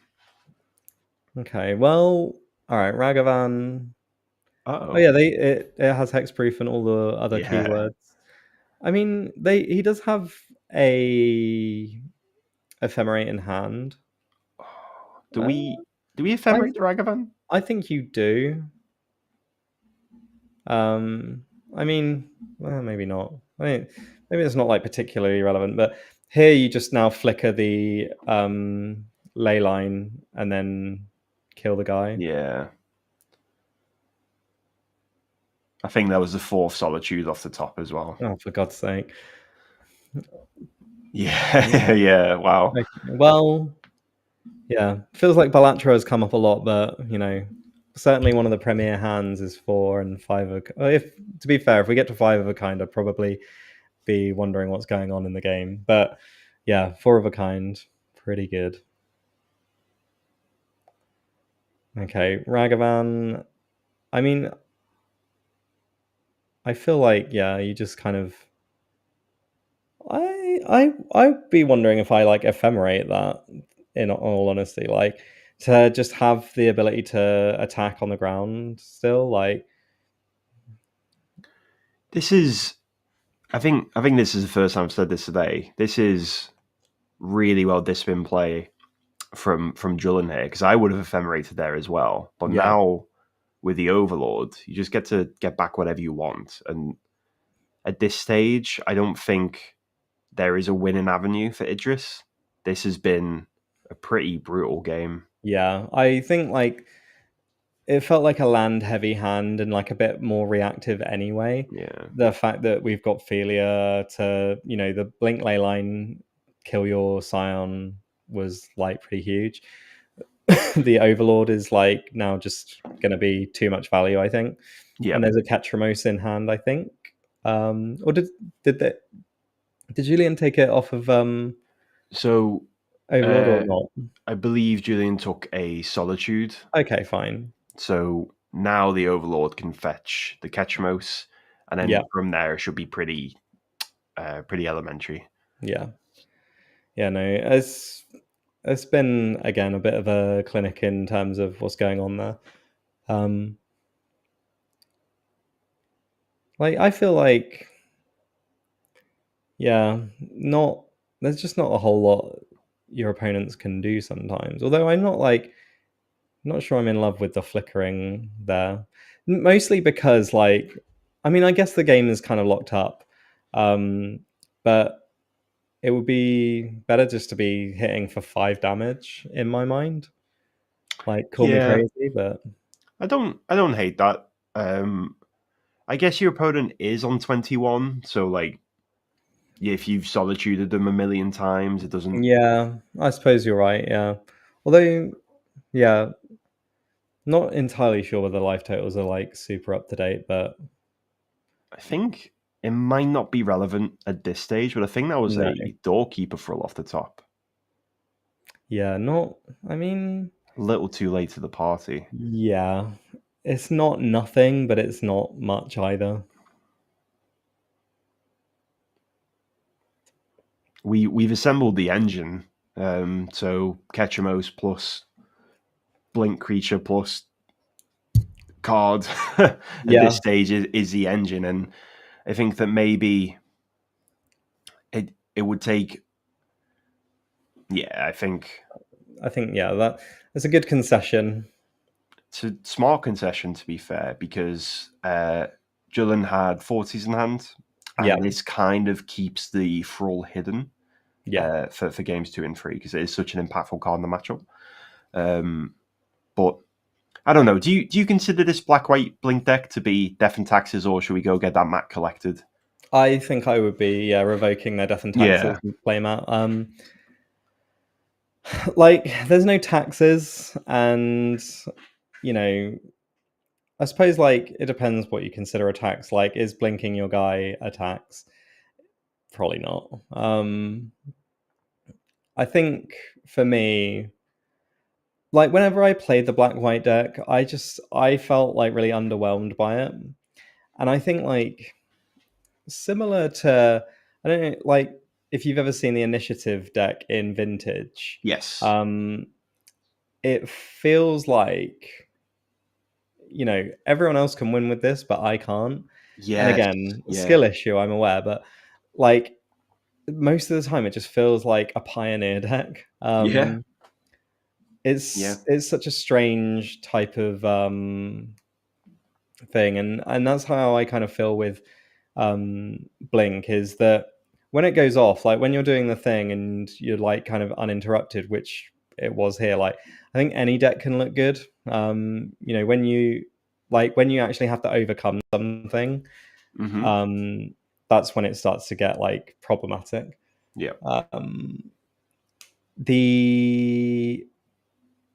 I'm not entirely sure, like, so this is going off on a bit of a tangent, but when you sideboard, do you put all 15 cards in and then shuffle up?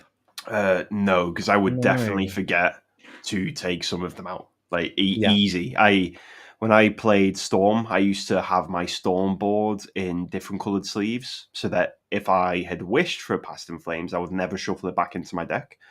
So I am not to be trusted in any measure with the put 15 in, bring out. Sometimes, if sometimes I kind of like, you know how you're doing all the counting on the table and elements like that. Sometimes you can just like pretend to bring in 10 cards, but then again, it's the same. Oh, maybe I forget to bring them out. I'm the sort of idiot who would absolutely mess that up. What about yourself? Absolutely hate it. That, like, I think the knowledge gained by how much your opponent sees you sideboard in is like so minimal, because like let's put it this way: if you end up like in a spot where you draw all your sideboard cards and you're going to win the match, like it doesn't really matter. Like I'll discuss what I brought in after the match sometimes, like it, like, but ultimately I feel like there's never anything much to be gleaned, because if you know the format, you'll kind of like have a rough idea of what's going on. And you're not, it's not, I don't believe that you're bringing in 15 cards. I think you're probably bringing about 4 or 5 mostly, like and they'll be like specific to the situations you're going to be in. Just never really considered putting all 15 in. I think like there might have been a point in time where I tried it and I was just like, I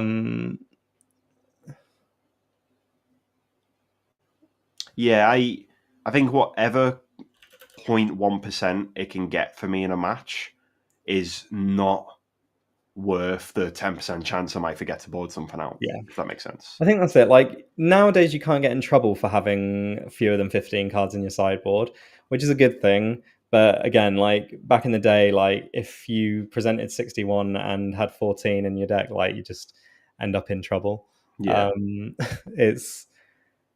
I think like there just never feels like that much to be gained from it.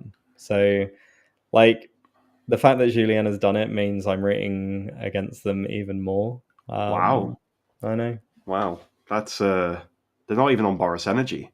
I know, but if you're going to use a Death and Taxes playmat with not playing Death and Taxes, despite how cool it is, and then you're going to try and trick me into thinking that you're bringing in 15 cards. I'm just off it. In Julian's defense, I don't think Idris is playing Demonic Tutor. Okay, that's fair, but it's cool art. It is absolutely incredible art, to be fair. Yeah, I mean, granted, you kind of cooked me there. I think, all right, I'll shut up. No, please.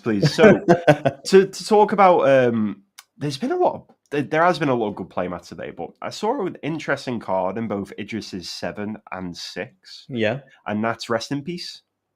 What do you think about Rest in Peace in this matchup?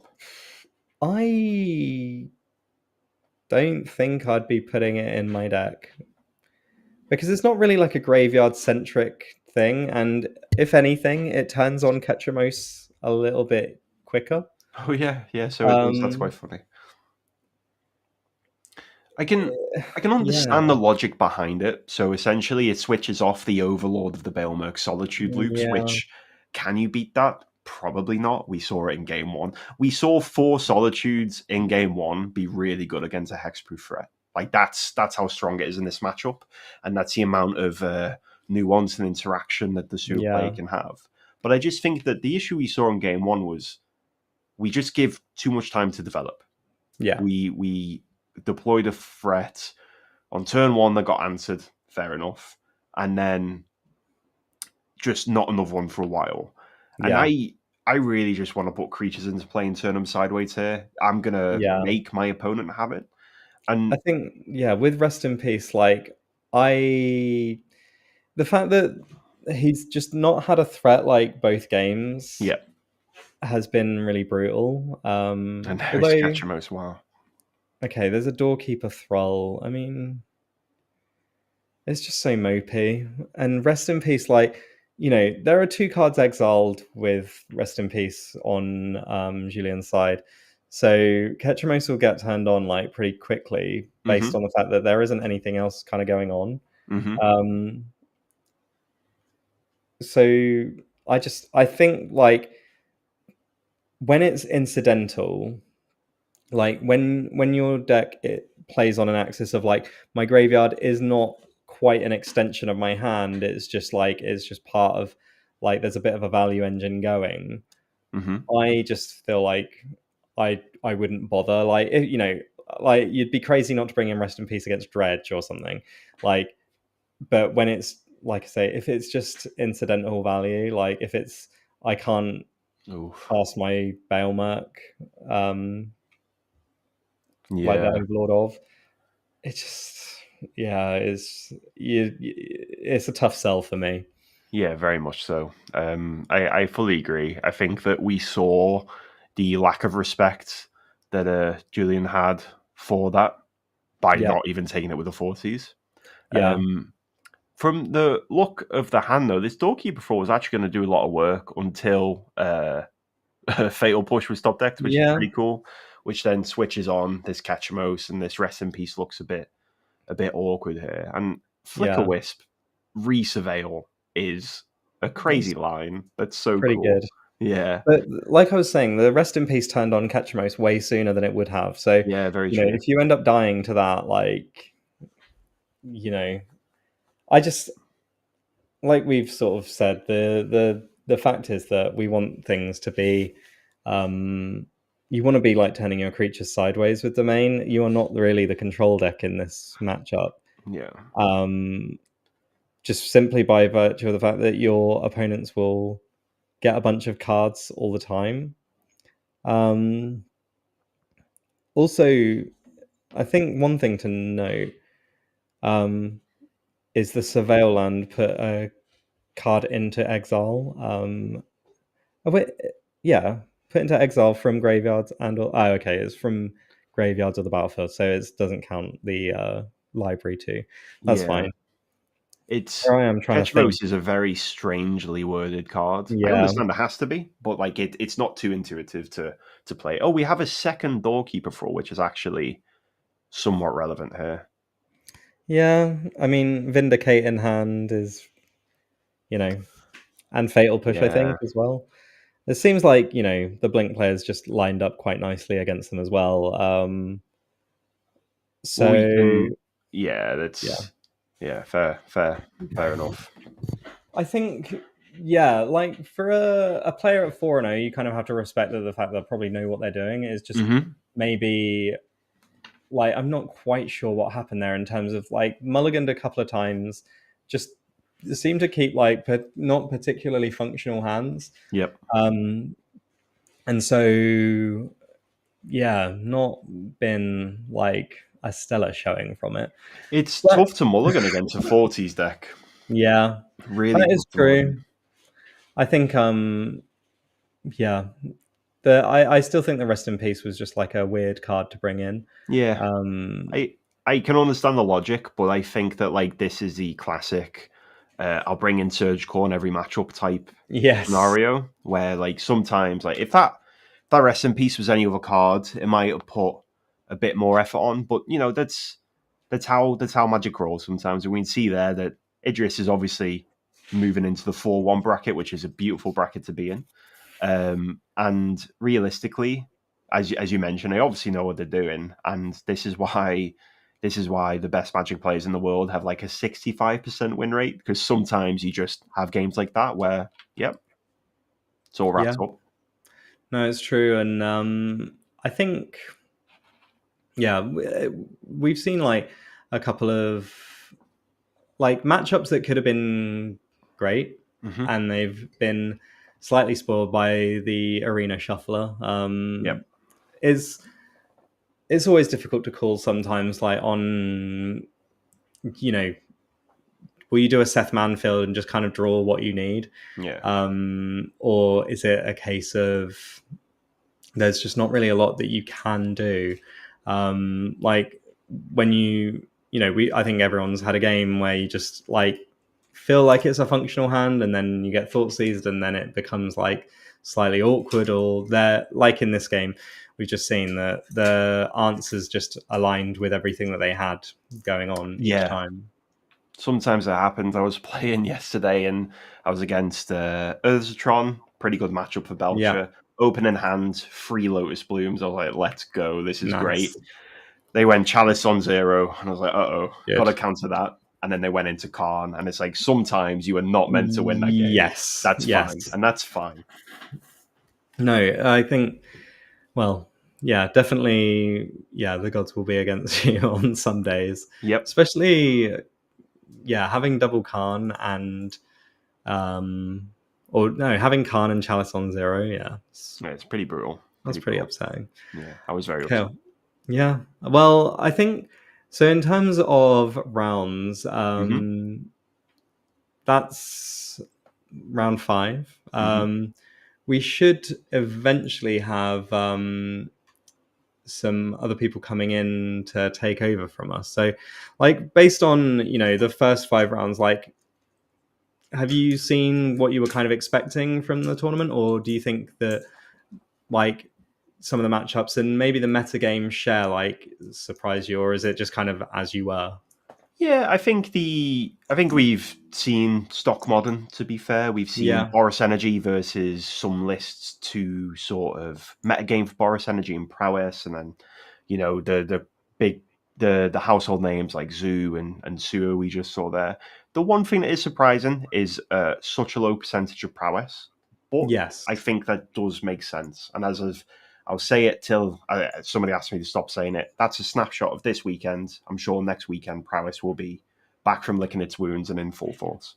Yeah, no, I think, again, when with some of these decks, like, they are quite accessible, like, but I think as ever, like, in paper, like, people will play the cards they have, and Mox Opal is, a decently priced card if you have them to sell your own. If you want to buy them, you'll feel a little bit sad. So I think, there's definitely something to that. I think as well, like, sometimes you end up in a space where, like, the new hotness comes out, and it's like, well, do I buy a whole new deck? Or, like, if you were someone who collected all the Delver cards back in the day, you might already have, like, a decent amount of, I've got the Scalding cards, I've got all of the lands, everything, like, so I just need to buy Corey Steelcutter. If it's, and I think, like, that's why I like paper more so, is like the metagame can be slightly more unpredictable. Like, online, everyone has access to, like, rental services, or, like, pretty much any card you want is, like, within grasp. So they tend to be a bit more skewed towards, like, the best deck, the best thing. And when it comes to like deck building, a lot of people can, I mean, I count myself in this, that I will just like go on to Goldfish, find the deck that I want to play, and pick the first list that comes up when I click on the button. So yeah, so basically no surprises is more or less where we're landed. Cool. So I think you're off now. I may well be standing in just for a couple more hours to see what happens. So yeah, thank you for joining me today. Like I said, we'll have another person coming in to replace Sam shortly, and yeah, we'll be back for round 6 pretty soon. Yeah, well, thank you very much for having me. And if you've enjoyed my commentary, I am back tomorrow. Well, as far as I'm aware, maybe after today's display, I won't be invited back. But no, thank you very much for having me. It's been very enjoyable. No, all good. Well, yeah, we'll see you tomorrow. See you tomorrow.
Hello, welcome back to coverage of the Unity League. I'm now joined by Michael Bonder for the start of the round.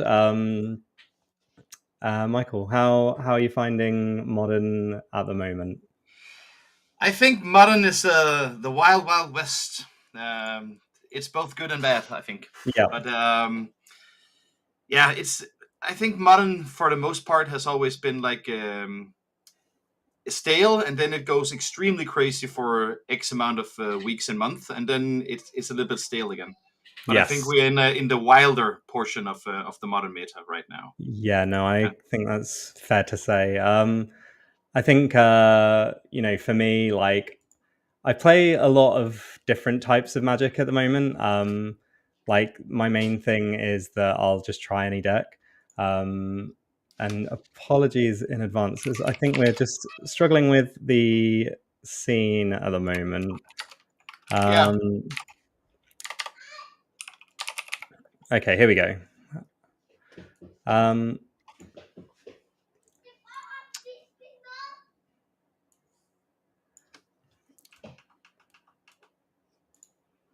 All right.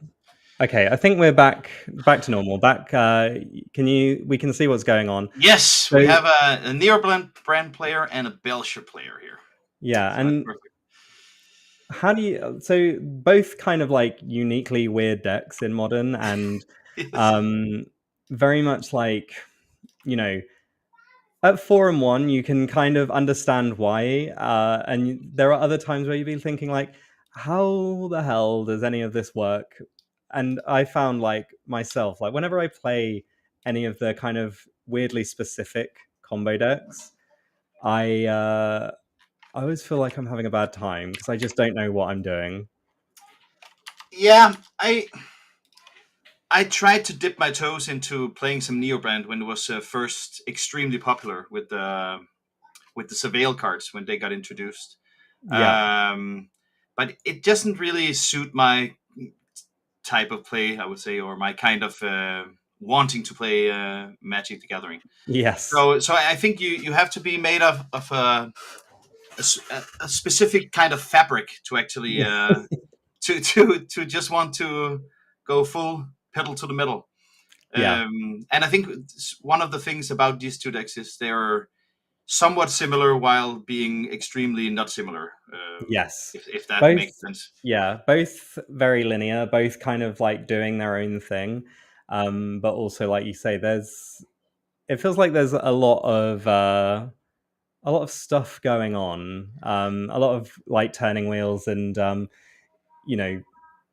things that you kind of, in a roundabout sense, you'll be two ships passing in the night a lot of the time. But we've seen already, like with the disrupting shoal, like, it kind of does something. But spell snare is pretty brutal as well. Like, I think when you end up with, like, it's such a resource intensive deck, Neobrand. Like, exiling 2 green cards is a huge cost, and so is, like, basically kind of doing anything. Although, this is Goblin Charbelcher? Okay. So... Oh, so he showed the top card was... I just missed it. Why didn't he show Consigned to Memory? I think that was not in hand. Oh, I think okay. It was yeah. Okay, so... All right, a fairly quick game one. And, like, we'd probably expect that would be the case. What kind of decks are you playing in Modern at the moment, if you are?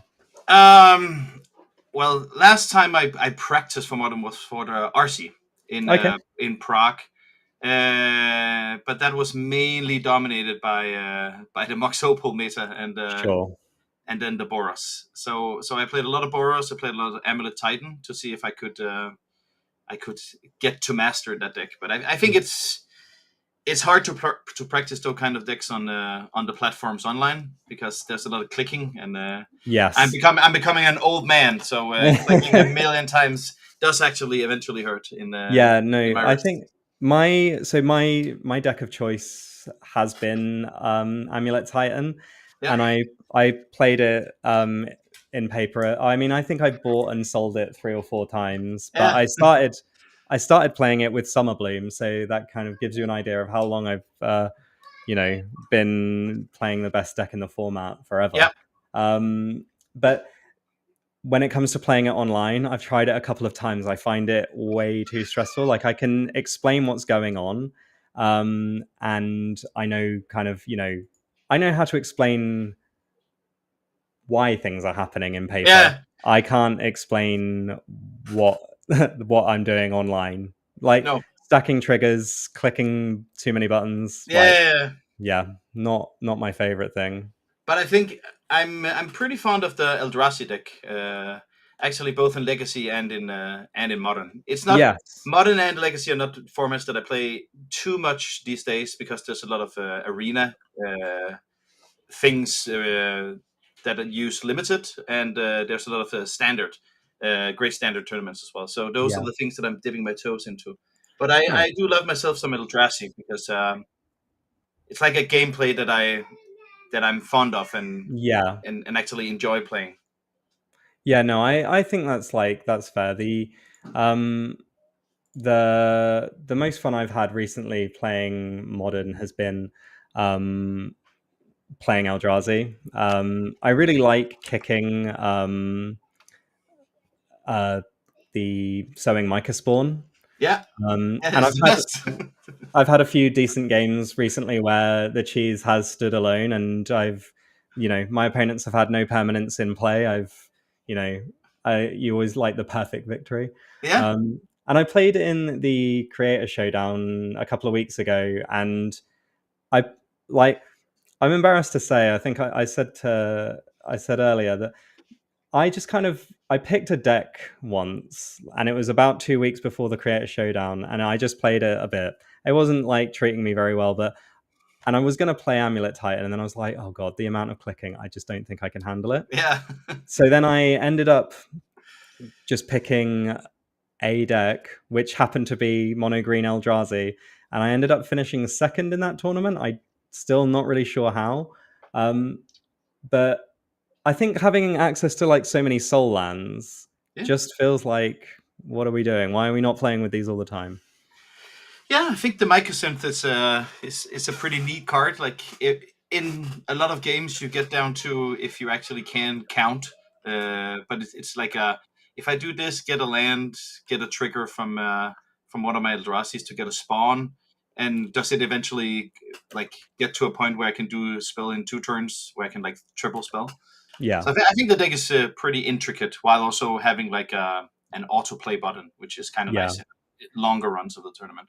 But here we have, it seems like the Neoform player, or Neo Brand player, oh, they just showed the hand. Did I get to see what it was? So is that seems like a pretty solid, it has a plan with a Veil of Summer and the Neoform. Yeah. And we have a mulligan from the Belcher. Nice. I think both, again, I haven't tried Neo Brand, mostly because I value my sanity, and but when I've played Belcher, I find I'm a person who prefers the kind of linear strategies like Titan and Eldrazi, but I think when it comes to, like you said earlier, the all-in combo decks where you have to have everything go right, I just find you need, like you said, you need to be built different. Yeah. But I do think the thing about the newer Belcher decks is they're actually a little bit more consistent in grinding. Yes. With both the Philagis and the Thunderclaps. It's not like the vintage one where you just go all in and try and bounce all your permanents and die to Nolderok. Yes, however, they are mulliganing down to 4 now, it seems. Yeah. Okay. Well, not great. But so maybe they are. I didn't see the list, so maybe they are playing a little bit more of an aggressive type of the Belcher. Yeah, it may well be. I mean, we were discussing the metagame earlier, and I think both of these decks are in the one of fun ofs. You sometimes being listed in other, it makes you feel good. Especially if you can kind of shy away from playing Boros Energy and things that everyone's seen a million times. I mean, without getting too much into it, like, how do you feel about the Boros Energy deck, like, in general?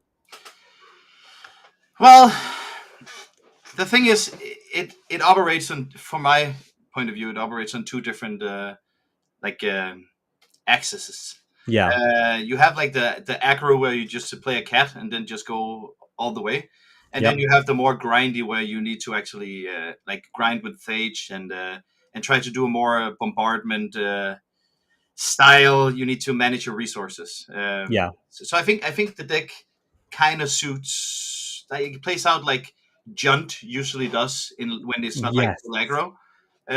So it's kind of like the mid-range deck of Hell because it has a lot of reach, and then it has like a Delver strategy where it just wins 1 in 7 games, just full throttle with 1-drop, 2-drop. Yeah. Yeah. So I like it and I dislike it.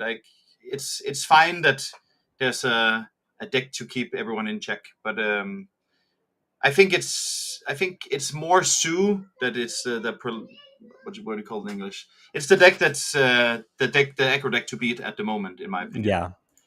No, I think that's fair. Like my issue, my main problem with Boros Energy is that that's what I lose to the most.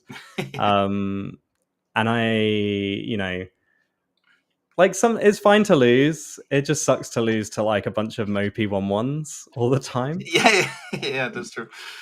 And yeah, I mean, I wonder like if there's going to be a point in time where things change. I'll like allude to. I think I don't really like calling for bannings and stuff like that, but it's just whether or not like you can keep things that feel a bit more like sustainable and more fun. But like I don't think anyone ever called for Liliana of the Veil to be banned like in Jund, so maybe it's just you just kind of have to beat these 50-50 decks. But it was they called for Death Threat ban. Oh yeah, that's true. It was 2015 or 14 or something like that. Yeah, well, Magic players and calling for bans on things that are barely functional. Name a more iconic duo. But we have the Belcher deck here. Like I think they mulliganed to 4 on the play, and and they got to play Bloom and 2 lands in the Philaji, and they got the Flood into Maw. So I think they have a pretty good start, and they got to mill the 3 cards and picked up the Flood into Maw. So they have a bounce spell for the Allosaurus here. So let's see. But as we saw in the beginning, there's a Veil in hand. Oh, they're pitching the Veil. You might be a little bit behind where I am. Oh, yeah, okay.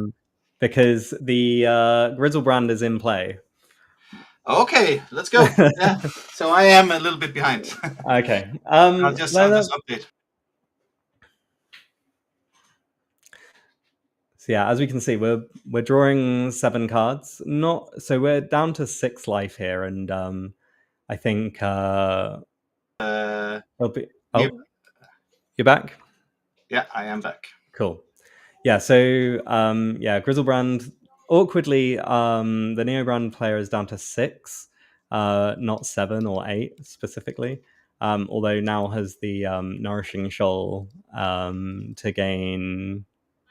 Where are we up to? Maybe up to 21 life, and now drawing 7 more cards. I feel like in these spots, how do you feel about just conceding?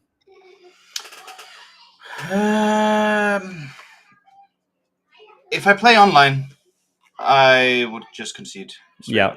But when I play and when I'm on feature match, I usually just play it out because it's both fun for the player, like when it's in paper. It's not like super annoying to go through all the motions. So you get to play your deck out, which is something that you don't necessarily do. People are pretty quick to scoop. Yeah. I think there's something wrong with the yeah. Okay, it looks like maybe. Right. Bear with us whilst I just try to fix it.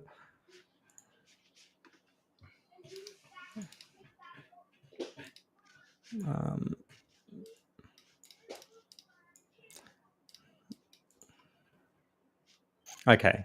I think we're back now. Yeah. Okay, cool. Yeah, so there's a Grizzlebrand and a Suranov. and they're just going off here. So that's Yeah. perfect. Like Mox, I think that I like the Galta strategy as like a new thing for it. Like, I don't suspect that Wizards prints these cards with a nod to Allosaurus Rider being and Neoform. Yeah, it is Neoform, but maybe there is someone there who's just like, you know what, I'm feeling mischievous and like I just kind of want to cause some kind of problems. Yeah.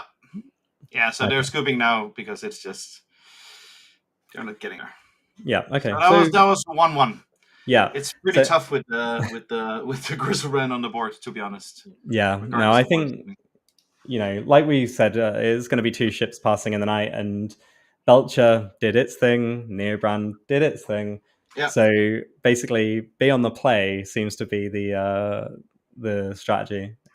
Although, I mean, for a mulligan to 5, like there was a decent enough setup that you think like, okay, well, there's play to that. Yeah.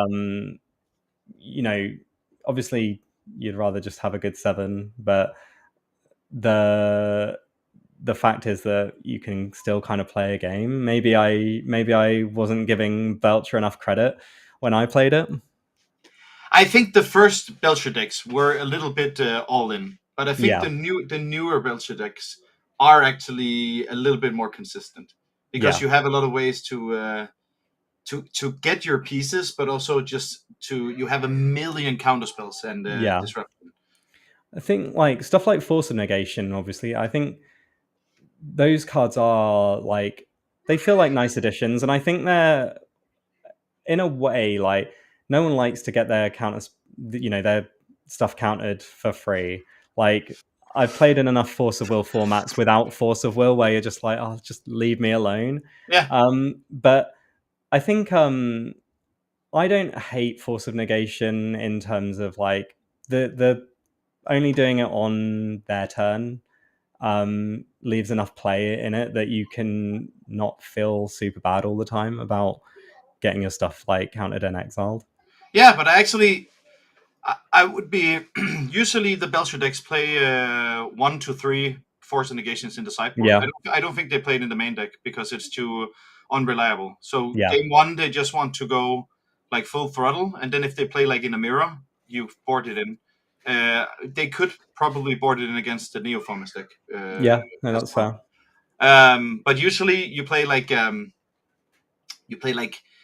newer counterspells, Flare of Denial and Stern Scolding and Spell Snares in this case. I think Spell Snares it's really a meta-dependent card, but it has come back quite a lot after both the Frog and the Janis. Yeah, like energy is like all 1s and 2s, and I think like I always liked Spell Snare like as a concept, and I think there was a period of time in Modern when I thought it would be really good, and no one was ever really playing it. And I don't know, like I think as we get closer to Modern being about the 0s, 1s, and 2s rather than the 2s, 3s, and 4s, like the amount of utility it has, it kind of gets something in every deck.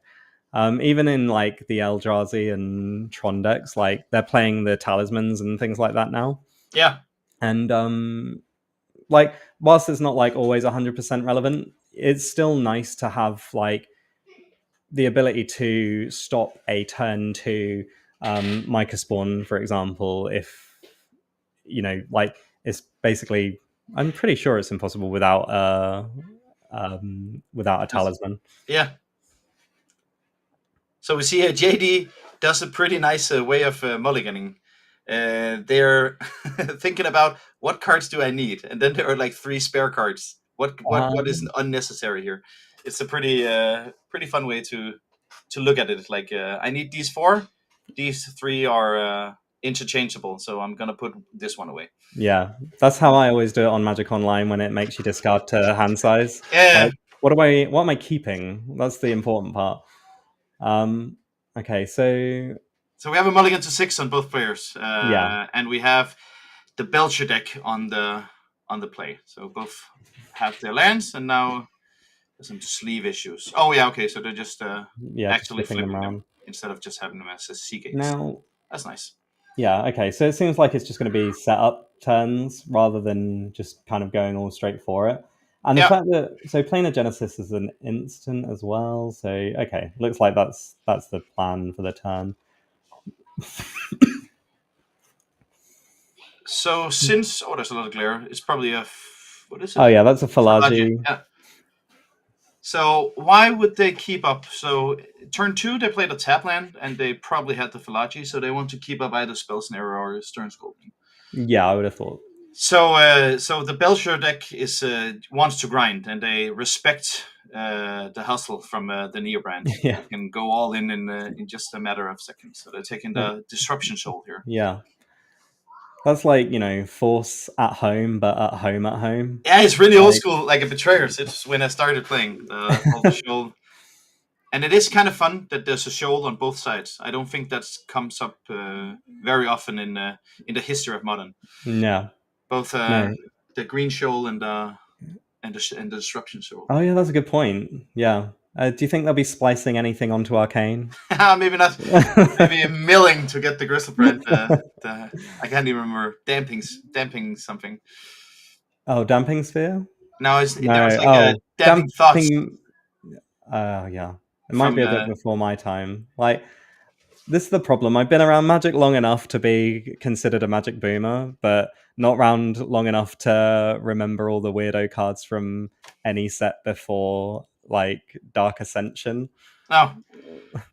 Dark Ascension is pretty... Let's see. So there was... so they're gonna get the... What is it? It's the counter spell, yes? Oh, they took the land? Yeah. Yeah, I think that makes sense. And then they just probably play it. Let's see. Yeah, I think it's nice that all your Thunder Trap trainers and archaeologists and everything just get you lands. And yeah, it's perfect. Like, I think like when the dual face cards got introduced, I was like, I really like. I loved playing Shatter Skull summoning. Oh no, Shatter Skull smashing. Sorry. Yeah. But it's nice that it's kind of enabled Belcher to be like sitting where it is now. Just because, like you said, the old ones were so all in, and these ones can actually like play a game of Magic as well as play not a game of Magic. Like, you're either feeling like you're playing Dredge or, like just doing things that you'd be able to explain to someone who's just joined, like just started playing, and you're like, well, here's what I'm going to do. I'm going to play my sorcery that's also a land, and I do wonder, like, how many of us have ever, like, thought about, like, do you remember the first time you encountered Dredge? And yes, I do. So, like, imagine trying to explain that to someone who's just bought their first Commander deck, and they're like, oh, you know what? Like, I really like Doctor Who, so I thought it would be fun to play. And you're like, well, prepare to see something. Yeah. I played tap this land that doesn't tap for mana, and you will see some stuff. Yeah, but I played a lot of Legacy in 2011. Yeah. So I did play a lot of...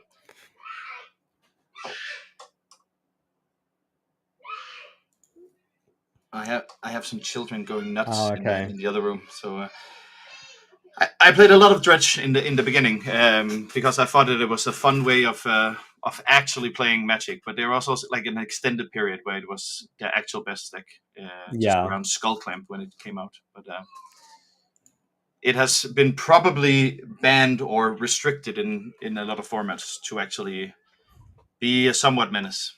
Yeah, I play a lot of vintage Dredge. Yeah. And in real life or online? Oh, online. I'm not a millionaire, sadly. Although I haven't checked the lottery results, so maybe I hope so. If I have, then we'll all go out for dinner. But yeah, so I think like it is just so weird. Like, as a concept, although I feel like I've like strayed far enough away from what's actually happening in front of us that I should probably stick on track. Yeah, we've got. Yeah, sorry about this, talking about vintage and dredge. Yeah.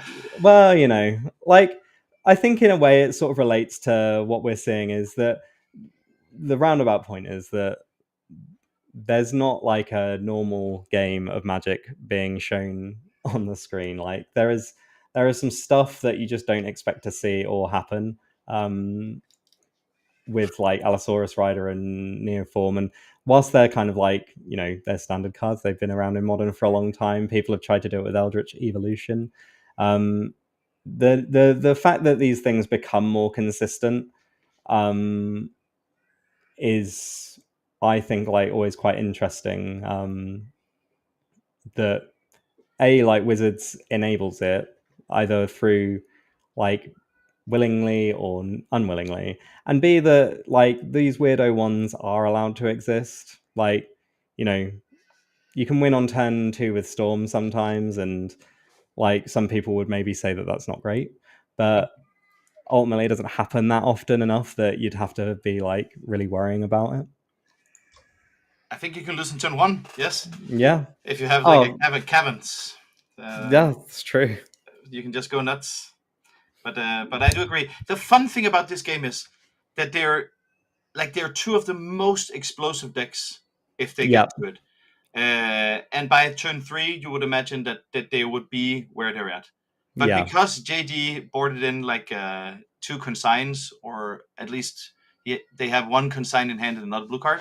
Yeah, they're like grinding, and with the endurance as well, they're like trying to grind it out. And on the other hand, we have Dorian, and they play 5 lands and have resolved a Lotus Bloom now, and just played a bounce spell for the Neoform. So both are like in full control mode and just waiting who will fire out first. Yeah, whenever blue's involved in a combo, you know that there's going to be some things going wrong. What is that Tameshi? Yeah, okay. So Tameshi could be dangerous here.